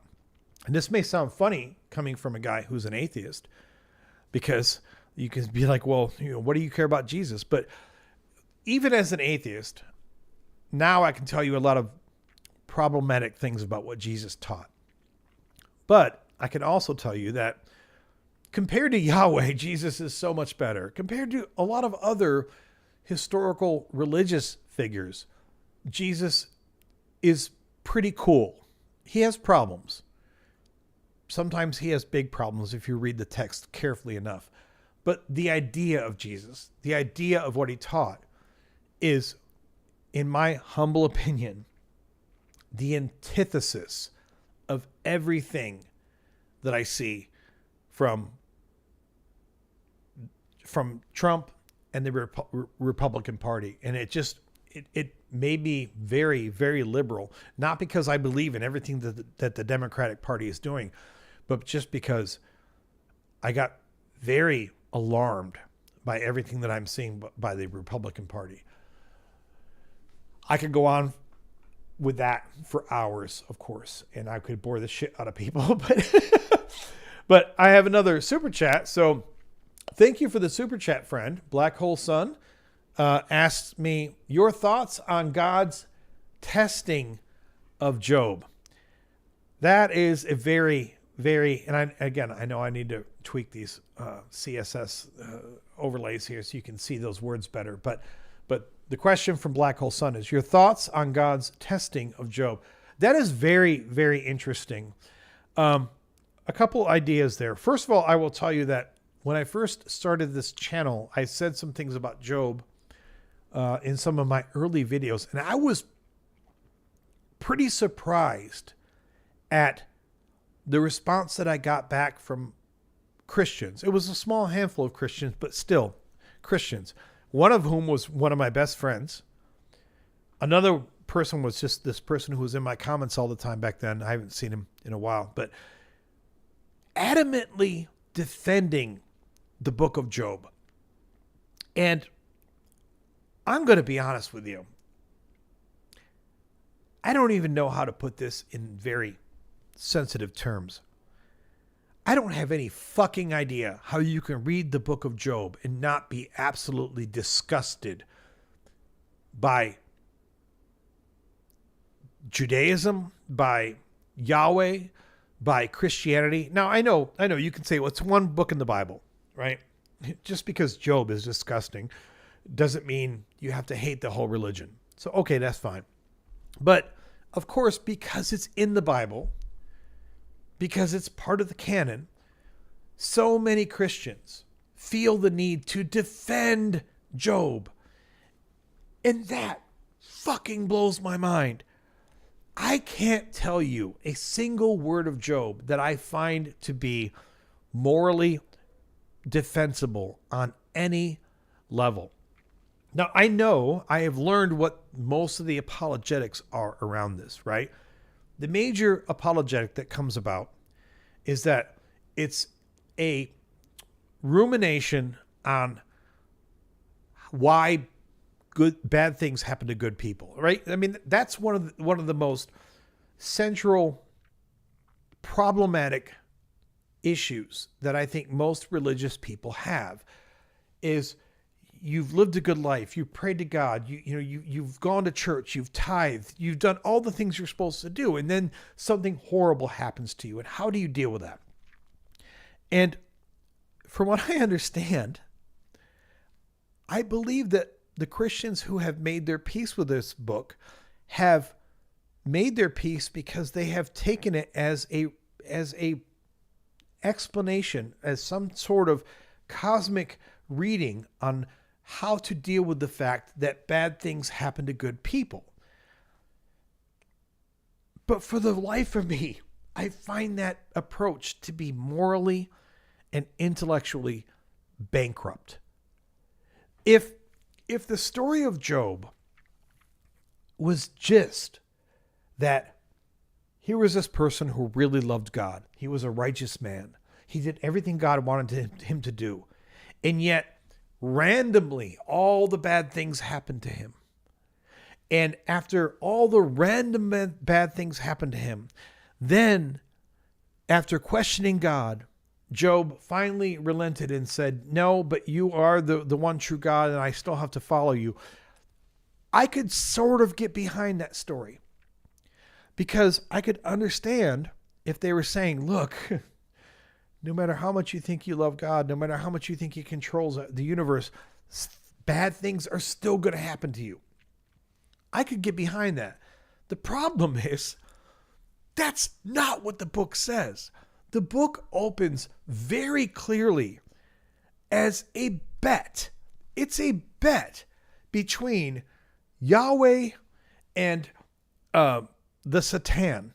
Okay, not Satan. A lot of times bad translations like the KJV, they'll say that it's a bet between Yahweh and Satan, which is not really accurate in the text. It's the accuser. So it's between Yahweh and the accuser. But I don't care if it's Satan. I don't care if it's the accuser. I don't care if it's Joe who works down the street and sells ice cream cones for a living. The fact is that God made a bet with the accuser to see whether or not Job would remain loyal. But even that I could almost get behind. But then God tells the accuser, do with him what you will. The only limit that Yahweh gave to the accuser is that you can't kill Job. You can kill his family. You can kill his livestock. You can destroy his house. You can afflict him with disease. You can do whatever you want. You just can't kill Job. That was the only limit that was given to the accuser. And how a Christian can read that book and come away from that thinking that there is anything other than a nasty, vindictive, braggadocio, bullshit God behind it is beyond me. I have seen apologist videos from people like Gavin Ortland trying to defend this. And quite frankly, every time that they defend it, I have less respect for them than before they tried to defend it. It's not that I expect Christians to condemn it, all right? Because at this point, it's part of your Bible. You can't actually condemn it. You have to find some way to work around it, to accept it. But it's one thing to not condemn it. It's something entirely different to make excuses for it. And that is what I see Christians doing with it. And it just blows my mind. There was this early commenter on my videos. I started off this and I went off on a tangent. He for a while was trying to make all these comments and he wanted me to like debate him online. It wasn't worth my time. But he was adamant that it's not a bet. that there's no bet taking place there. And it's like, it's absolutely a bet. It's so much a bet. And it's not like I'm the only guy who came up with this interpretation. It's not like only atheists come up with this interpretation. No, even theologians, scholars will tell you it's a bet between God and the accuser. And the bet, it's just like trading places. I'm probably dating myself when I say that, but 1980 or 81, Eddie Murphy, Dan Aykroyd, Trading Places. It's like these rich guys who control the world saying, well, I think this will happen. I think that'll happen. Let's play with everyone's lives and see what actually happens. It's, Jesse says sadistic. Bingo. It is so sadistic. And how you can square that with the idea of a loving God is beyond me.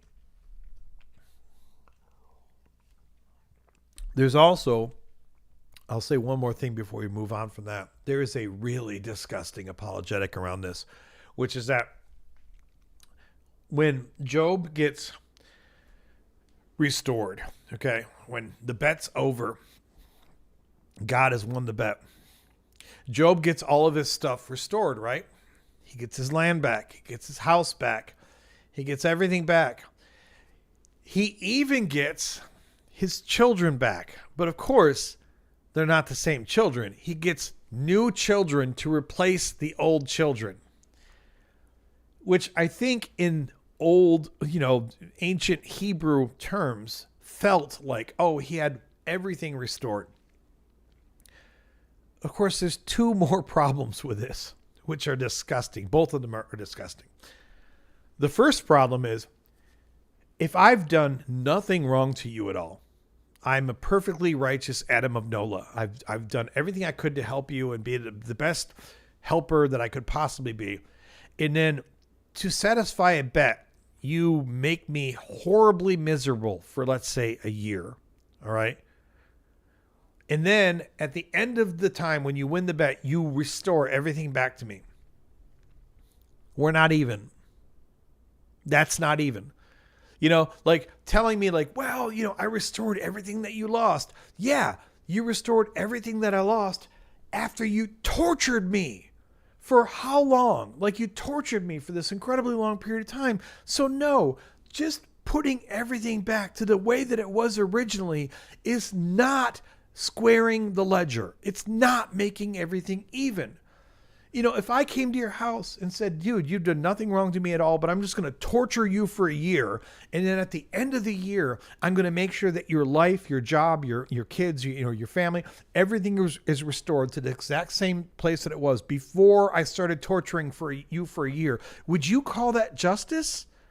No, that's not justice, because you've still been tortured for a year. I forget what the time frame was with Job, but I'm just using a year as a general stand-in. So the point is, just because you restore everything to me after you have needlessly tortured me, that doesn't make us square at all. But then, of course, the bigger problem is that if I've got 10 kids and you kill all 10 of my kids, and then after this unwarranted torture session is done, then you bring back 10 new kids, 10 different kids, that's not restoring. Because my first 10 kids are still dead. They're still dead. And how can you possibly make an excuse for that? And like I heard, Gavin Ortland, I've heard this before from others, to be fair. It wasn't just Gavin, but I've heard Gavin and others tell this story about, but those kids are in heaven. The first 10 kids you had, or, whatever the number, I think it was 10. The first 10 kids are in heaven. Who fucking cares? That's horrible.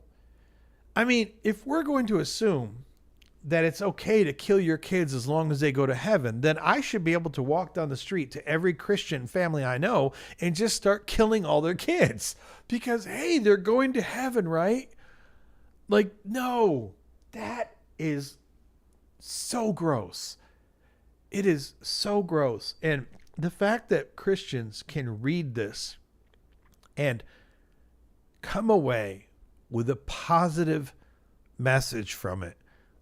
At that point, if you can read Job and you can draw it, let me rephrase this. The nature of human experience is that, assuming you live, we can, over the long haul, usually pull positive experiences from anything that happens to us. If, God forbid, my spouse dies of cancer, I could look at it 10 years later and say, well, here's some positive things that happened in my life because, after she died of cancer, maybe I learned to be a better person. Maybe it led me to a new career or whatever. But just because you can draw some positive lesson out of this tragedy doesn't change the fact that it was a tragedy. And drawing a positive lesson out of it doesn't negate the power of the tragedy. Now, if it's a random tragedy, again, okay, let's assume that my spouse got cancer, and we're going to assume that's a random act. So, as horrible as that is, maybe 10 years later, I can draw some positive lessons from it. But if you know that somebody actually gave my wife cancer, then that would even further negate any positive lesson that you would try to draw from this. That's disgusting. That is so disgusting. And the fact that anyone, Christians or otherwise, can read that narrative and come out of it with any kind of positive message to me tells me that you are brainwashed. If you can read Job and feel the least bit good about anything that it says, you are lost. I mean that. I mean, maybe not permanently lost, because maybe 10 years from now you'll see the light and you'll become an atheist or something. But right now you are lost. There is no way that you can read that text. I'm going to pull this shit up. We're going to do a little. We're not going to read all of Job, because that would be, crazy. But we're going to do a little Bible study. What the fuck? Let's pull up Job, because this shit is just, it's so disgusting. And how you read this without knowing that it's disgusting tells me that you have no morals. So, I know on mobile you probably can't read that, but if you're on desktop, you can.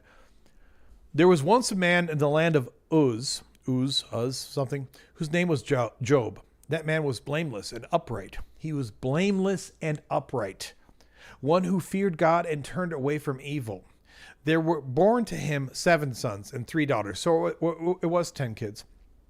I thought I had that number right. So 7 sons and 3 daughters. He had 7,000 sheep, 3,000 camels, 500 yoke of oxen, 500 donkeys, and very many servants, meaning slaves, so that this man was the greatest of all people of the East. His sons used to go and hold feasts in one another's houses. I'm going to skip a little bit, because basically what they're telling you is that Job's awesome. So then, here's where it gets gross. One day, the heavenly beings came to present themselves before the Lord, and the accuser, which is poorly translated in like the KJV as uppercase Satan, because the name Satan means accuser, but the accuser also came among them. The Lord said to the accuser, "Where have you come from?" The accuser answered the Lord, "From going to and fro on the earth, and from walking up and down on it." The Lord said to the accuser, "Have you considered my servant Job?" Now, this is a funny part here, because notice it doesn't say why the accuser was wandering around, right? The Lord just says to the accuser, "Where have you come from?" And the accuser at first kind of obtusely says, "Well, from going to and fro on the earth and walking up and down on it," which you could read if you want to be the grossest apologist ever. I guess Satan was just wandering the earth, or the accuser was just wandering the earth. But then the next sentence makes it clear what the accuser was doing. He was looking for someone. And if you don't believe me, just read the next sentence. It says, the Lord said to the accuser, have you considered my servant Job? There is no one like him on the earth, a blameless and upright man who fears God and turns away from evil. So in other words, this is what the accuser was looking for. He was looking for someone blameless, someone who serves the Lord, someone who is righteous. Then the accuser answered the Lord, does Job fear God for nothing? Have you not put a fence around him and his house and all that he has on every side? You have blessed the work of his hands, and his possessions have increased in the land. But stretch out your hand now and touch all that he has, and he will curse you to your face. I don't know how you get clearer with this. No, the word bet does not actually exist in the text. But Yahweh is saying to the accuser, where have you been? And the accuser saying, I'm looking all over the land for something. And then Yahweh says, well, look no further. I'm going to show you Job. He's a righteous man, right? And then the accuser tells him basically, well, yeah, he's righteous and he loves you and he follows you because you give him all the good shit, because you take care of him. He's calling Yahweh out. He's saying that even these people that you think only follow you because they're faithful and they're great people, they're following you because you have provided for them. This is a clear challenge on the part of the accuser. So a loving God, well, probably wouldn't already be in this position, but a loving God would say, look, I'm not going to screw up someone's entire life just to prove a point to you. But no, that's not what Yahweh says. Yahweh says, very well. And to me, I know it's going to sound dramatic, but this is chilling to me. This is actually very chilling the way it's written. Very well. All that he has is in your power. Only do not stretch out your hand against him. So the accuser went out from the presence of the Lord. He is telling him, do whatever the fuck you want. Just don't kill him. It is already established in this one brief paragraph that Job is super righteous. He's a good man of God. And that apparently the accuser, if you want to call him Satan, we'll call him Satan, is searching the earth for someone like Job that he can use to make a point. And then Satan, or the accuser, says to the Lord, hey, he's only faithful because you have done all these good things for him. And could you imagine for a moment, like you're my employee, right? You're a good employee. You do everything I want you to do. I pay you decently, I pay you well, but you're a really good employee. And then some other person comes to me and they say, well, they're only a good employee because you pay them well and because you treat them well. And instead of telling you, I don't care, get out of here, this is my business with my employee. No, instead I say to you, fine, do whatever you want with my employee just to prove a point. That's sick. That is so gross. But that is exactly what Yahweh says to him. He says, very well, all that he has is in your power. And keep in mind, this is the ancient Levant. So all that he has means not just his land, not just his house, but it also means his livestock. It also means his spouse. It also means his children. Because in these ancient times, your possessions weren't just your land. They weren't just your house. They were your wife, your kids, your animals, everything. They were all your possession. And Yahweh is telling the accuser, all that he has is in your power. The only limit that you have is don't kill him. That is so disgusting. So there's a good diatribe for you. I think that was worth a super chat, right? The full diatribe. definitely have a lot of thoughts on Job. We are 2.5 hours from 1 year.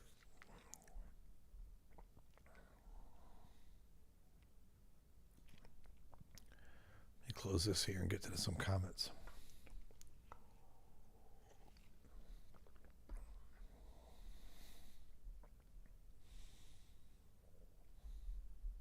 Where am I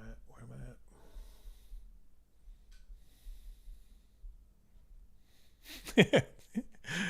Black Hole Sun says, awesome rant. Love it. Yes. Yes, awesome rant. All right. Got that there. That's really loud over there. Probably echoes a lot. Maybe if I do it then, it'll be echoing. That's better. Okay. Of course, some of you guys are thinking, My God, are you still talking? for 2.5 more hours, still talking. My God, are you still talking? Still talking, still talking. All right, so into comments again. Oh, this is fun.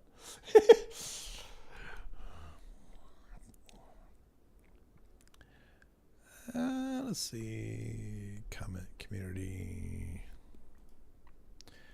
Oh, give me a second.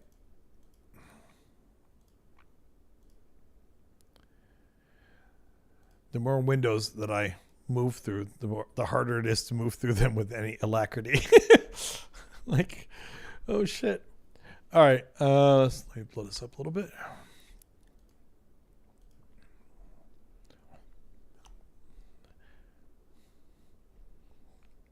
Oh, do we have a commenter, a caller? I don't see any name there. Do I have a caller there? It looks like someone is definitely trying to call in. Well, yeah, I thought that must have been screwed up because I wasn't getting even a username or anything. So, but whoever that was, if you want to keep calling in, I'm here for the effort. In the interim, I'm going to pull up this here. You have to love Christian condescension, It says, I want to thank you from the outset for substantiating Jesus Christ as the absolute ruler of the universe. Yes, ladies and gentlemen, I, Adam of NOLA, or Skepticus, if you're nasty, have substantiated Jesus Christ as the absolute ruler of the universe. Apparently, before I made this channel, no one was quite sure if Jesus Christ was the absolute ruler of the universe. But according to John Calvert, I have just substantiated that Jesus Christ is, in fact, the absolute ruler of the universe. So, good on him. I'm very happy that I'm able to provide this service to Christians. Then he says, before whom will you bow sometime very soon? Don't you love?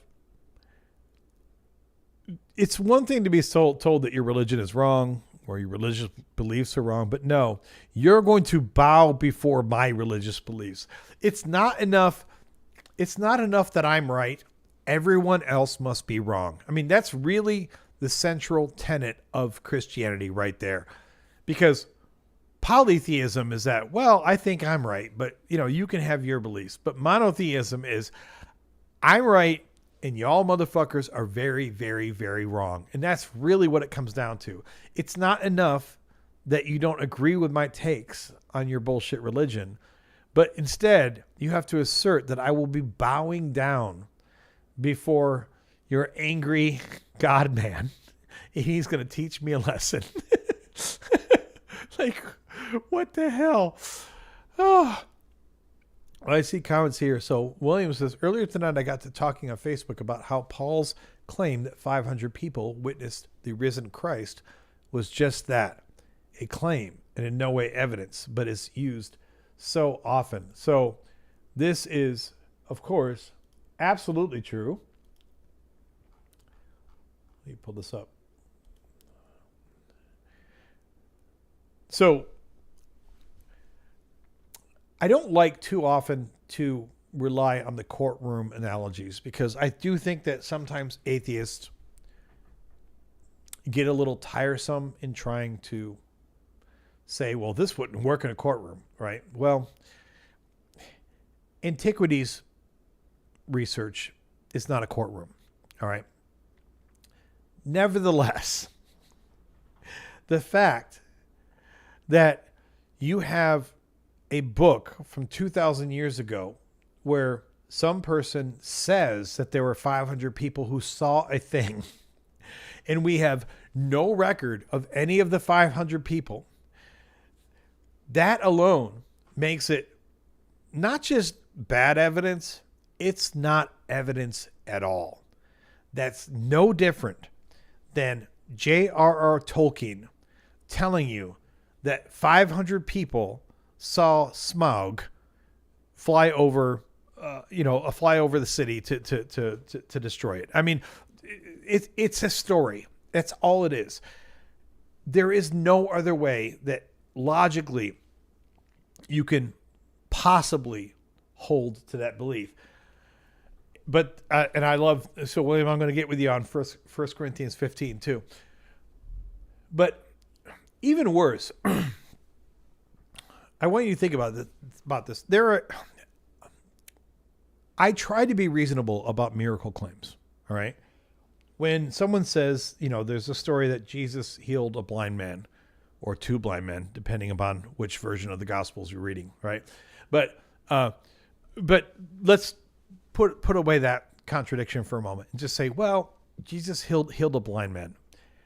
That's a simple miracle claim that Christians can never prove, but I can't disprove it. I can't prove what happened in some ancient house 2,000 years ago when a bunch of people were trying to listen to this itinerant preacher. So fine. Jesus healed a blind man. I can accept that. But if 500 people saw the risen Jesus, we are actually getting to a point where it's like, you really want me to believe that the only account of a dead man walking around is this generic reference that Paul makes to 500 people, no names, no attestations, no records, just Paul said they were there, so I guess it happened. And yet there's no other record of it in the ancient world. And I know what Christians will say about this. They'll say, oh, so you're making an argument from silence. No, this isn't an argument from silence, okay? Because an argument from silence would be like me trying to say, look, there's no records of Jesus healing the one blind guy, so I'm not going to take it as truth, because there's no reason to believe that there would be a bunch of records of Jesus healing one or two blind people. But if 500 people saw a fucking dead man walking around Jerusalem, and to think that nobody, even no other person in the Bible mentioned it. I mean, think about what we have from the New Testament. We have the slaughter of the innocents. So apparently Herod killed all the babies that were 2 years and younger, and no one else mentioned this. None of the Roman historians mentioned this. No one else bothered to even write down anywhere that a certain king of Judea killed all of the children that were 2 years and younger. You don't think that would have even warranted a mention anywhere in the ancient text? Nope, not at all. Then we have the census of Quirinius, which, if we're to believe the Gospels, would have required a mass migration of people back to wherever city it was that they were born in. That would have been so fucking disruptive to the entire Judean economy and everything going on. But we're supposed to believe that everyone had to go back to their original city of birth for a census. But of course, Where do we see the corroborating evidence in any of the Roman records or any other contemporary evidence? Oh, that's right. We don't, because there is no evidence that there was ever a census of Quirinius. On top of that, it makes no sense that you would do a census and tell everyone to go back to the place where they were born. That's not what a census does. The purpose of a census is that you want to know where people are living now. You don't want to know where they were born. Imagine, well, you don't have to imagine this. The U.S. does a census every 10 years, right? So the next big census in the U.S. will be 2030. I live in New Orleans. I used to live in Florida. Before that, I lived in Las Vegas. Before that, I lived in England. Before that, I lived in Mississippi. Before that, I lived in Michigan. I've lived all over the place, okay? Imagine if in 2030, I had to go travel back to Florida for the U.S. Census, or I had to travel back to Vegas for the U.S. Census, or I had to travel back to England for the U.S. Census. Why? That makes no sense. The point of a census is to know where the people are right now. But so why would any governor tell you to go back to your home, where you were born, for a census? But we have no record. So we have no record of the slaughter of the innocents. We have no record of the census of Quirinius. We have no record, other than Paul, of the 500 people who saw a dead man walking around Jerusalem. And then on top of that, where is it? I forget. It's in Acts where they say that all the dead people came out of the graves after Jesus was resurrected. It's one account, one passage in the New Testament, and apparently the Walking Dead happened in Jerusalem. All the dead people came out of the graves, or they didn't say all the saints but a whole bunch of dead people came up out of the graves, and the only people who thought to write anything down about it was this one guy in the New Testament. It makes no fucking sense. It's so stupid. But we're supposed to take that as evidence. And then the one with Paul is really funny with the 500, because he writes in there well, and they're alive today and you can go ask them, which of course for any modern reader, no, we can't go ask them because they're dead. But even back then, all right, even if I was someone, let's just give him the most leeway that you can possibly give him. Let's just say that I lived in Jerusalem in the year 40 CE.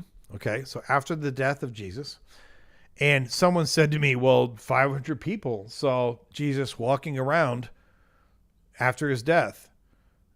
You can ask them, okay, where do I find them? Do I have addresses? Do I have names? Do I have anything? How do I find these people? And keeping in mind, I'm trying to be as forgiving as I can be, because for most of the people reading this account, they wouldn't have been in Jerusalem.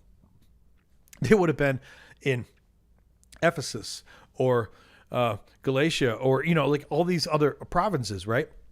So understand that for someone in the 1st century CE, if they were in, let's say, modern day Turkey, right?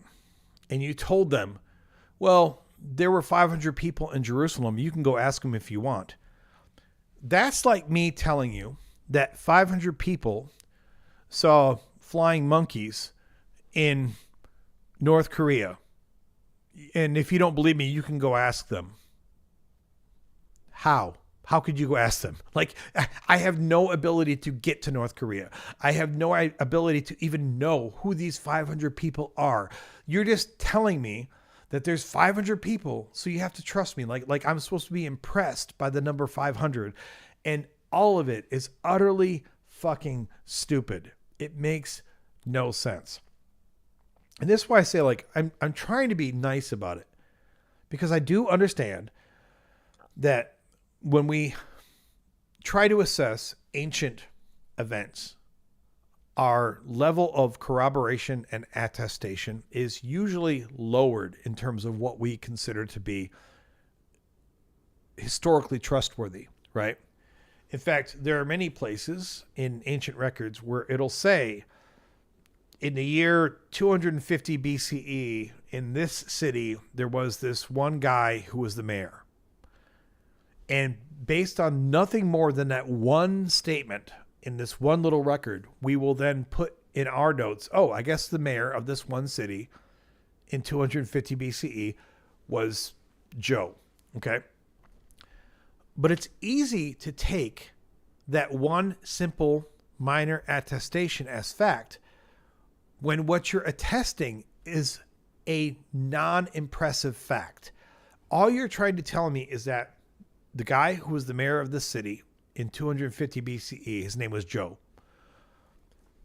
I mean, you might be lying, but why would you lie? Like you're just telling me the name of the mayor, right? That's entirely different than you telling me that 500 people saw a dead man walking around, or it's entirely different than you telling me that people came out of the graves and started walking around. If you're going to make those kind of claims, then yeah, I'm not just going to go off of the one phrase, the one passage that you have in the New Testament, which is corroborated by nobody else. I mean, I want you to think about this in reasonable terms. I know that back then, right, far fewer people were literate, obviously. There was far less writing going on, obviously. Writing was expensive. Just to write something down, anything down, is an expensive act. You needed ink, which was not common. You could probably craft a stylus on your own, which, or a pen without much trouble. But you needed like a papyrus or something to write on, which was not cheap. And even then, there was still a reasonable literary record or historical record of major events going on at that time. If some big thing happened, somebody tended to write it down. By big, I don't mean that the local sports team won the championship, but I mean if a big thing happened, like a volcano erupted, like Vesuvius, we know about that. Not only because we have archaeological evidence, but because they wrote this shit down. When a new emperor got elected elected or seized the throne in Rome, we know about it because they wrote that shit down. So you think that with people rising out of the graves and walking around the city, nobody would have written that down. Nobody. It just would have been like, well, no reason to write that down because, the undead walk around our city every day. Like, it's Tuesday. I guess there's more undead walking around the city. Like, it's so stupid. Yeah, William says extraordinary claims require extraordinary evidence. One of the sad things that I've learned, one of the things I thought about doing tonight, but I haven't gone into, is like a whole list of like, what have I learned about Christianity in the last year from doing this channel? Which would turn into like a whole diatribe of me bitching about stuff, of course. But one of the things that I have on that list is that I don't know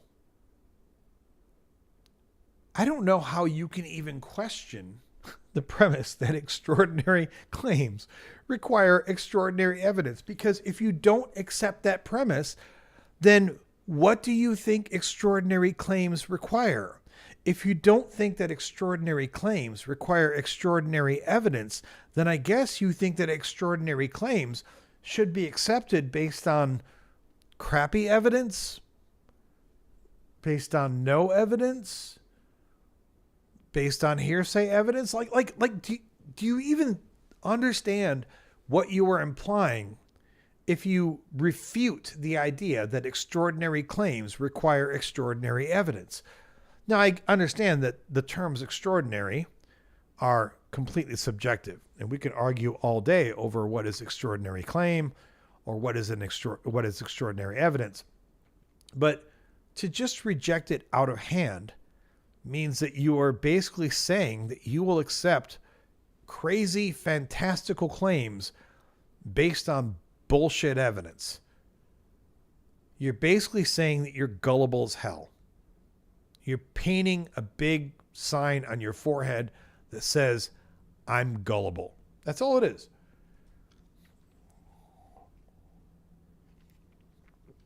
All right. Moving on.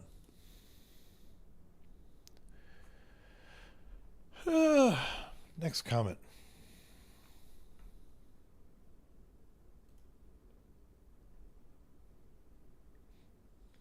I think we need some more sound effects. There we go. I'm never going to be too old to enjoy a good fart sound.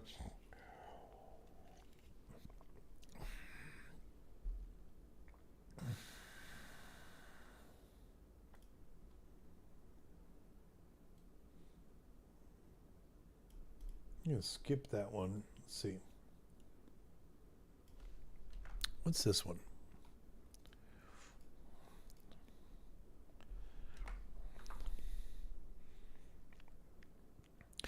So, Frankman Sauer says, well, let me put it on the screen.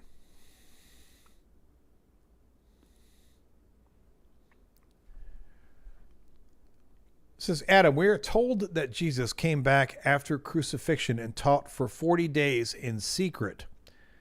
Why wouldn't he be public about it as irrefutable proof of his identity, causing everyone to believe, including the Romans, and settling the matter once and for all? Doesn't that qualify as the second coming and therefore not to wait for him? So, I mean, clearly this is someone agreeing with me.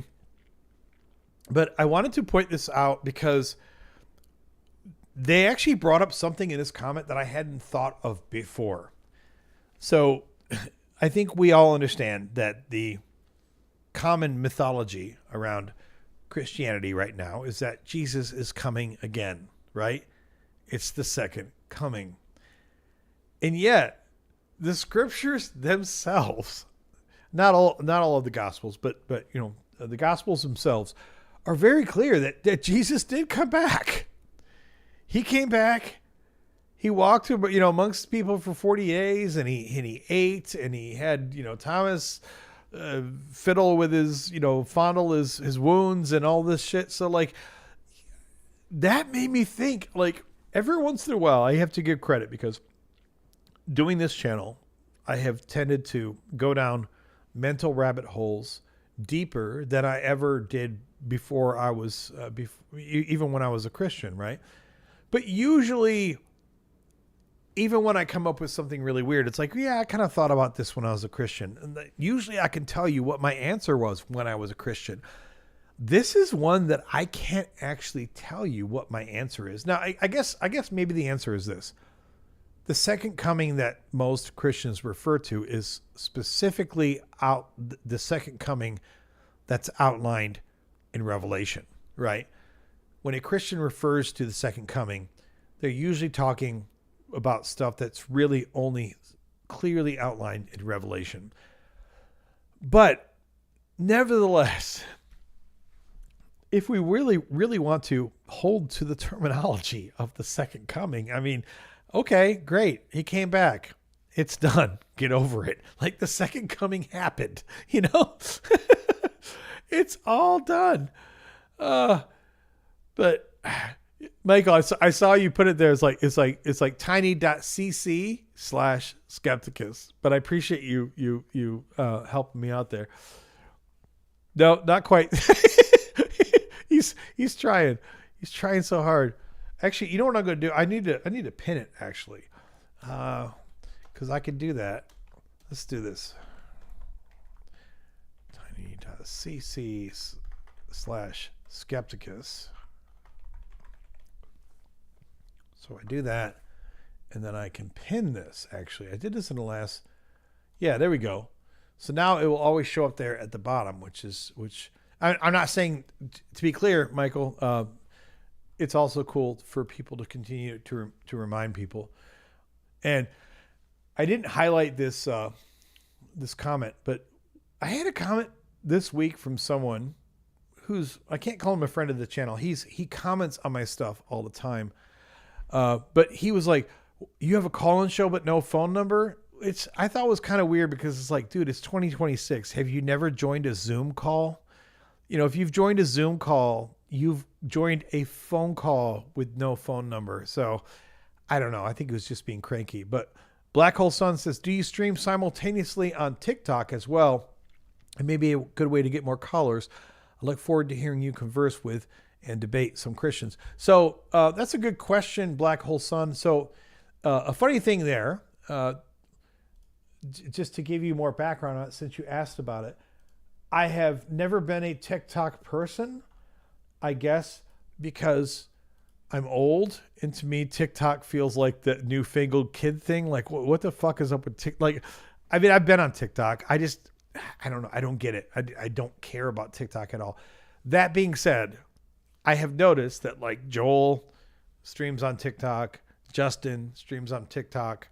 I think the Cohen guy, I think he streams on John Cohen. I think he streams on TikTok. So I think you can get more callers that way.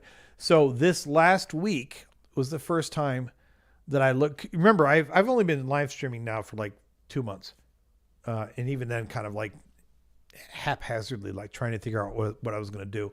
But I have, I finally said, well, maybe I can get more callers if I stream simultaneously on TikTok. So I looked into it.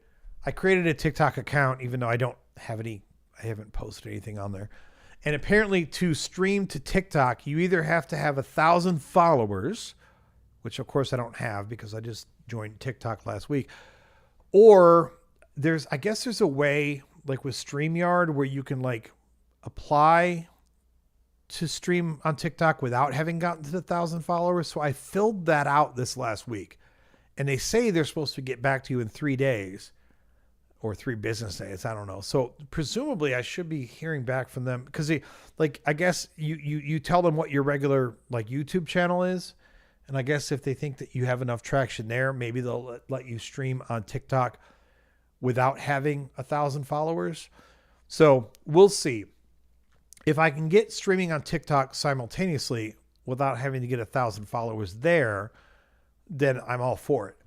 Now, if I have to get 1,000 followers on TikTok to do it, and to do it, I have to start creating a whole separate routine of constantly creating new video snippets to post to TikTok, then I don't know, man. Like I have a job. Like I have a 40-hour job plus a week job. And I already have 2 channels. Like if I have to start trying to build a presence on TikTok, I don't know. We'll see. Jesse, thank you for being here. Said, okay, folks, I'm up for the night. Have fun. And once again, happy anniversary, Adam. I appreciate you, Jesse. Thank you for calling in. And I'm glad that you were here tonight.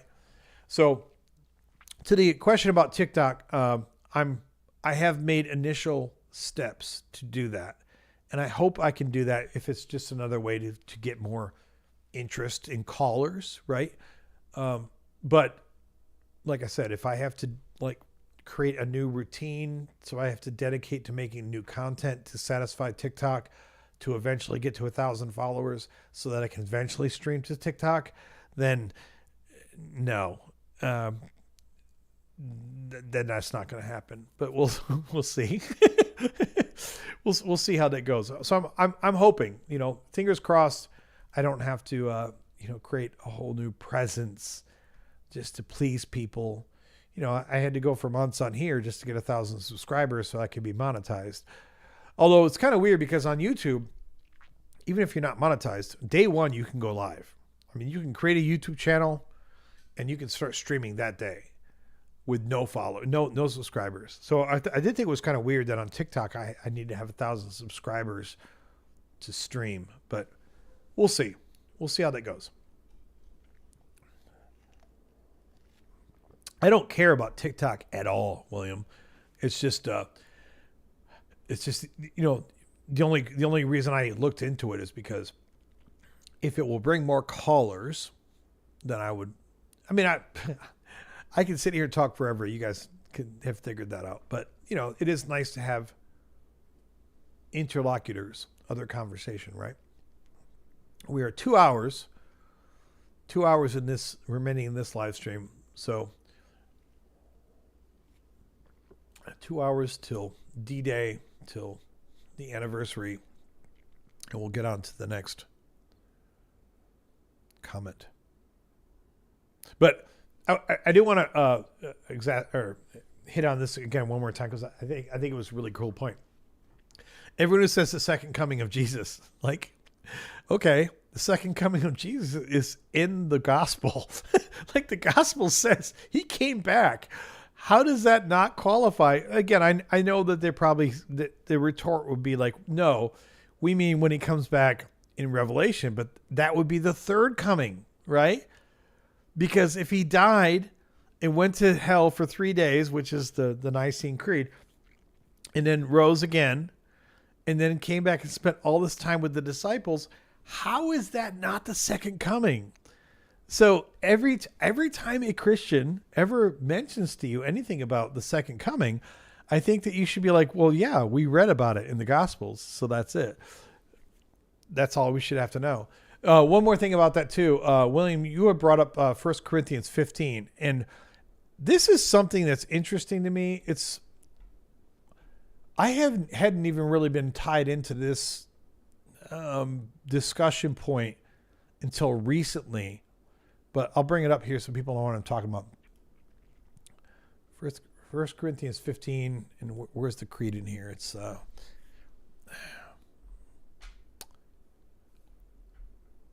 where's the creed in just a second?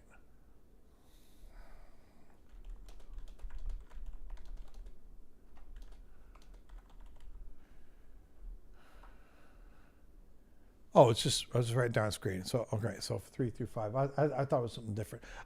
So here says, so he says, how many TikTok followers does Jesus have? Oh, none? Because he can't reveal himself publicly until the official second coming, so billions can go to hell first. I love that. I love that. But so I didn't realize until recently that this has an interesting history amongst people, especially people who want to try to make a case for earlier biblical attestation. So it says, for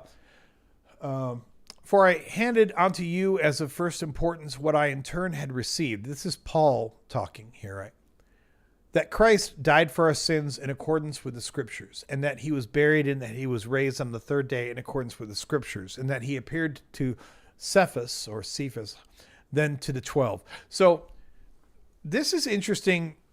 I mean, I don't agree with the way that apologists interpret this, but I do understand there's an interesting point here. When you read like the Gospels, the first Gospel was written, according to the earliest estimates, about 30 to 35 years after the death of Christ, about 70 CE, which I guess, depending on when you think Jesus died, could be as late as 40 years after the death of Christ, right? So, to be fair, that doesn't mean that the first New Testament writings were from 40 CE or from 70 CE. 1 Corinthians 15, or 1 Corinthians, I'm not sure when 1 Corinthians is dated to, but in 1 Corinthians 15, at the point that I have highlighted for you on screen, this is Paul telling us that at this point, he already had been given this creed about Jesus from some time before. So let me pull this up here.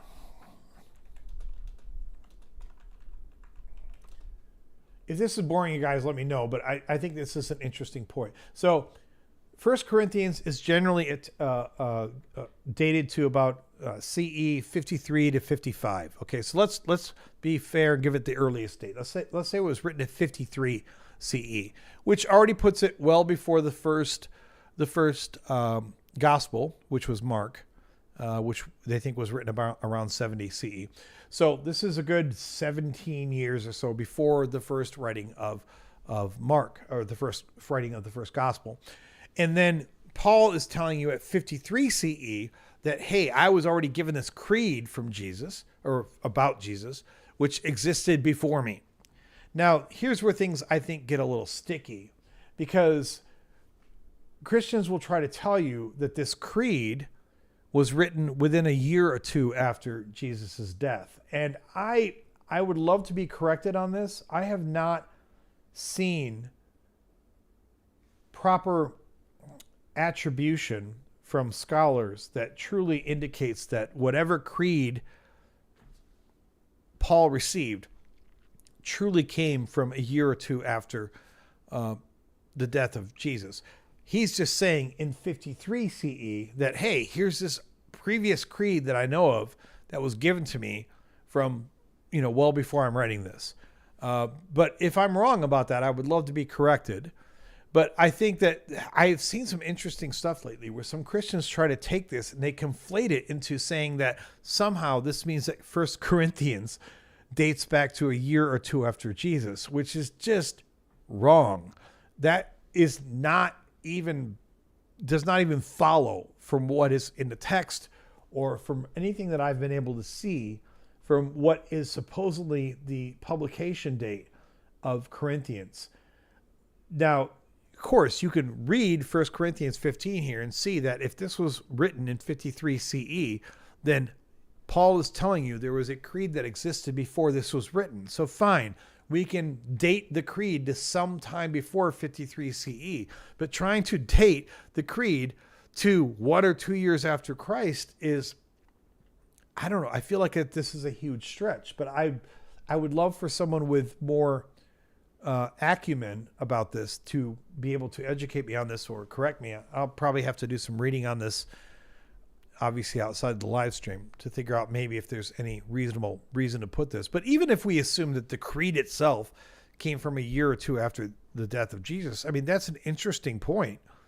It holds merit, but you can't then assume that the earliest writings of Jesus are from 1 or 2 years after his death. It just means that there is this tradition of a creed which people had started to say about him that at the best started emanating around the Mediterranean a year or two after his death. If I'm wrong on that, I would love to be corrected, and I don't know enough on it to sit here and, in a live stream and bow up on it and tell you that I know that they're wrong on this, but I have a lot to learn in this area. Okay, moving on. Next item.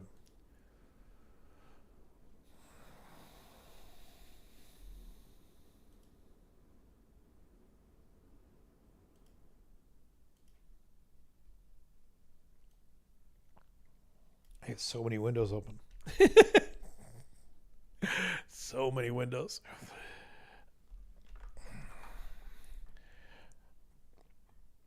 I don't want to go through this one again. We talked about Knight of Kodash before. He sucks. All right, moving past this one. We were talking about him last week. I forgot that this was still in the queue. So we're moving past that.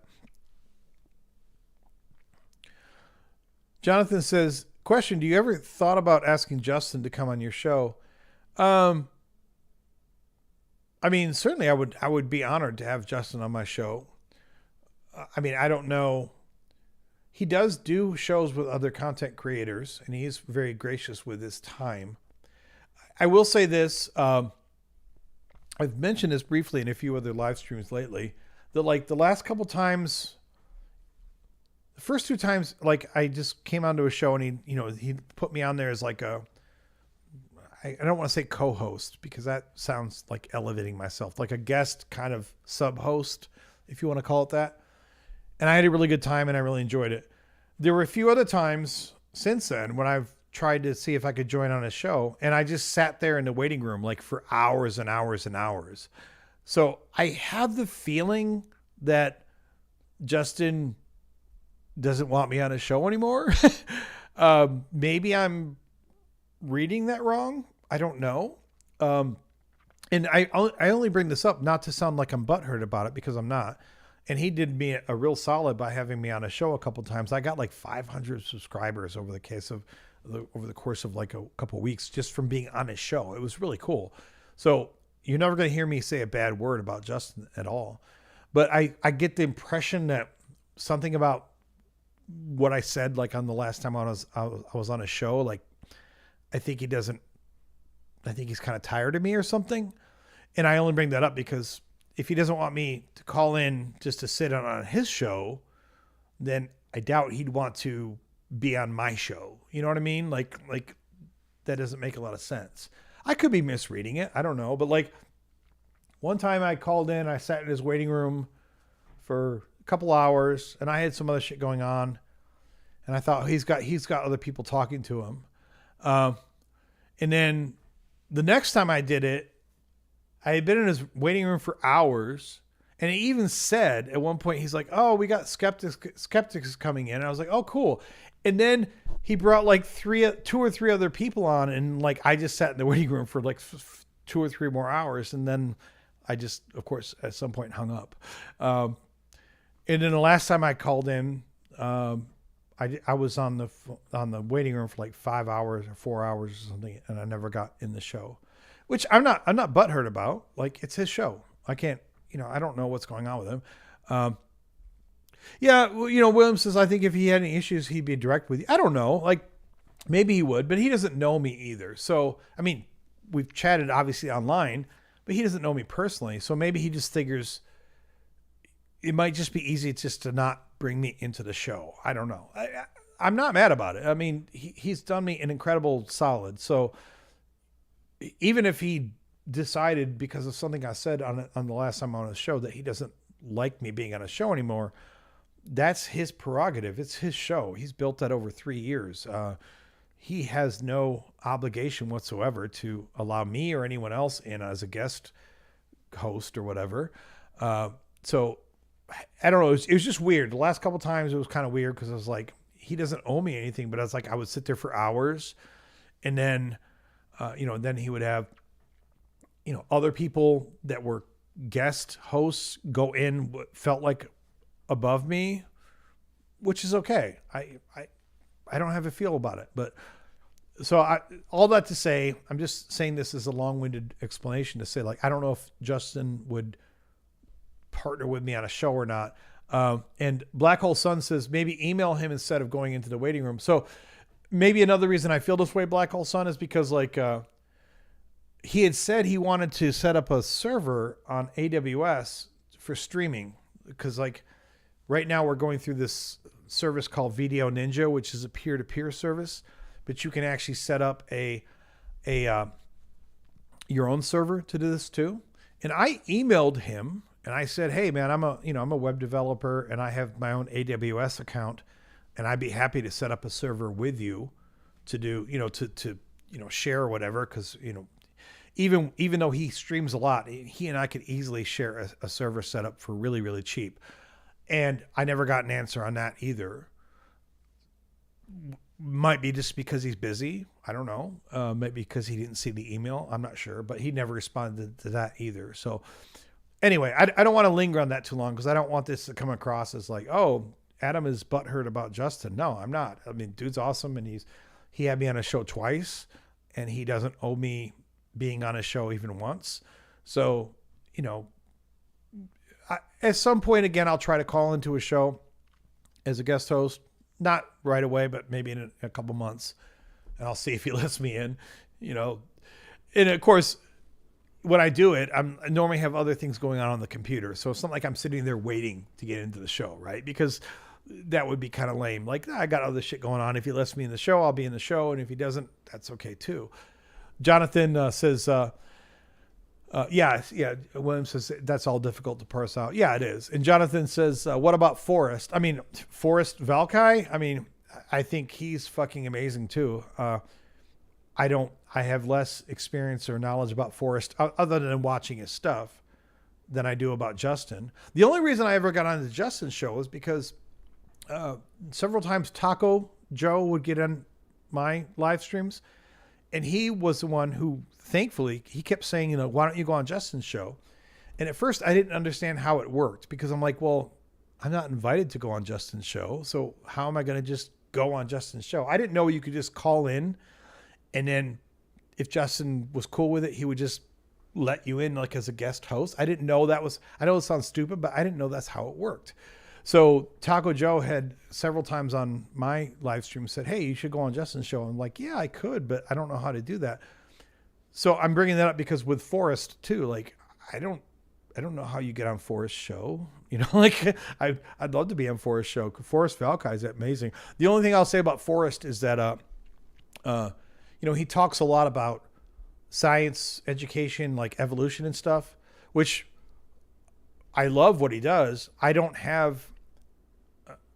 I feel even less equipped to talk about like evolutionary biology than I do about Bible.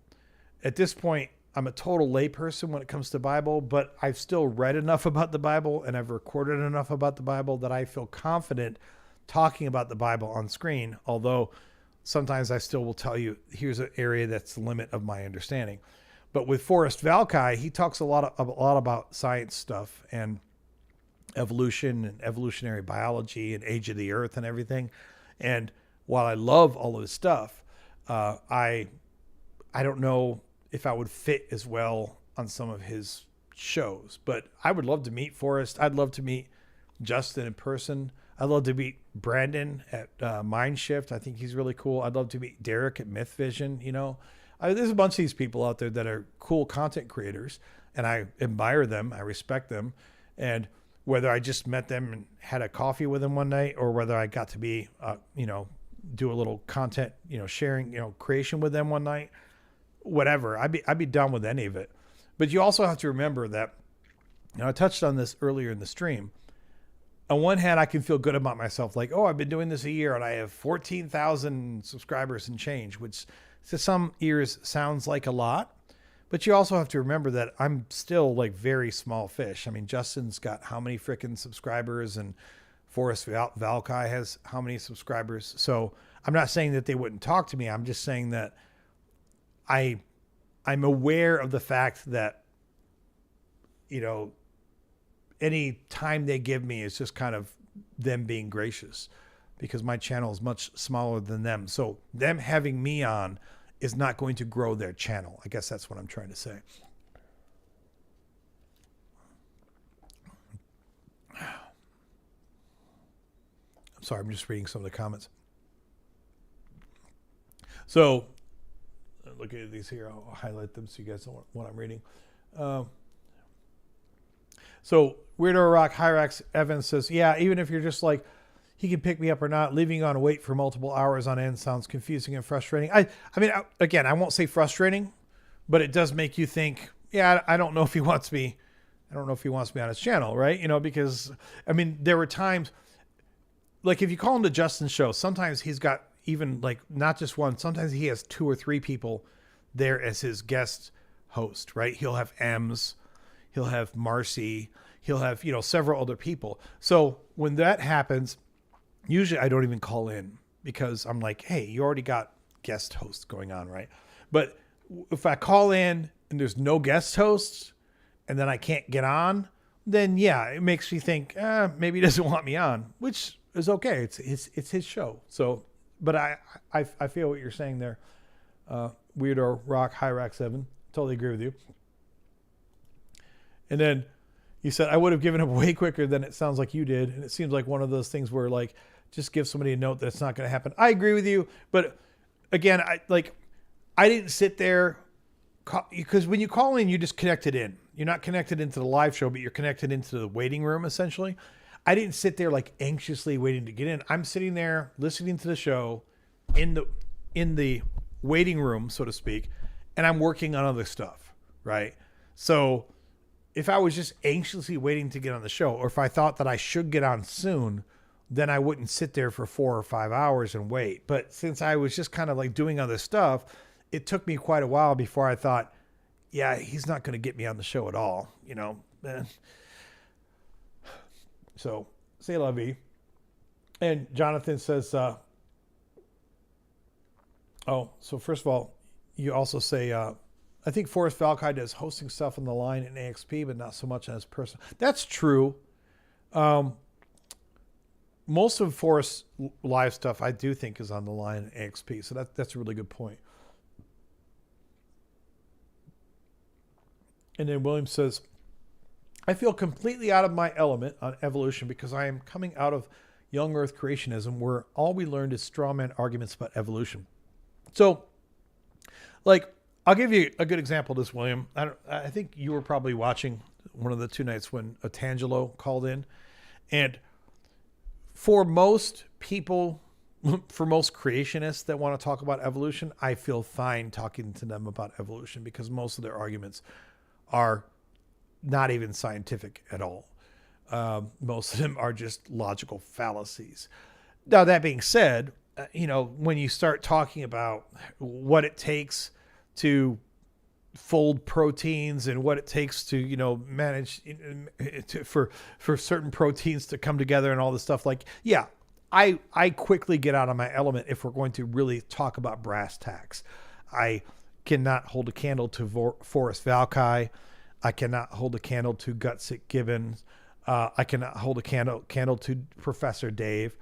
So if we're really going to talk science, I mean real science on creationism and evolution, no, then I'm not going to have that conversation. Like, for example, James Torr, who Otangelo loves. James Torr is a complete fuckwad. That dude has no knowledge. I mean, he has knowledge about whatever it is that he studied in college, but he lies for money. He lies for money. But that being said, I'm not going to sit, as much as I know that he is a charlatan, I'm not going to ever get on a phone call, a YouTube stream or whatever with James Torr and try to challenge him. Not because I think he knows what he's talking about, but just because he'll start talking about low-level chemistry and biology kind of shit that I cannot fuck with. I can't, so, and that's okay. That doesn't mean that he's right. It just means that, okay, you can talk about fancy processes here that I don't understand. And I will defer to those people who have earned the respect, which James Torr has not earned any respect from anyone who actually follows what these people do. But I also, within reason, I don't want to embarrass myself. I say within reason because anytime you put yourself out there, anytime you put yourself on a live call, even if it's your own live stream, there's always a chance that you could embarrass yourself. But I'm not going to walk into a gunfight with a knife, right? So I'll leave that to Professor Dave and Gutsick Gibbons and Forrest Valkai. I'll let them go off on that. So Jonathan says, you do talk about his cheat sheets. How do I get some of those cheat sheets? So, I'm sure that somebody here probably has a copy of it. I'm not going to ask someone to send me a copy of it because I know that Justin makes it a perk for those who are his members. And I haven't looked into what his membership costs on his channel, but I don't think that most memberships on most channels are not very expensive. So you can probably get Justin's cheat sheet because, if you're a member on his channel for 1 month, whatever that costs at the lowest level, I think you would get the cheat sheet and you could cancel at the end of the month. But I'm not going to sit here on my channel and be like, yo, bro, can somebody send me Justin's cheat sheet so I can not pay him the $5 or $10 or $15 I need to pay him for the cheat sheet. Like, I don't want to be that guy. But technically speaking, the way that you get it is that you would get it from being a member on his channel. And as memberships go, even if you're a member for 1 month, you could cancel it after that and still have the cheat sheet. You wouldn't get the updates, but you would have the cheat sheet, right? But I'm not going to encourage everyone to. William says you can't actually download you just subscribe to his channel for free. Oh, I didn't know that actually. That's I thought you had to pay to. So, but I'm a subscriber to his channel. Like, where do you download it then? Because I'm a subscriber to his channel, but I don't know where the link is. But I mean, if that's all it takes, then that's cool. I just thought you had to be a member to get the cheat sheet, but I didn't want to undercut Justin by saying, oh, go look at this repository and download it from there. Yeah, I don't mind paying for it because I would like you to debate my dad on some of this stuff. I mean, bring your dad on. I'd be happy to talk to anyone. All right, moving on to comments here. Okay, this is what I was going to here. So this is... We are an hour and a half. I mean, I have pretty good momentum, but I imagine that at the end here, like, people are going to be like, wow, are we really going to hang around for the whole time till midnight? But for everyone still here, I appreciate you so much. So let's go to the next comment. This is, I think it's kind of funny. Oh, there we go. So Williams got it right there. So, which is cool because, like, you know, as long as you don't have to be a member to get it. So that's cool. So I had to bookmark this too. Because this is really, so Justin on some level has been working on this for, I know it's not like, well, it's a lot of information because if you look at the tabs at the bottom, worst bits, contradictions. Let me put this on, it is on screen. Although it's very tiny there. Apocrypha, scientific errors, anachronisms, Jesus Christ prophecies. Like clearly, dude's been working on this for a while, and much respect to him. And some of these, even though he's done a good job with the spreadsheet, some of these you could still benefit by having his awesome embedded knowledge on this. But so much respect to him for this. And I told you guys earlier that when I was doing my site, not that I expect my site to be any kind of replacement for what he's doing, right? But I kind of see it as long-term, a similar kind of project where I'll have this as a resource that I can use, but I can share with users as well. And I'll continue to build out things like the docs here, talking about, like, did Jesus fulfill the messianic requirements of the Hebrew Bible? And does the Bible depict Yahweh as evil, et cetera, et cetera? Continue to flesh out the contradictions and more illustrations and more syllogisms. So I think that this will grow over time. And I'm feeling very good about the idea of having skepticus.info because I whether it helps me on live streams or whether it just helps you guys as a general resource, I think it's going to be very helpful. And then William just put this here too. Oh, I haven't seen this. I've seen the spreadsheet somewhere else before, but oh, this is cool. What is this? I'm gonna have to spend some time going through. So these are transcripts from the shows. Oh, that's interesting. That's really cool. Thank you for this. All right, so we're gonna put this. Let me get back to the. Well, let me just go here and just bookmark the home site. All right, that's really cool. All right, good resources. Good resources. I love it. Because here's what I was thinking about when I was, first thinking about putting this up last week. Now, a year ago, of course, you start off with this brand new channel, right? And you start chunking up all of your videos. And in theory, I know this isn't always the case, but in theory, you're thinking, oh, my videos are all these amazing arguments, about this point of Christianity or this point of atheism or this logical point. And you think you're being so incredibly insightful. But the downside to this, I can freely admit to you, is that even if you do the best goddamn videos in the world, each one of these is still a video. Like, some of them at the low end are 15 or 20 minutes. Some of them are an hour.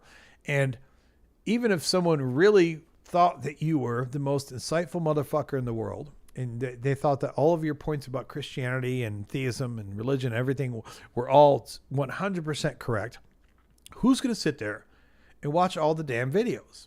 I mean, some of people will. Michael will.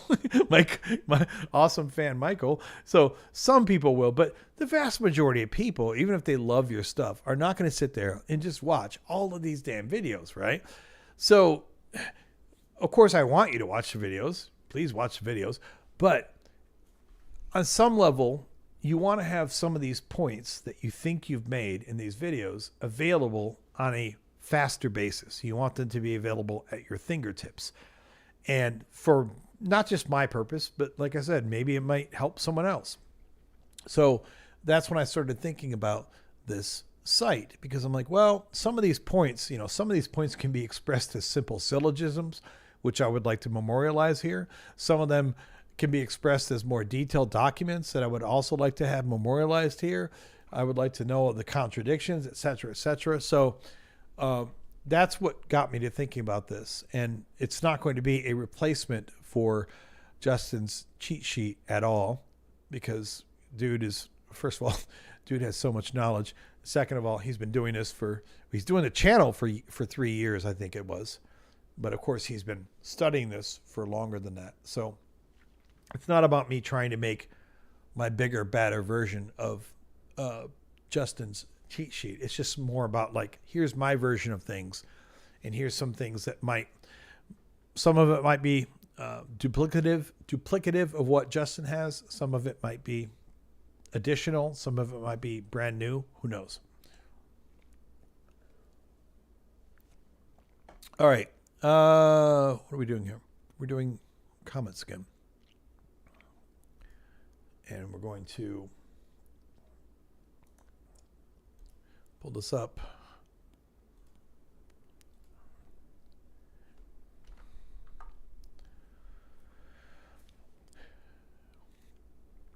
So even though I put out this video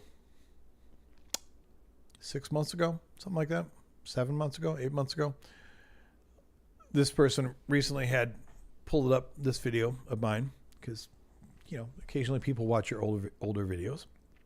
And I love this. It says, these are misrepresentations and mischaracterizations of God and Christ.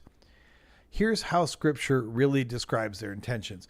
Now, what they're replying to is that a video that I did talking about the theological problem for what happens to people who live in a time before Jesus ever came about, or even after Jesus came about, they live in a place where they never heard about Jesus. Now, to be fair, there are competing viewpoints within Christianity about this issue. Some people have made up doctrines that say that, well, the Incas, for example, from the 14th, 15th century, they didn't go to hell because they never heard about Jesus. Or some people will say, well, they somehow magically were given the revelation of Jesus, even though that's fucking silly. But, they will come up with all different answers about what happens to like unreached people. But this is what this person is replying to. But I think it's kind of interesting. Look at the things that they highlight. They say the original holy state and the offer of work. God did not create anyone ready to be sent to hell. Now, to be fair, this person, unlike a lot of Christian commenters that I get, a lot of them don't engage with the content at all. So I do appreciate the fact that this person actually engaged with the content. But their takes are very interesting, because it says God did not create anyone ready to be sent to hell. I, as a Christian for 40 years, agreed with that. But there are many, many, many Christians who do not agree with that at all. There are many Christians. I mean, to me, this statement alone, that God did not create anyone ready to be sent to hell, almost violates the doctrine of original sin. So I don't know if this person believes in original sin, because if they do, I don't know how you can say that God did not create anyone ready to be sent to hell. Now, I know that they go on here and they say, oh, God wrote everyone's name in the book of life, blah, blah, blah, upon birth with the intention of offering them work. Listen, I love this sentence. He wrote everyone's name in the book of life upon birth with the intention of offering them work. It sounds like someone who's trying to hire illegal aliens, to work in their fields or something. Like, hey, you're always offered work here. You can always stay alive. we'll give you, 60 cents an hour if you keep working here. You don't have to die. Maybe I'm being a dick. Maybe I'm reading into that too much, but that was a weird statement to me. And I'm not going to read his whole thing because it gets a little over the top. But then it says, free choice and ground rules.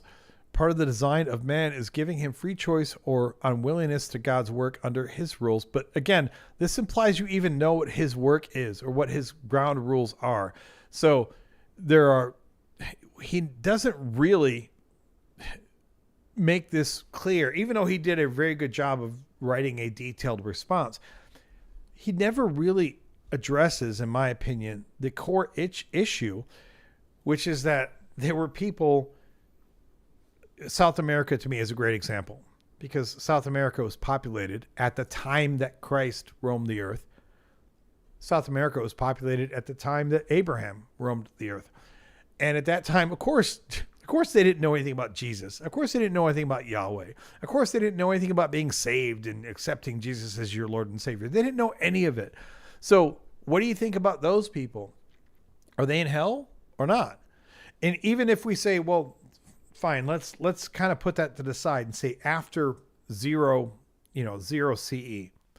Well, still for 15, almost 1600 years, no one in the continent, the entire continent of South America, had any fucking clue who Yahweh or Jesus or any figures in the Judeo-Christian mythology were. So did they go to hell? Did they get saved? How do you feel about that? He did a good job of writing responses here, and yet he still never really addressed the core issue, because you can't have free choice or willingness to do God's work if you don't even know about this particular God, if you don't even know that Jesus existed, if you don't know any of it. It doesn't make any sense. And then he goes on, he says, bringing back the lost. The mission of Christ to earth was not to save all men, which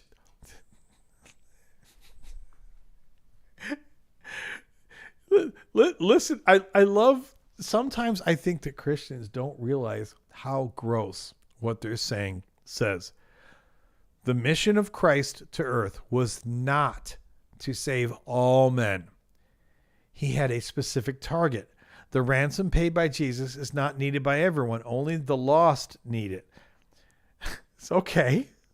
Once again, what about the people in South America? Did they not need the saving of Jesus? Which I could accept. If you're just going to tell me that all of the people in South America went to heaven, I mean, I don't believe it, but at least it would logically or morally make sense to me. But you're going to tell me that, were they not meant to be saved? Is that not, Jesus did not come here to save the South Americans? Is that what we're saying? Like, this response is so weird. Like, sometimes the people, I give a lot of shit to the Christians because normally they don't even bother to engage with the content. So I give him credit. He is engaging with the content. But beyond that, like, I don't know if he realizes how gross some of the things are that he's saying.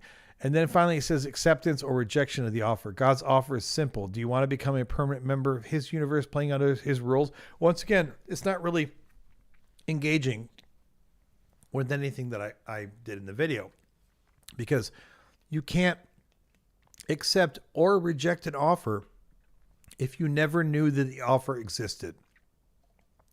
I don't know why this is so hard for Christians to understand sometimes.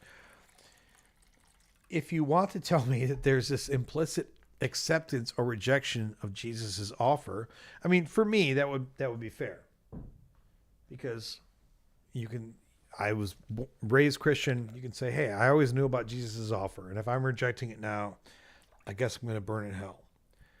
But he's missing the entire. Actually, the more I read this, I wonder if he watched the video. I seriously wonder if he watched the video, because he puts all these replies, but then he none of these replies actually address the core issue, which is like, what about the unreached people? That's interesting. Until I just looked at this again now, I'm not really sure if he really read or watched the video. So you can see I said, they're not misrepresentations. You can call in next Tuesday's show if you'd like to get the deeper explanation. And then this is where it got really funny. Ever wonder why you are passionately anti-God when you believe he doesn't exist? So now we're going to fall back on the same old shit like, oh, you claim that God doesn't exist, but you're anti-God. So, how can you hate someone you don't think it exists? Why not just let Christians live their lives the way that they want it? We will all just become permanently dust anyway at the end of the day. This is so fucking ignorant because there is nothing, at least about where I live, where Christians are just letting us live our lives. Christians have imprinted themselves all over, not just the societal norms of this country, which is fine because they are part of society. They have forcefully imprinted themselves on the legal norms of this society. So the ignorance that it takes to put out a statement like this just proves that you are so fucking unaware. It just proves that you have your head shoved so far up your Christian ass that you have no ability to listen or hear or understand anything else that happens outside of your holy sanctuary. And this is where his response just got to the point where I'm like, you literally are a hateful bigot. And he says the concept is there's a God's kingdom that invites men to become part of it. If you believe this kingdom doesn't exist, you don't have any good reason to lead anyone away from it, but you still do it. I'm not leading anyone anywhere. I would bet you money that the number of people that I have led away from Christ in the last year is 0. I could be wrong. Maybe one or more of my videos has truly stuck in someone's mind. Maybe as a result of seeing one of my videos, someone deconstructed. If it has happened, I don't know of it. And I would actually be very surprised about it. But more importantly, here's the more critical aspect. If your God, your little bitch ass God, is so weak that some YouTuber with 14,000 subscribers and a year of videos can actually lead anyone away from him, then he doesn't deserve the followers that he has. Any real God couldn't care less about my stupid little ass putting out my shitty little videos talking about your God and how he doesn't keep his promises and how he doesn't have morals and how he doesn't do anything that he says he's going to do. But then, the end of this, he says, why the waste your time and resources on preventing men from going there when you know these are scarce? In a few years, time and resources are not going to be available to you. Yeah, exactly. I understand that this is the only life that I have. For those of you who sat through my call earlier with Kai, this was, if anything, one of my major points in that call was that you only have so much time on this planet. And if the only thing that I do on this planet is make myself happy, for me personally, that's not a bad thing, but that's not what I'm here for. I would like to leave this world, a better place. And if I can leave this world, one way that I can leave this world a better place is by exposing the mountain of logical inconsistencies that exist in your bullshit bitch ass little God's crappy excuse for justice and morality. So will that change any minds? Probably not. But doesn't matter. I'm still going to point it out until I'm dead.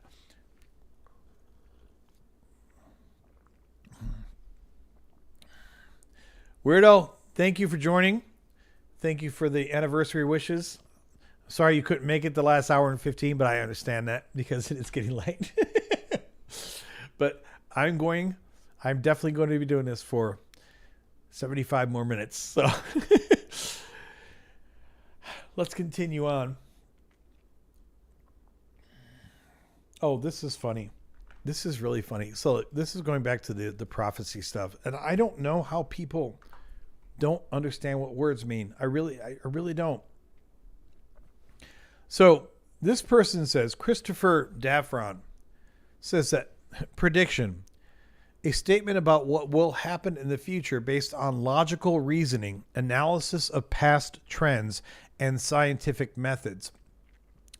Prophecy, a divinely inspired revelation or message about the future, often associated with religious or spiritual context. In summary, while both terms involve foretelling future events, predictions are grounded in evidence and analysis, whereas prophecies are often seen as inspired by a higher power. I think that this person is trying to be helpful, but I don't think... Sometimes I think that when we get caught in these definitions, people don't realize like the knots that they tie themselves into. So when you're saying that predictions are grounded in evidence and analysis, they don't have to be. I mean, I do understand. In fact, I would change this and say a forecast. A forecast is grounded in evidence and analysis. A prediction does not have to be grounded in any evidence or any analysis. I can sit here right now on this live stream and predict to you that 1 year from today, space aliens will come down and blow up the planet. I don't have any evidence for that at all. I don't have any analysis for that. I could still make that prediction. I'm sure it's not going to happen, but a prediction does not have to be grounded in evidence and analysis. A forecast does. And while predictions and forecasts are greatly associated with each other, closely associated with each other, they're not the same thing.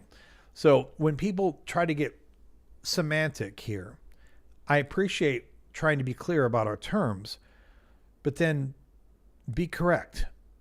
You know, when you say that a prediction has to be grounded in evidence and analysis, I'm sorry, you're just not correct. I can predict anything.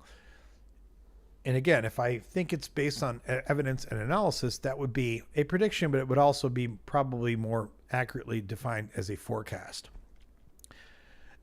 So I don't really agree with their terms. All right. Next one. This is good. I don't know if this person was like annoyed with me or just annoyed with Christians or... there we go. Hold up.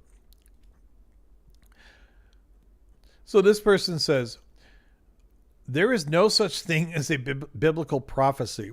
This is nonsense. Now, this video was about me giving some, what I believe to be some reasonable standards for how we should assess the concept of biblical prophecy. Now, I do agree that generally speaking, there is no such thing as biblical prophecy. Well, let me rephrase that.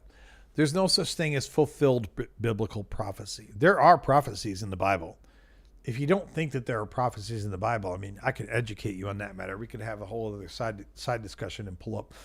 And I don't mean the bullshit ones that they attribute to Jesus. There are actual prophecies, like in Daniel, for example, where it's clear that they are making a prophecy for the intention of trying to predict something in the future. Now, granted, if you know anything about the writing of the book of Daniel, I could also point out that a bunch of the prophecies from Daniel are almost certainly written after the prophecies were to have happened. In other words, they were writing down after the fact that these prophecies got fulfilled. But anytime you write down on a sheet of paper that such and such will happen, you've written a prophecy. Now, it might be a bullshit prophecy. It might never happen, but it's still prophecy. So I don't know exactly where this person was coming from with this. I mean, when they say that this is nonsense, I don't disagree with them, because biblical prophecies in general are just like every other prophecy. They're kind of bullshit. But I feel like they were getting a little salty there. Who knows?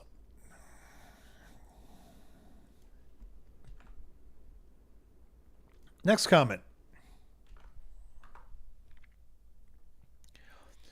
So this person says, okay, this is regular dryad. It says, okay, I'm going to just disagree again. I do think that this is warranted. Or, I'm sorry, I do not think that this is warranted. If a person says, God told me that tomorrow the statues of Mount Rushmore will begin to sing Oceans by Hillsong in full barbershop quartet to prove his existence, then it happens, that would be a fulfilled prophecy. It would be an act of God, spoken and fulfilled by God. You compared God saying what he's going to do in the future to you eating a bowl of Cheerios, but eating a bowl of Cheerios is a mundane event. But here's the problem. According to standard Christian theology, everything for God is a mundane event. It may not feel mundane to you, but to God, making the statues of Mount Rushmore sing Oceans by Hillsong should be a mundane event. So I got a lot of pushback on this from people because not everyone, I had a lot of people agree with me too, but I believe very strongly, and I will die on this hill until someone can logically argue me off of it. God cannot make a prophecy. I feel so strongly about that because in order for you to make a prophecy, it has to be something that you can't just mundanely make happen yourself. So if I told you that the statues of Mount Rushmore are going to sing that song, that would be an incredible prophecy because I can't make it happen. Neither can anyone else. So if I told you it was going to happen and then it did, that would be an amazing prophecy. But if God tells you it will happen and then it does, that's just God telling you what he's going to do. That's all that there is to it. I mean, seriously, I don't know how you look at this any other way. I even did a thing on my site here. Let me pull up syllogisms. And God cannot make a prophecy. So here is my syllogism, right? Premise 1, God is omniscient. Premise 2, God is omnipotent. Which we could argue those premises according to what's actually in the Bible, but I'm going by what Christians typically ascribe to God. So God is omniscient, God is omnipotent. Premise 3, God can easily make anything happen in the future because he's God. So he can make anything happen in the future easily. Premise 4, God already knows everything that will happen in the future. So he can make everything happen in the future easily if he wants to, and he already knows if he's going to do it. Conclusion, therefore God cannot make a prophecy. And you can say I put some notes here. So God can make a promise about something that he will do. God can enter into a covenant with someone saying, which is just another form of a promise, right? About something that he will do. But a prophecy is a specific prediction about something that will happen in the future. And if God already knows that it will happen, then it's not a prediction. So it's not really a prophecy. So giving God credit for making a prophecy is like giving credit to a weather forecaster for predicting the weather when they have access to a perfect weather prediction machine. Imagine if I tell you that next year on March 19th at 10:54 p.m. Central Time, there will be a massive thunderstorm in New Orleans. That alone would be pretty hard to predict, right? Except if you already knew that I had a perfect weather prediction machine in my hands. If I already had this perfect book that said every night of the year for the next 10 billion years, exactly what the weather would be every night, and it's never wrong, then I'm not making a prediction just by reading the damn book. It's just reading the book. So I've gotten some pushback on this from skeptics, even about whether it's reasonable to say that God can make a prophecy. And I feel very strongly that God should never be given credit for making a prophecy. If the prophecy that you think was fulfilled was a prophecy that was given to you by God. That was just God telling you what would happen. It still might be impressive to you that God told you something would happen and then it happened. But it's not a prophecy. I feel very strongly on that. I like this comment here. So, where is this at?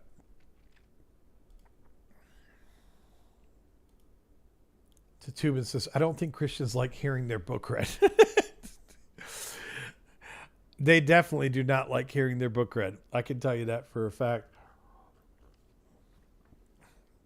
And when you read their book to them in plain text, then they will tell you all day that it does not say what the plain text actually says that it says, over and over and over again. There are so many examples where, like, literally the plain text says X and you are trying to argue with me that it says Y. like I'm reading it right in front of your face, and yet you are still arguing with me about what the text says.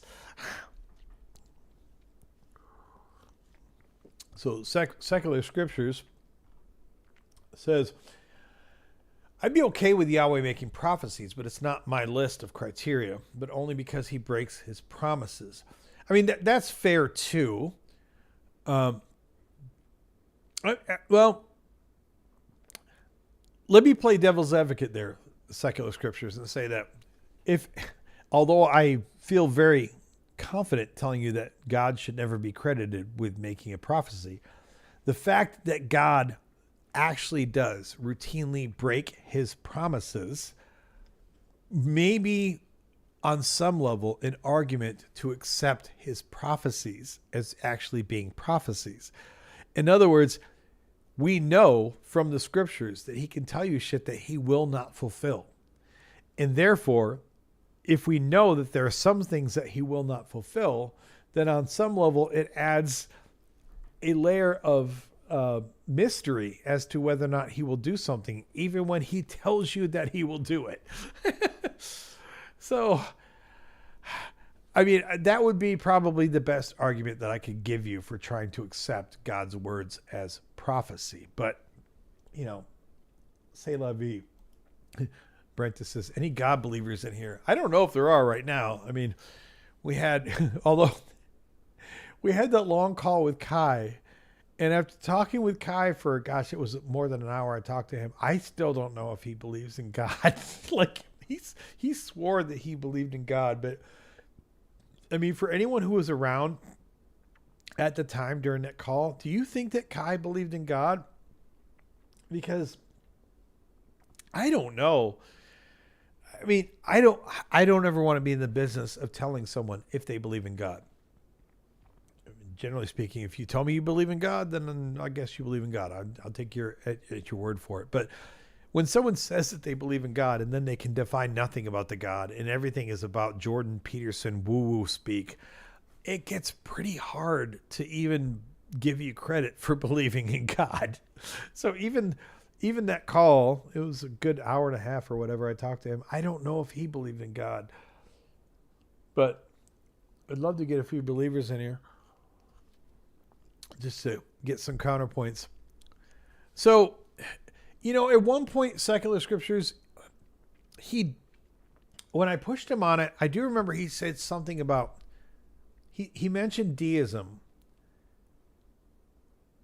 But then again, it's like I don't know. It's hard. I don't know what the hell he said. Honestly,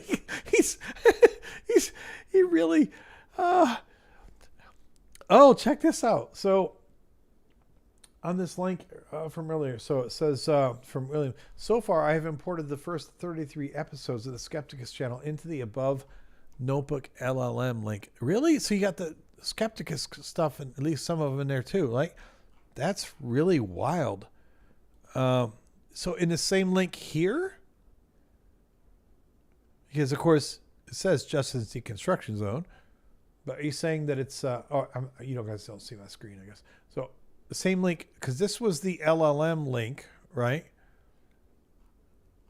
But are you saying that there's a different link there with the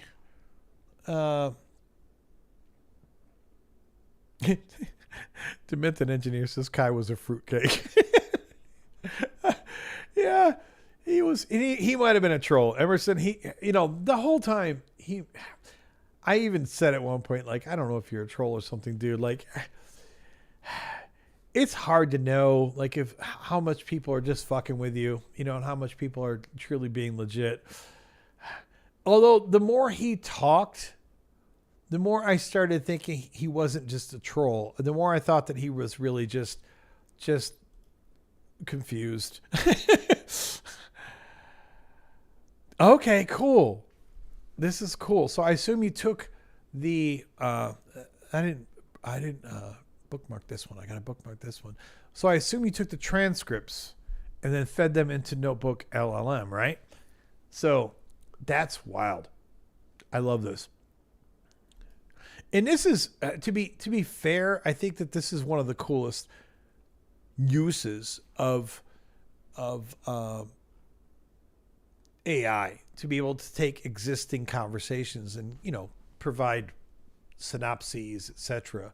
So this is really cool. I'm gonna put a link to this in skepticus.info. So I've bookmarked it now, and I'll do the same for the deconstruction one as well. So thank you, William, very much. Going back to what I was saying, like, yes, 1 hour. So we are at 58 minutes. We are counting down. I am going to have to hit the restroom one more time because it's been 6+ hours so far. But I'm confident that after one more restroom break, we can make it to the ball drop. So, but I was saying earlier that, whenever you have callers, and not that I've had a bunch of callers because I haven't, but even when I'm watching Justin or Joel reads Bible or whatever, sometimes it's hard to tell, like, people really think some of this stuff or they're just fucking with you. But with Kai in particular, I did feel like he was trolling for a minute, but then it's hard for trolls to keep that up after a certain amount of time. I'm not saying he couldn't have been a troll, but usually trolls will kind of break down after like 15 or 20 minutes. You know what I mean? So I think he thought that he was making sense. And I know that sounds insulting, but I don't know what better way to say it. Anyway, we'll move on from that. We talked to him for a while earlier. I'm going to hit this restroom one last time. Unless anyone else is hitting the restroom, you're not allowed to leave. I will be watching your house and your internet connection. You have to stay. Or I will send Yahweh after you. Unless you put lamb's blood over the door, and then I won't be able to get to you. But if you don't put lamb's blood over the door and you leave, I will hunt you down, and you will know. I will be right back.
All right.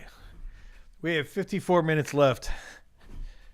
I've tried to pace myself throughout the night, but I've been drinking for 6 hours. So I know I'm going to make it to midnight, but I don't know how much longer after that I'm going to make it. Let's be frank. I think that's going to be the end of the show, but let's continue on, shall we? Okay.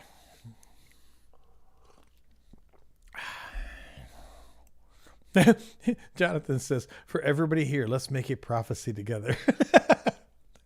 And lo, I say unto you, tomorrow morning, the sun will rise in the east. Wait, I need, let me do this again. I had to do it properly.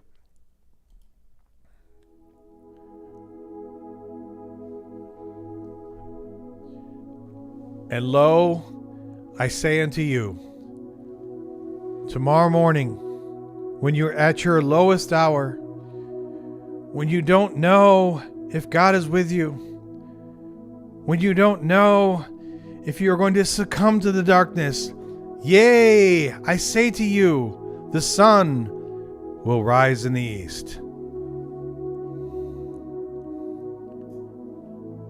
I need wires to like hold me up or something, you know, like hover around the living room. Everyone can get a little weepy, like, oh. I also need like a light behind me, like something kind of streaming shit behind me. I think maybe for I think for the second anniversary, I will have like a whole stage set up. I need to totally have like a whole thing going on where there's just like light streaming behind me. Oh, what's the infographic? Wait.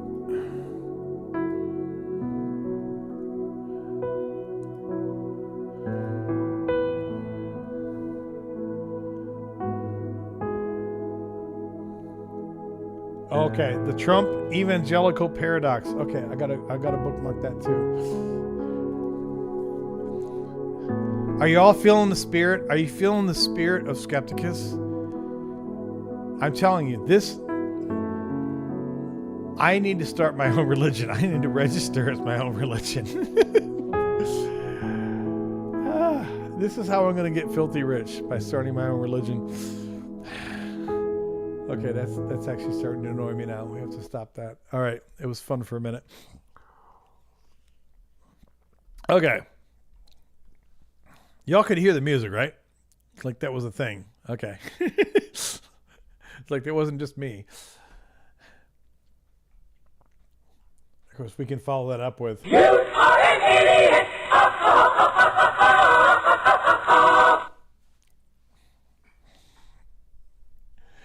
And here's the worst part too. Like I have these sound clips, right?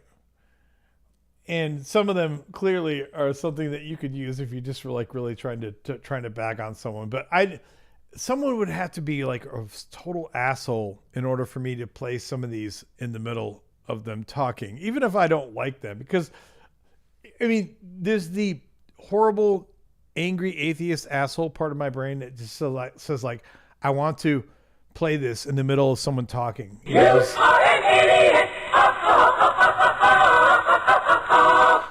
But the other part of my brain is like, okay, at that point, you need to have already just decided that this conversation is complete and utter bullshit. Because even if I think the person I'm talking to is an idiot, unless they're being a horribly rude person, like I'm not going to play that. You know, like I'm not going to play that in the middle of them talking. But you know, like sometimes you want to, you know. Oh. Okay, so moving on.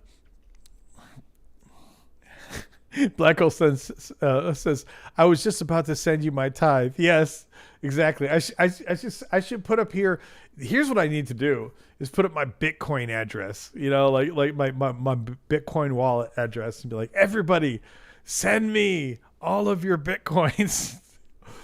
Like you can send me a super chat for $2, or you can send me a super chat for only 1 Bitcoin. Isn't that a better deal? Just 1 Bitcoin instead of $2. Like that should make you feel all in. Like screw the super chats. Just send me a super chat for 1 Bitcoin. That's all I ask. Oh, William says, maybe you could play it once you hung up from talking with him. That's true. But even then, I'm like, it depends on the nature of the call. It depends on the tone that was in the call. Because again, even if I think someone was an idiot, like if we are having a good conversation, I don't want to make them think that we're having a good conversation. And then as soon as they hang up, play a bunch of shit talking about, you are an idiot. Ha ha ha ha. Okay. We have 49 minutes. Let's get to some more comments.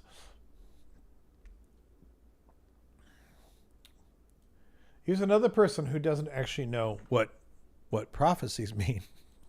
This was an interesting topic. It's like there weren't many people that watched this, but there were a lot of people that like quibbled with my shit. So this says the definition of prophecy in Merriam-Webster is incorrect and common. Which I think that's funny because whatever's in Merriam-Webster or the Oxford Dictionary or any other dictionary is never the full only definition of a word, right? It's fine to have the official definition and it's fine to that, but you can always say, I have other definitions. But it's one thing to say that, well, I have a different definition from Merriam-Webster. It's an entirely different thing to say, no, it's wrong. Like the definition in Merriam-Webster is wrong. Like, really? You're going to tell me that the Merriam-Webster definition of the word is wrong? You could have a different definition. That's how words work. Any of us at any time can pick new definitions for words. And as long as our receivers understand that as well, we can use those new definitions. But it takes a certain level of arrogance, or dare I say, cojones, to actually tell me that the Merriam-Webster definition of a word is wrong. Like, wow, you know better than the dictionary. But okay, let's continue that. Okay, it says prophecies are not predictions. Let me read that again. Prophecies are not predictions. They are statements of future facts. They will occur. Prophets in the spirit are authorized to see and report a portion of the future, which is all in full reality in the heavenly realm. And here's the funny thing. While I think that this person is a fucking idiot, Edward Van 5808, I do understand the theoretical point that they're trying to make, right? So if you're a prophet, if you're truly like going into a prophetic haze or something, you know, you're not just predicting something that will happen in the future, like you are seeing the future. So in theory, once you've seen the future, it's not a prediction, it's not a prophecy, it's just you reporting on what's going to happen in the future. But there's a big fucking problem with this. This does not comply with the Bible itself. So let me find this real quick. I need to put this on my skepticus.info because I always forget what this verse is. But it's just a second.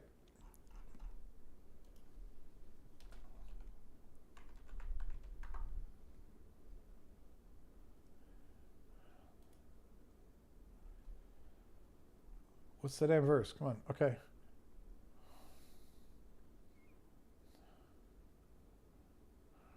Oh, no. Deuteronomy. Deuteronomy is what we want.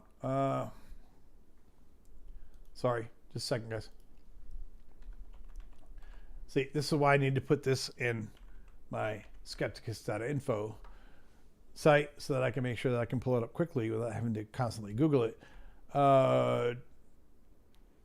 Deuteronomy 18. Okay. So let me pull this up. You guys probably know where I'm going with this, but let me find this here.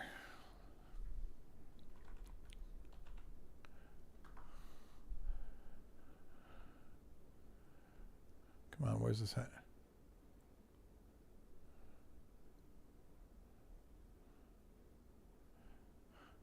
So here, But any prophet who presumes to speak in my name a word that I have not commanded the prophet to speak, or who speaks in the name of other gods, that prophet shall die. You may say to yourself, how can we recognize a word that the Lord has not spoken?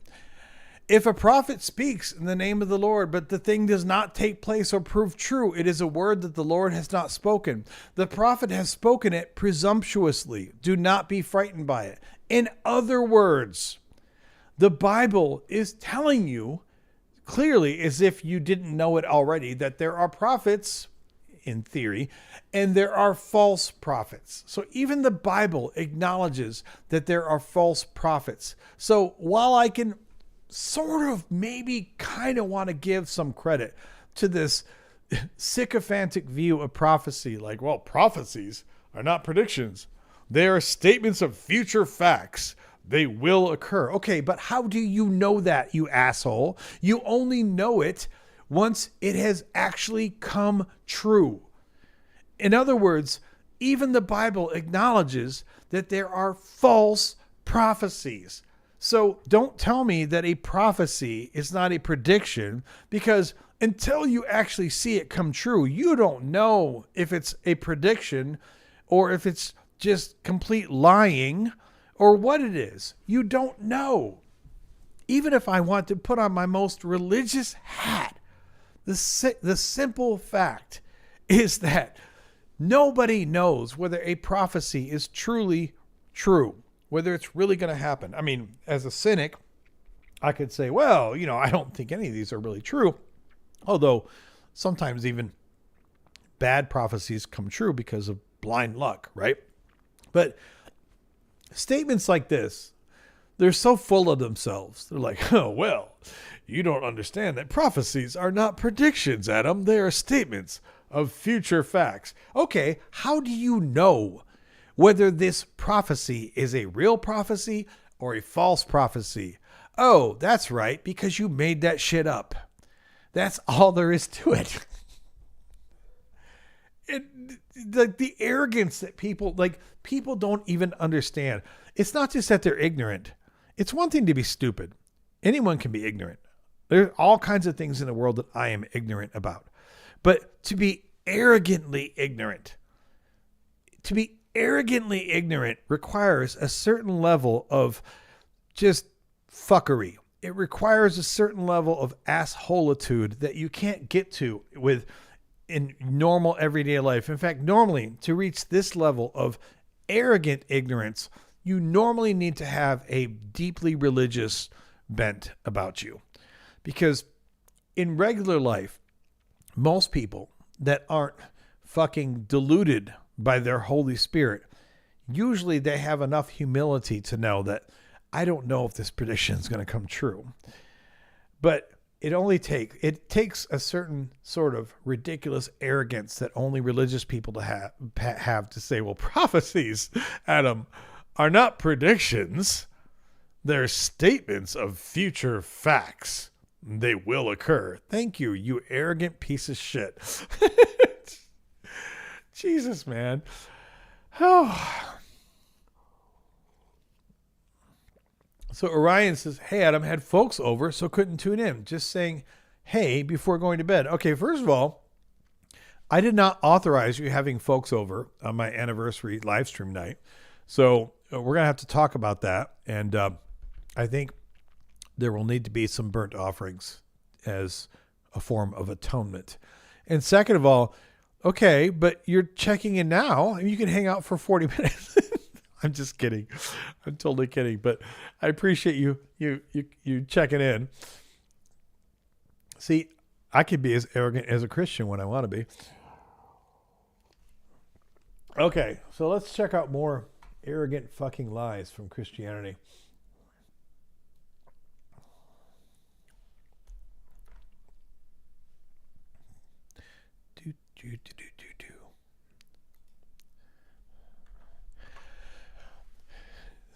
This is a short one, but I love it. It says, well, why even read the Bible when a skeptic doesn't even understand it? Oh, the rich layers of arrogance there. So, yeah, I mean, I know that this asshole doesn't know my backstory. Not that they would care anyway, but yeah, I guess being a Christian for 40 years wasn't enough for me to actually be able to understand the Bible. Apparently, I need to be a Christian for my entire goddamn life in order to understand the Bible. Because if I'm not a Christian for my entire goddamn life, then I guess there's nothing in the Bible that I could possibly remotely understand. So, good on you. Where does this go? There we go. Good on you, Christians. Yeah, that's what that deserves. Also, if I can't understand your Bible without being a current Christian, then You are an idiot. yes, exactly. I don't think that Christians honestly comprehend this most of the time. The simple statement that somehow I couldn't understand your book because I'm not currently a Christian basically says that none of this makes sense unless you already agree that it makes sense. That's what this statement is telling us. Of course it doesn't make sense because you haven't already agreed that it makes sense. If you already agreed that it made sense, then it would make sense. So you should just agree that it makes sense, and therefore it would make sense. And if you won't agree that it makes sense, then of course it doesn't make sense. Wow. How could I have not figured that out before? You are an idiot. We can do that. We can also do... You are a false prophet, and security, take him out of here.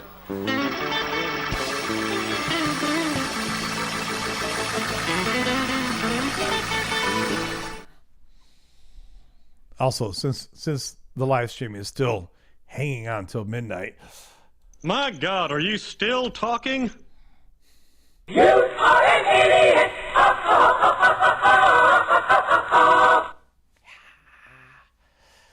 Okay, moving on.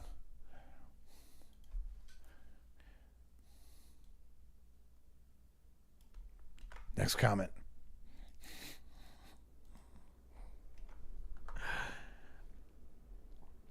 So, I should probably play this while I'm reading this, because this really, we need a little background music for this. Christ is God in the flesh, and God is consciousness. The flesh sleeps until it awakens to what it is, eternal consciousness. Christ is within, and seeking for Christ within the matrix. So now we're into Keanu Reeves. Is to sleep, and sleepers are sinners. We are to make a distinction between our shadow and who and what we truly are. Only then does Christ return. Don't you guys feel so much better for having read that? And it gets better. Let's continue. The knowledge isn't new, and it's known by many to be the truth. Spirit takes a vehicle.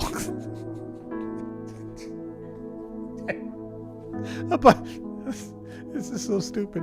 A body of flesh and blood. The flesh causes a deep sleep. Think Sleeping Beauty. Sleeping Beauty is Eve, and she awakens when she eats the forbidden fruit. But it always takes two in order to awaken. Think the prince. The two represents contrast, yin, yang, and Christ is awake to the truth, namely the truth about who he is, but just as important, who he is not. Ooh, that's deep as fuck. Not just who he is, but who he is not. Yes, you are the Christ. You are the Christ, but only if you believe. Believe what, you ask? Believe that you are God, eternal consciousness, manifesting in one of its infinite forms.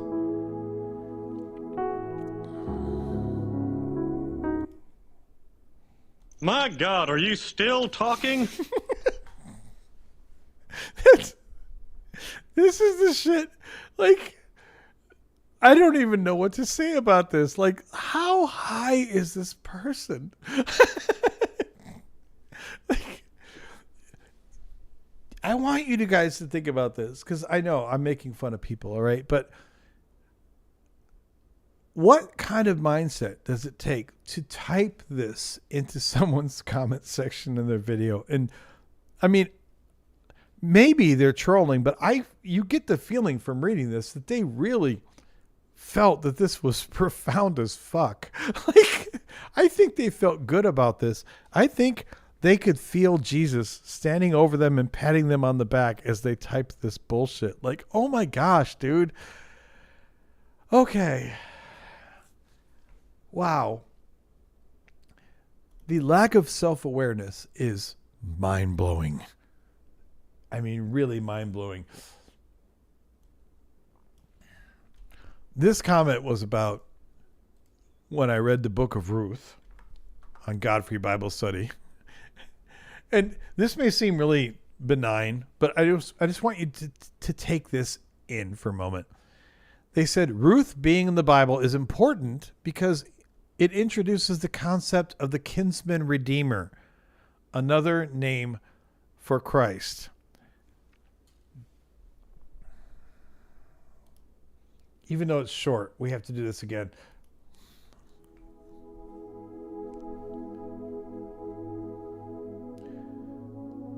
Ruth being in the Bible is important because it introduces the concept of the kinsman redeemer, another name for Christ. Like, who comes up with this shit? Like, and think about the arrogance that this takes.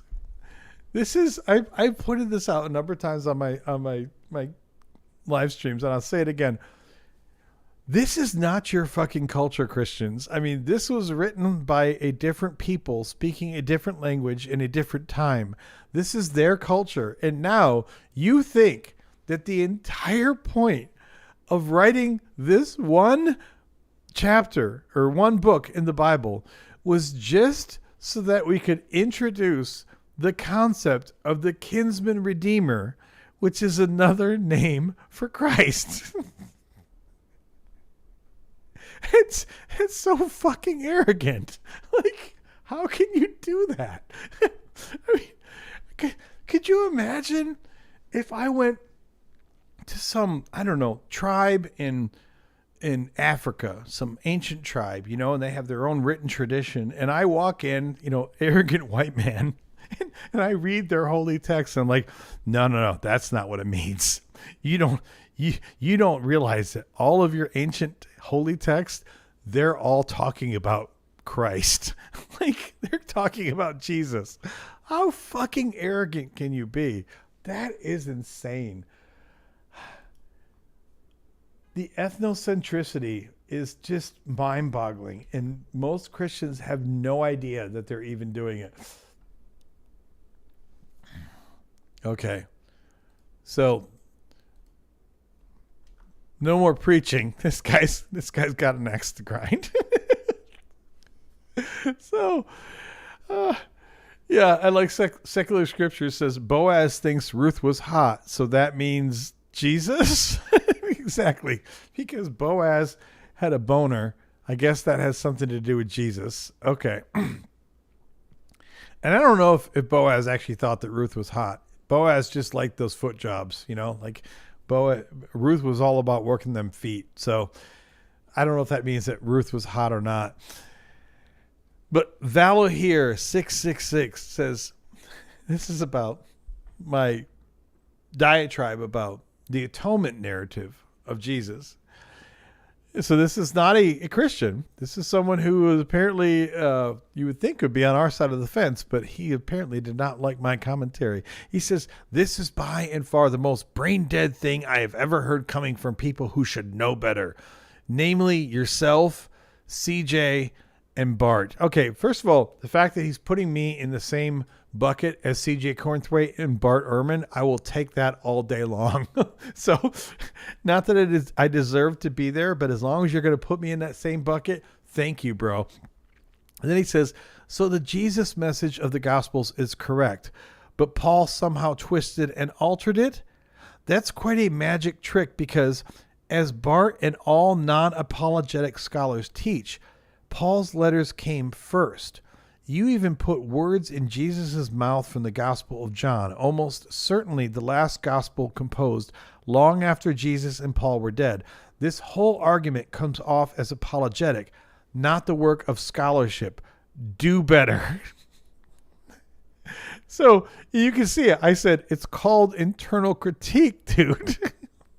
He says, it's called picking and choosing the Jesus you want, like the scene from Talladega Nights. If the argument was that the Greeks who wrote the New Testament wanted to soften the message that Paul articulated, then I wouldn't be so disappointed. But presenting the gospel Jesus as authentic, while epistle Jesus is rank hypocrisy. Like, I'm sorry, but this dude just completely missed the fucking point entirely. But yeah, I do appreciate the do better. You know, I've said that frequently, like, I need you to do better. But I guess he was really not feeling he was really not feeling my logic here. You are an idiot! What? No. You are an idiot! So he definitely thinks that I am an idiot. Which, I mean, I just thought this was so hilarious because this is someone who's apparently, by their words, is an atheist or agnostic or what have you. But I do notice this from time to time. There are people on all sides of the fence that seem to completely miss the point of internal critique. And I'm not twisting the words of Jesus. I'm telling you what Jesus said, or at least according to the Gospels, which I don't actually believe were the words of Jesus. But I'm telling you, according to the Christian idea of Jesus, I'm telling you, according to the Gospels, what Jesus said. And according to what Jesus said, it goes against what Paul said. It's diametrically opposed to what Paul said. Now, you can tell me that Paul's words came first. That's fine. I don't necessarily disagree with you because some of the Pauline letters are dated prior to the Gospels. It doesn't change the fact that what Paul said contradicts with the words that are put into the mouth of Jesus. I don't understand how you don't get that. It's very simple. But apparently they believe that You are an idiot! You are an idiot!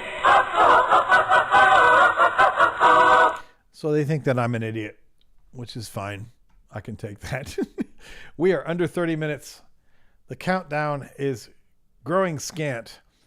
We are almost to the 1-year anniversary of Skepticus. Or don't you feel so excited? I know that all of you are just about to spooge your pants right now. Like, it is so exciting. You can see the ball coming down and Times Square. You know, fireworks are going off. People are starting to. I'm sure at any point now, like the chat is going to rush in with thousands of people waiting for the ball to drop.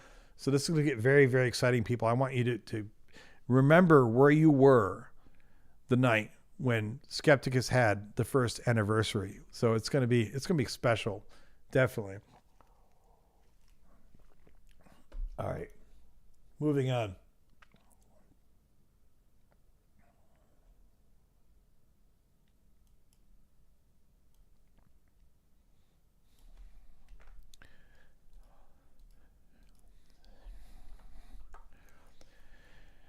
So here it says, Anthony Siegel, this is once again in the video about the jacked up narrative of Jesus and atonement and how it violates everything that Jesus was trying to teach. Anthony Siegel says, why do people keep trying to disprove Jesus? Because they are spokespeople for Satan. That's why. First of all, there is nothing in that video in any respect whatsoever where I have even attempted to disprove Jesus. I'm not a mythicist for what it's worth. But even if I was, there's not a single word in that video that tries to disprove Jesus. In fact, if anything, that's one of my videos where I'm trying to point out that if we assume Jesus existed, if we want to assume that this isn't all made up, you're doing it wrong, people. Like, you're not even following the words from your own supposed God-man in your own supposed holy book. It's internal critique. Now, again, I can sit here and tell you all day that I don't really believe that Jesus was the Son of God. I believe that Jesus existed. I believe he was a person who roamed the ancient Levant 2,000 years ago. But, you know, William says, I hit the limit for the number of sources I could add to the Skepticus Notebook LM. Oh, that sucks. I didn't know that they had limits on those, but that sucks. Interesting. But I think it's funny. Like, of course, this happens all the time, you know. And notice this. He says, because they are spokespeople for Satan. Because I don't agree with one interpretation of how we are supposed to believe that the sacrifice of Jesus is to be interpreted, then that means that I'm Satan. I'm a spokesperson for Satan. And I said, another person who can't bring themselves to admit what the text actually says. And his answer, enjoy hell. Yes, I will be enjoying hell. It will be lovely. I can't wait to get my condo in hell. And then he says, why? Because I've read the Bible and followed Jesus, and you can't be bothered and follow Satan. This is another person who can't be bothered to literally engage with a single point that I brought up in the entire video. And then you notice where this degrades into. You just keep convincing me you're an asshole. Tell me, are you pro-Palestine? I bet you are, aren't you? Now, I think this is funny because remember the dude earlier tonight who was like, oh, you must be pro-Zion. So if for one group of people, if I don't agree with them, I'm pro-Zion. And for the other group of people, if I don't agree with them, I'm pro-Palestine. I love how anyone who disagrees with you is also then automatically put into whatever bucket that you don't like on any other world stage. So maybe you're pro-Russia or pro-Ukraine, but you know, if I don't agree with you, you're going to put me on the Russian side or the Ukraine side, depending on how that works for you. It's so great. These people are like, they are literally so juvenile. And this is representing Christ. When I literally point out in this video, I think is really hilarious that I would get replies like this on, because you guys know on some of my videos, some of them are more bombastic. Some of them are more like, hey, you know, your God doesn't exist, or none of these doctrines in your Bible make sense, or none of this could have happened. But this isn't even that kind of video. This is a video where I am pointing in your own fucking gospels how the words of your own fucking God-man are completely inconsistent with the words of your so-called religion maker, Paul. How they totally contradict. And because I am showing you the contradictions between your God-man's words and Paul's words, you think that I'm a spokesperson for Satan. I did not tell you that your God, in this video, I did not tell you your God doesn't exist. I didn't tell you that Jesus wasn't the Son of God. I didn't tell you that the virgin birth didn't happen. I didn't tell you that Jesus wasn't resurrected. I didn't tell you any of that stuff. I just pointed out from the Gospels themselves, from the quotes that are attributed to Jesus in your fucking holy book, how it is completely inconsistent with the teachings of Paul. And somehow, because I have shown you the inconsistencies between the words of Jesus himself and the teachings of Paul, I am a spokesperson for Satan.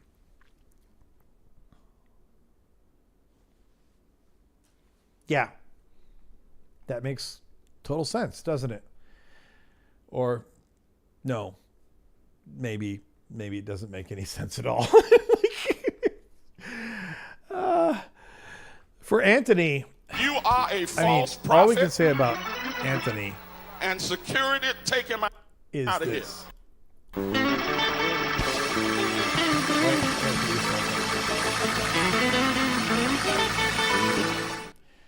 Anthony Siegel. You are a false prophet, and security take him out of here.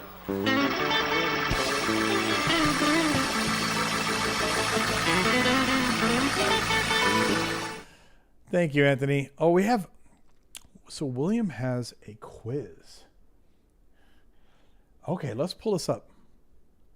Let's do this. Let's make this bigger. Let's see here.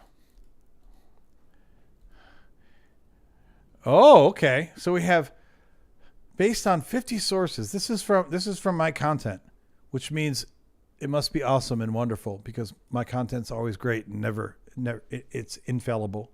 So, okay, we have 18 minutes.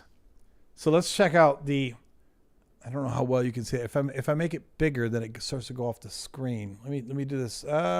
We can do that. Okay, there we go. We can get a little better. So, 10 trivia questions from Skepticus. Are you ready? If anyone gets 10 out of 10, you are allowed to sit at the right hand of Skepticus. The right hand of Adam of NOLA. That's the prize if you get all 10 of these right. So, all right, here's what we're going to do. You guys keep score. I don't have like a way to give everyone you have the link there in the thing, but I don't know if we can't really do it all at the same time, but I'm going to put them up on the screen. So, according to Skepticus, according to the speaker's analysis of the World Christian Encyclopedia, why is the figure of 40,000 Christian denominations? This is interesting because these are going to be from my older videos too. So if you haven't watched all of my videos, then you should watch all of my old videos so you can answer this. But according to the speaker's analysis, that would be me, of the World Christian Encyclopedia, why is the figure of 40,000 Christian denominations considered a misleading metric for theological diversity?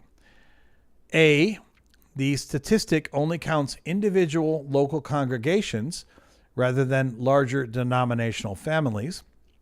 B, it includes non-Abrahamic religions and secular philosophical groups to inflate the total number of splits.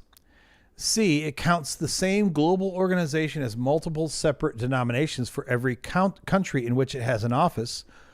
Or D, it fails to account for the fact that most denominations have merged into a few dozen major branches since the 20th century. See, now I need the Jeopardy sound clip, right? So I can play the Jeopardy, and then you can make your choices. But I don't have the Jeopardy sound clip, so so you have to figure out which one of these it is. We'll give it a few seconds if you're not sure. And then I will enter my answer, which is C, which is correct. It counts the same global organization. So one of the points that I made in this video is that, for example, in this study from the World Christian Encyclopedia, it counts the Catholic Church, for example, as being different in every country.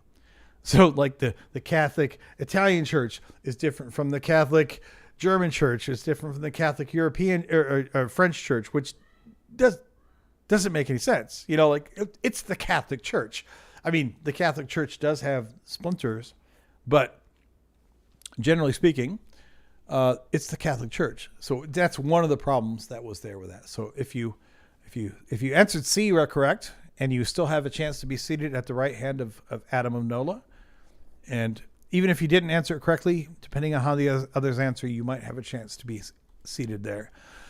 Number 2, what irony does the speaker identify regarding Abraham's response to God's command to sacrifice his son Isaac in Genesis 22?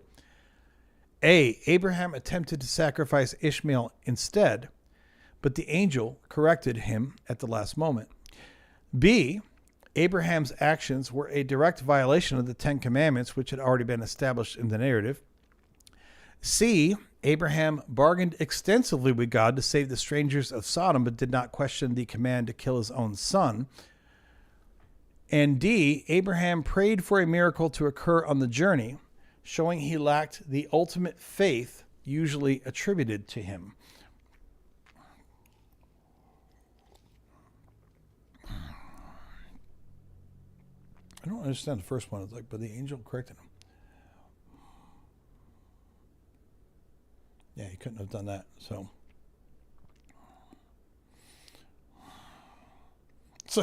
the sad part is I had to read these myself and be like, wait a minute, what did I say?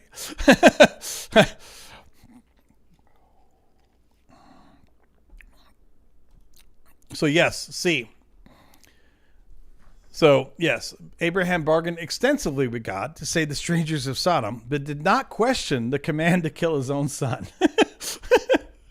I mean, there's the whole thing there in Sodom and Gomorrah where he's like, but what if I find 50 righteous people? What if I find 45 righteous people? What if I find 40? Like, he goes round and round with God to try to save the people in Sodom. But when it came to killing his own son, he was like, oh, you need me to kill him? Okay, let's make it happen.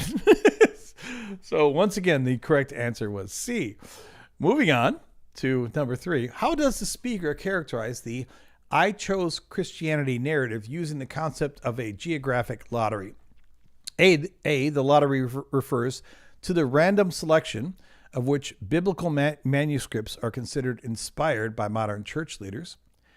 B, most believers follow the religion dominant in their birth country and social groups rather than making a rational choice between all faiths. C, conversion rates between different denominations prove that modern individuals are moving away from ancestral indoctrination. Or D, divine revelation is statistically more likely to occur in Western nations due to historical ties to the Holy Land. Get your choices in. You can put them in chat or write them down or pray them to God.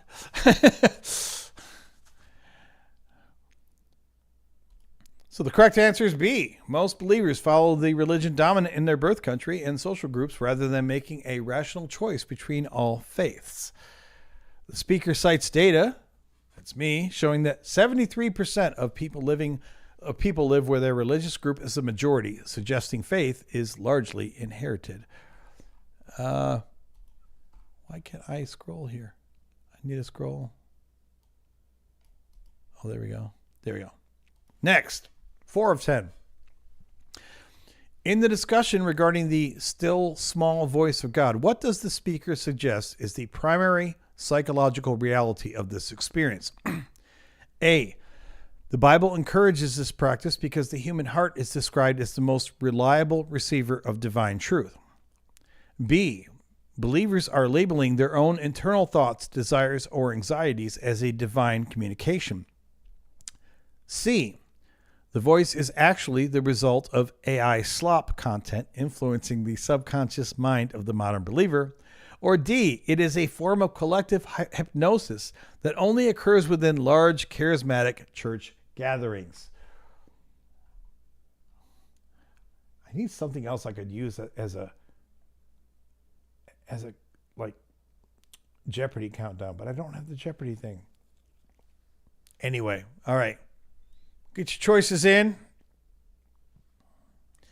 The correct answer is B. Believers are labeling their own internal thoughts, desires, or anxieties as a divine communication. The speaker argues that since the voice is rarely audible and is subjective, it is indistinguishable from a person's own internal dialogue. Yes, third answer was hilarious. The voice is actually the result of AI slop content. That would be funny, wouldn't it? I love that. Next, 5 of 10. According to the source, what is a common apologist trope used to defend the practice of slavery as found in the Old Testament? A, arguing that Jesus abolished slavery in the New Testament by explicitly calling for the release of all captives. B, proving that biblical slaves were given voting rights and social equality within the nation of Israel. C, equating all biblical slavery with voluntary indentured servitude while ignoring laws regarding foreign chattel slavery. Or D, claiming that the Hebrew word for slave actually meant trusted advisor or business partner.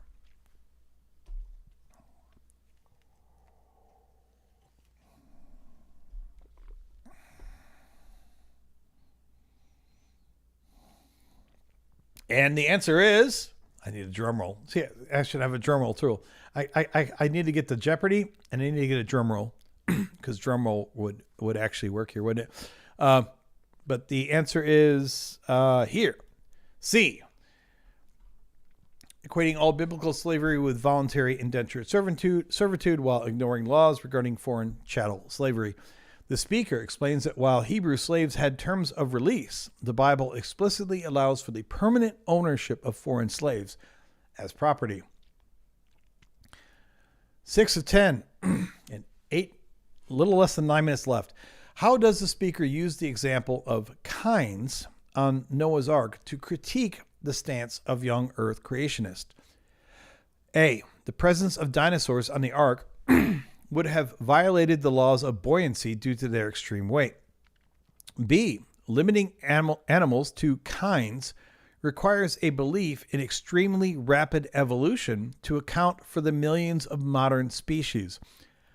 C. The ark was not physically large enough to hold even a single pair of each kind according to cubit measurements. Or D. The term kinds only referred to aquatic life, meaning all land animals were actually created after the flood.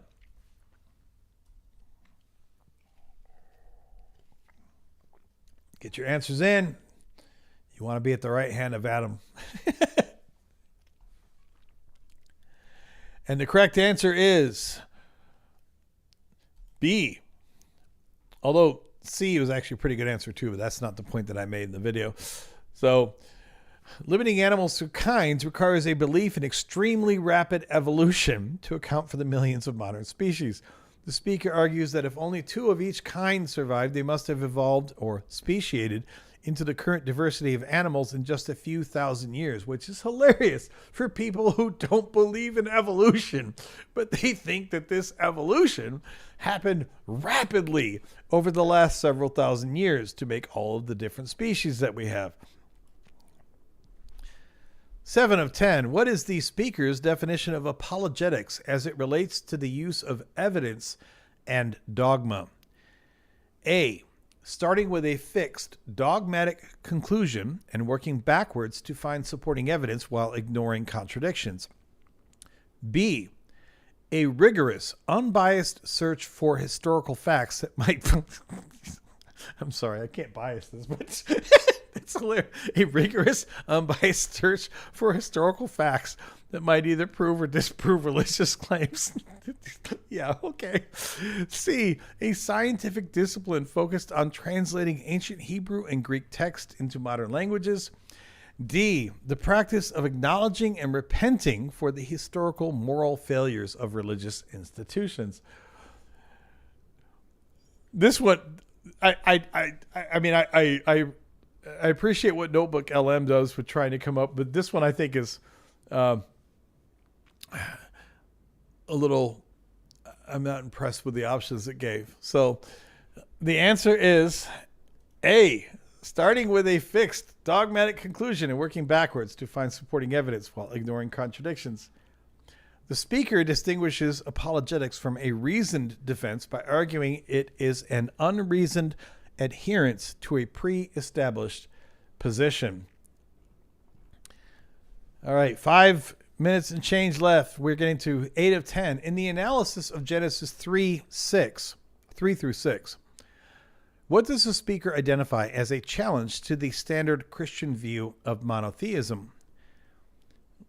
A. God's use of plural pronouns like us and the presence of sons of God who marry human women. B. The narrative's focus on the 12 tribes, which the speaker interprets as 12 different gods. C. The fact that the serpent is described as more powerful than God in the Garden of Eden. Or D, the internal conflict God feels about the flood, which implies he has multiple personalities. So Demented engineer. These are my thoughts. So William actually took a bunch of my early content, fed it into Notebook LM, and Notebook LM created this quiz. So every time it says the speaker, that's yours truly.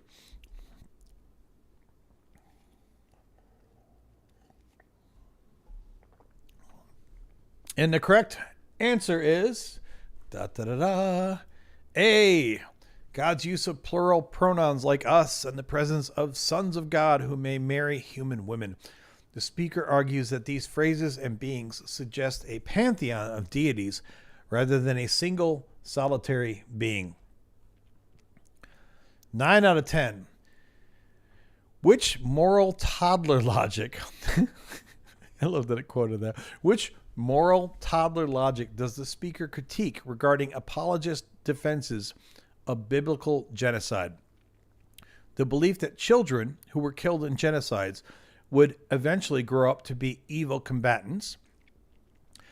B, the assertion that an action is automatically good simply because God commanded or performed it. C, the idea that ancient civilizations did not understand the concept of murder and therefore were not morally responsible. Or D, the claim that the people being slaughtered were better off because they were sent to heaven immediately.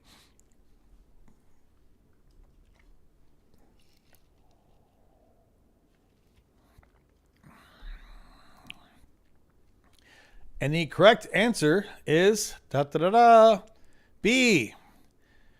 This is a tricky one because A is a great answer, but what I had said in the video is that this is moral toddler logic, because the idea is that if the only moral of it is because daddy told it to you, then that is the moral logic of a toddler.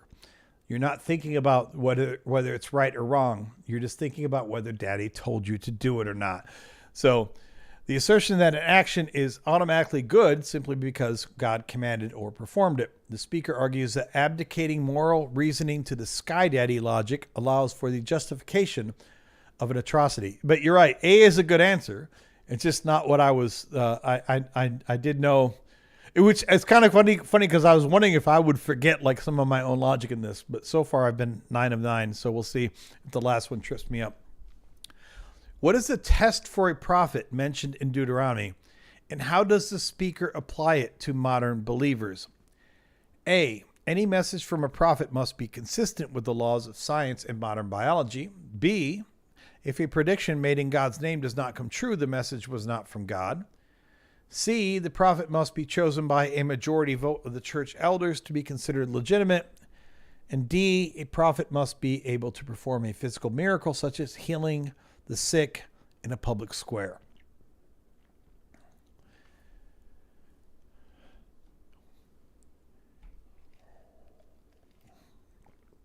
So the answer is, which is funny because it says, what is the test of a prophet mentioned in Deuteronomy? How does the speaker apply it to modern believers? I mean, they're really just asking what it is in Deuteronomy. They're not asking much about how it applies to modern believers. But nonetheless, the answer is B. If a prediction made in God's name does not come true, the message was not from God. The speaker highlights this objective biblical standard and argues that modern messages from God rarely produce testable, successful predictions. So, if you got 10 of 10 right, you can sit at the right hand of Adam of NOLA. That is your prize for the night. And if you didn't get 10 of 10 right, you can still attend all of my live streams. I mean, you know, I'm a little disappointed if you didn't get 10 of 10 right, but you can still attend the live streams. But you can't sit at my right hand. You know, you have to get 10 of 10 to sit at the right hand. I mean, I have to have standards. So here we go. 9, 8, 7, 6, 5, 4, 3, 2, 1. Woo! And we have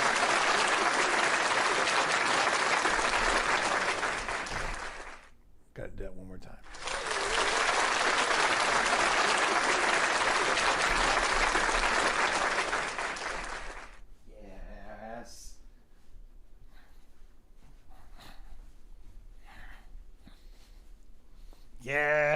Okay.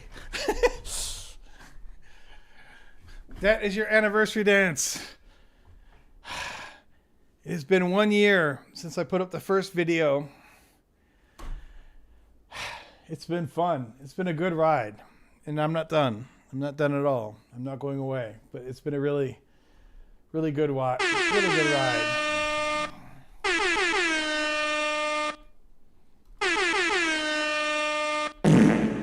Yes. Do I like Pinot Grigio? You know, I like Pinot Grigio. I don't drink a lot of it. I have really basic Becky taste in wine. Tonight I'm drinking pineapple juice, mango juice, and strawberry lemonade vodka. But often when I'm sitting here drinking wine, I'm drinking really cheap Moscato. Which is funny because on other things that I drink, like when I go out and drink at bars, I drink really fancy, expensive craft cocktails. I'm kind of like a bougie little bitch. And when I drink beer, I usually drink like more expensive imported beer, like, you know, craft beer and everything.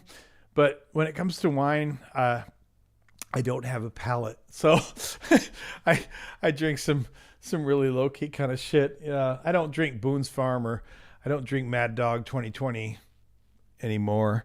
But I definitely do not drink the best. But that was a cool little quiz. I love that. I love how it put that together. I actually tried to put together a quiz, not for my own content. I tried to put together a Bible quiz before tonight for this show because someone, I think, was it Secular Scriptures? Someone had put a, or was it Heretical Buttermilk? I'm not sure. Someone had put a suggestion of that in the post. But every time I tried to put one together, it kind of sucked. So I really wasn't happy with it.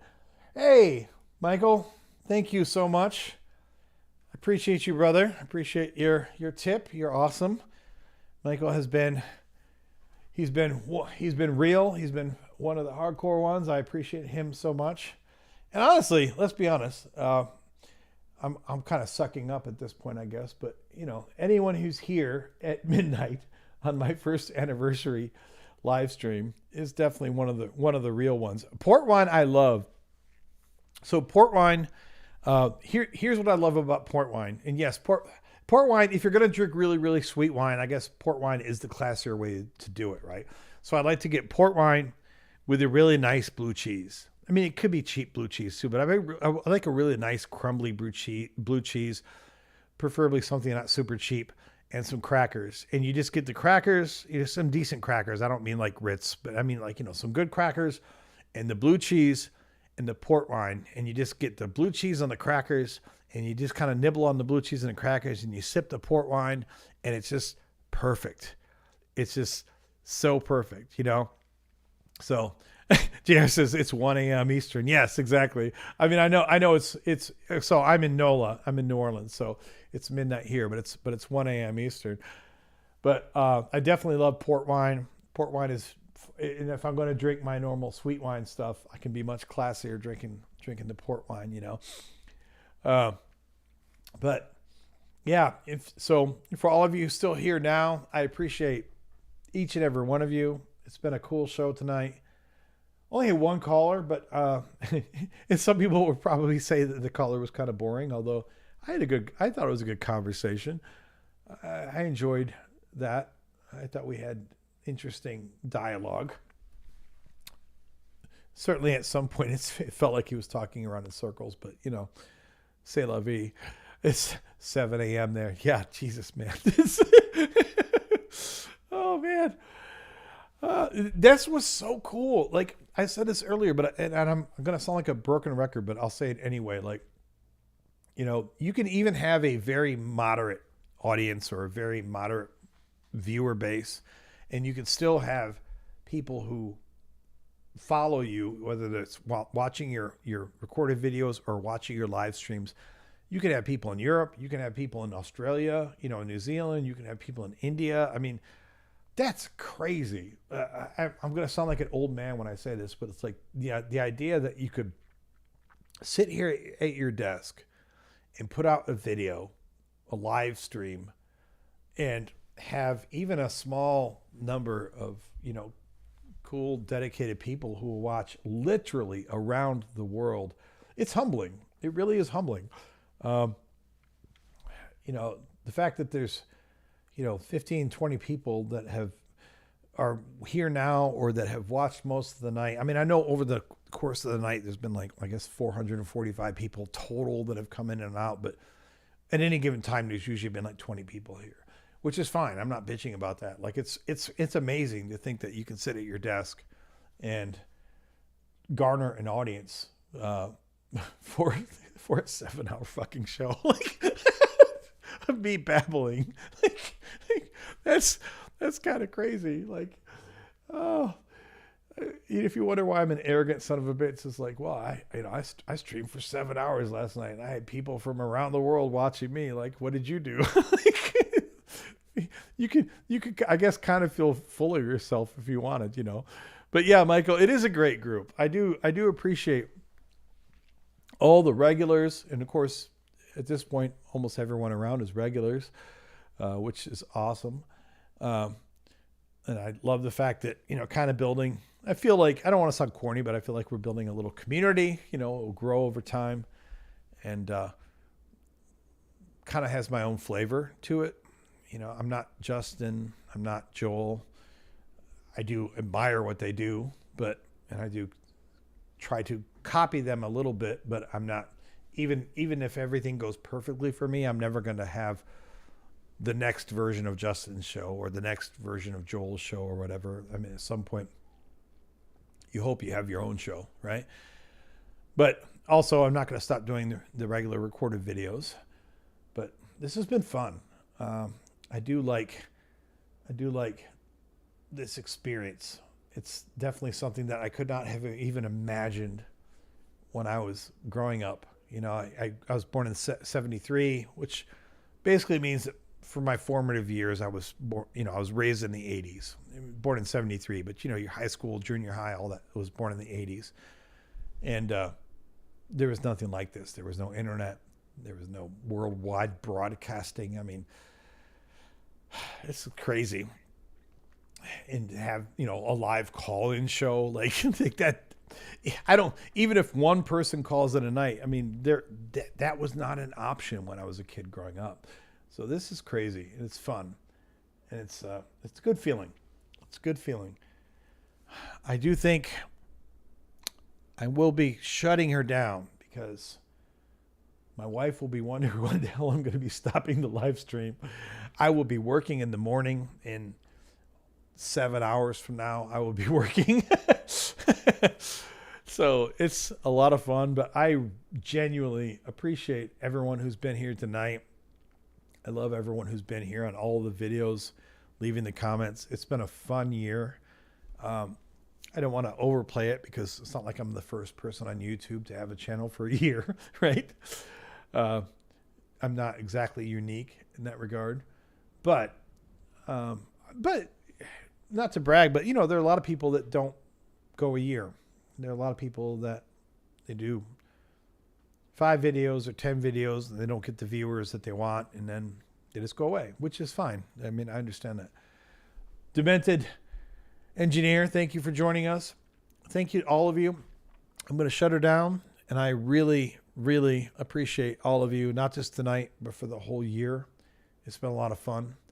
And next Tuesday, we'll start the new year, the new year for Skepticus, and we'll keep rolling. So thank you, everyone. Thank you so much for hanging with me tonight. It's been really cool.